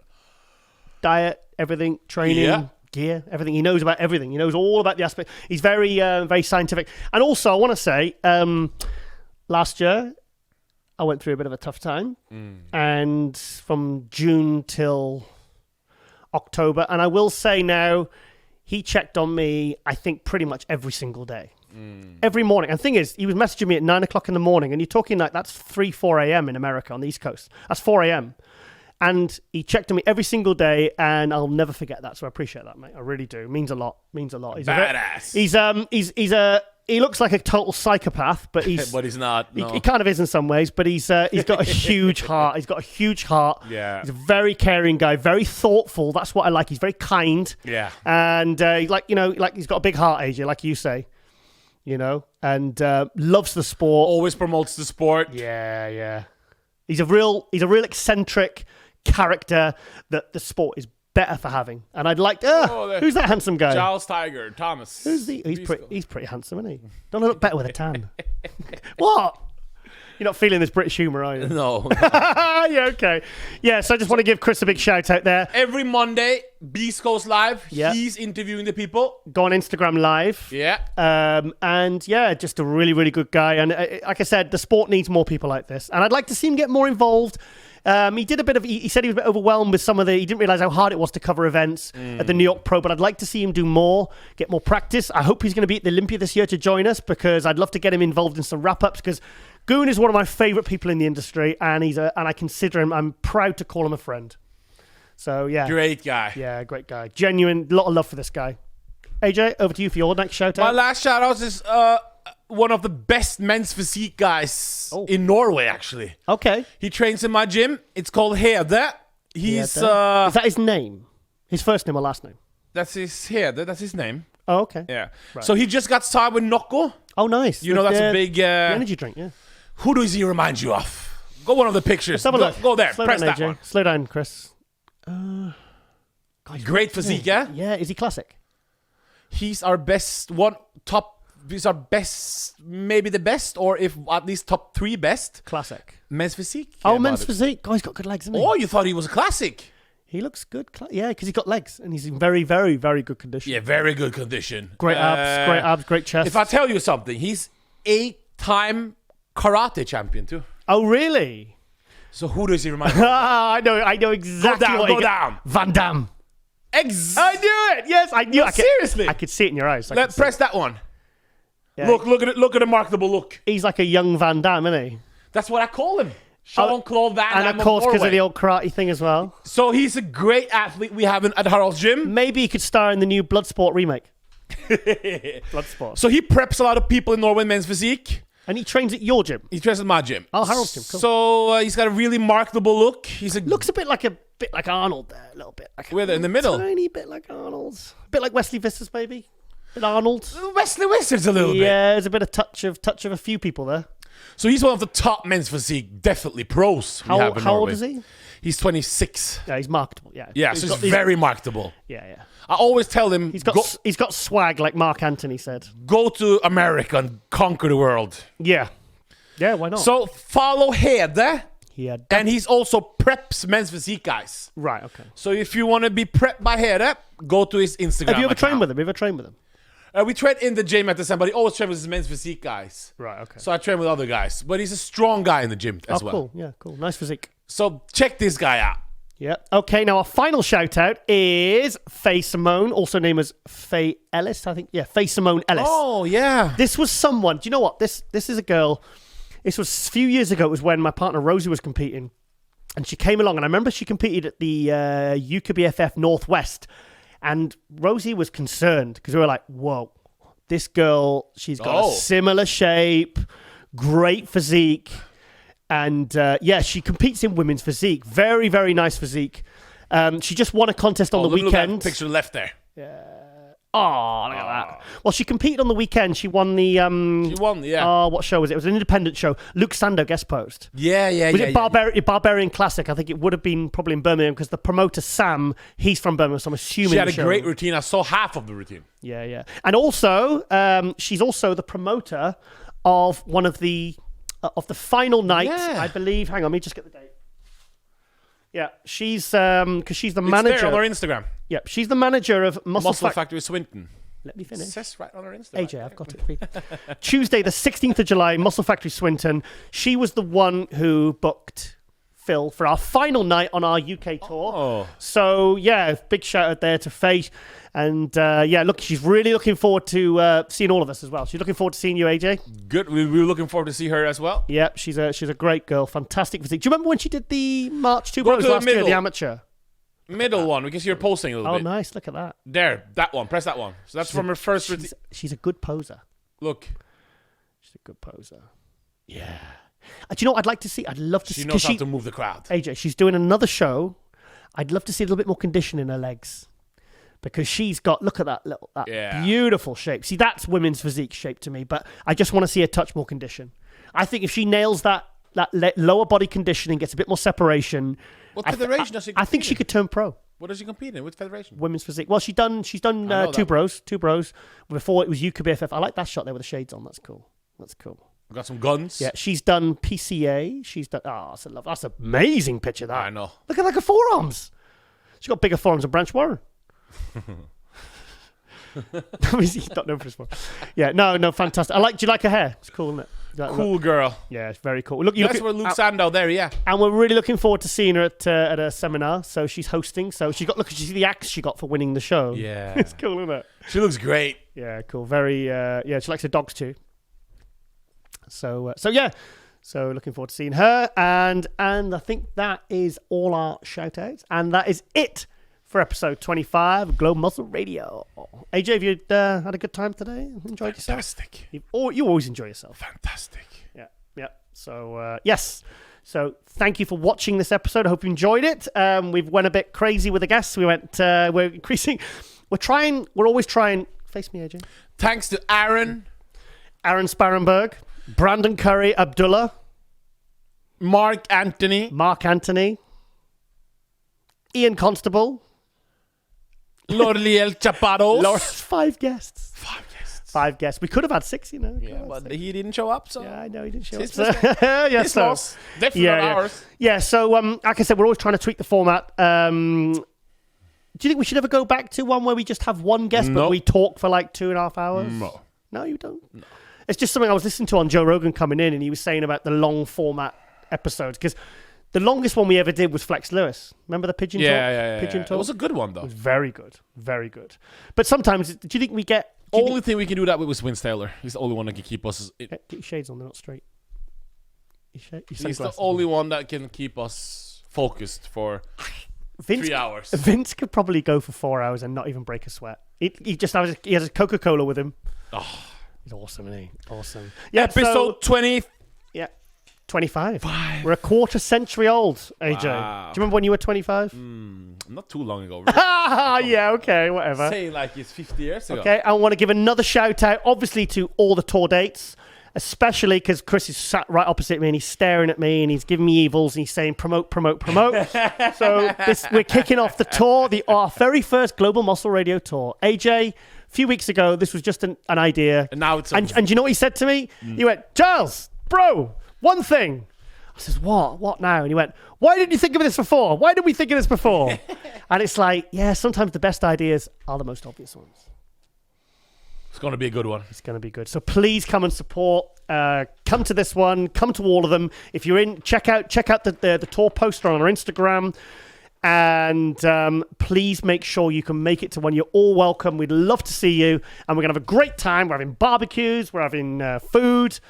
And it's going to see Phil training. He's going to be dieting in very, very good shape. So when are you going to get a chance to meet a 7-time Mr. Olympia in shape, in the gym, training, and meet us? Guys, if you want to meet us as well, you're more than welcome. So we'd love to meet you. And it's nice to put faces to the people. Now I feel like I'm waffling now.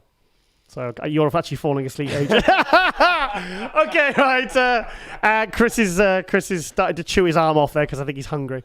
So yeah, big thank you for supporting. Big thank you for watching, and we'll see you next week for what? What did you chew off? Episode 26 next week of Global Muscle Radio. And we out. And we are out.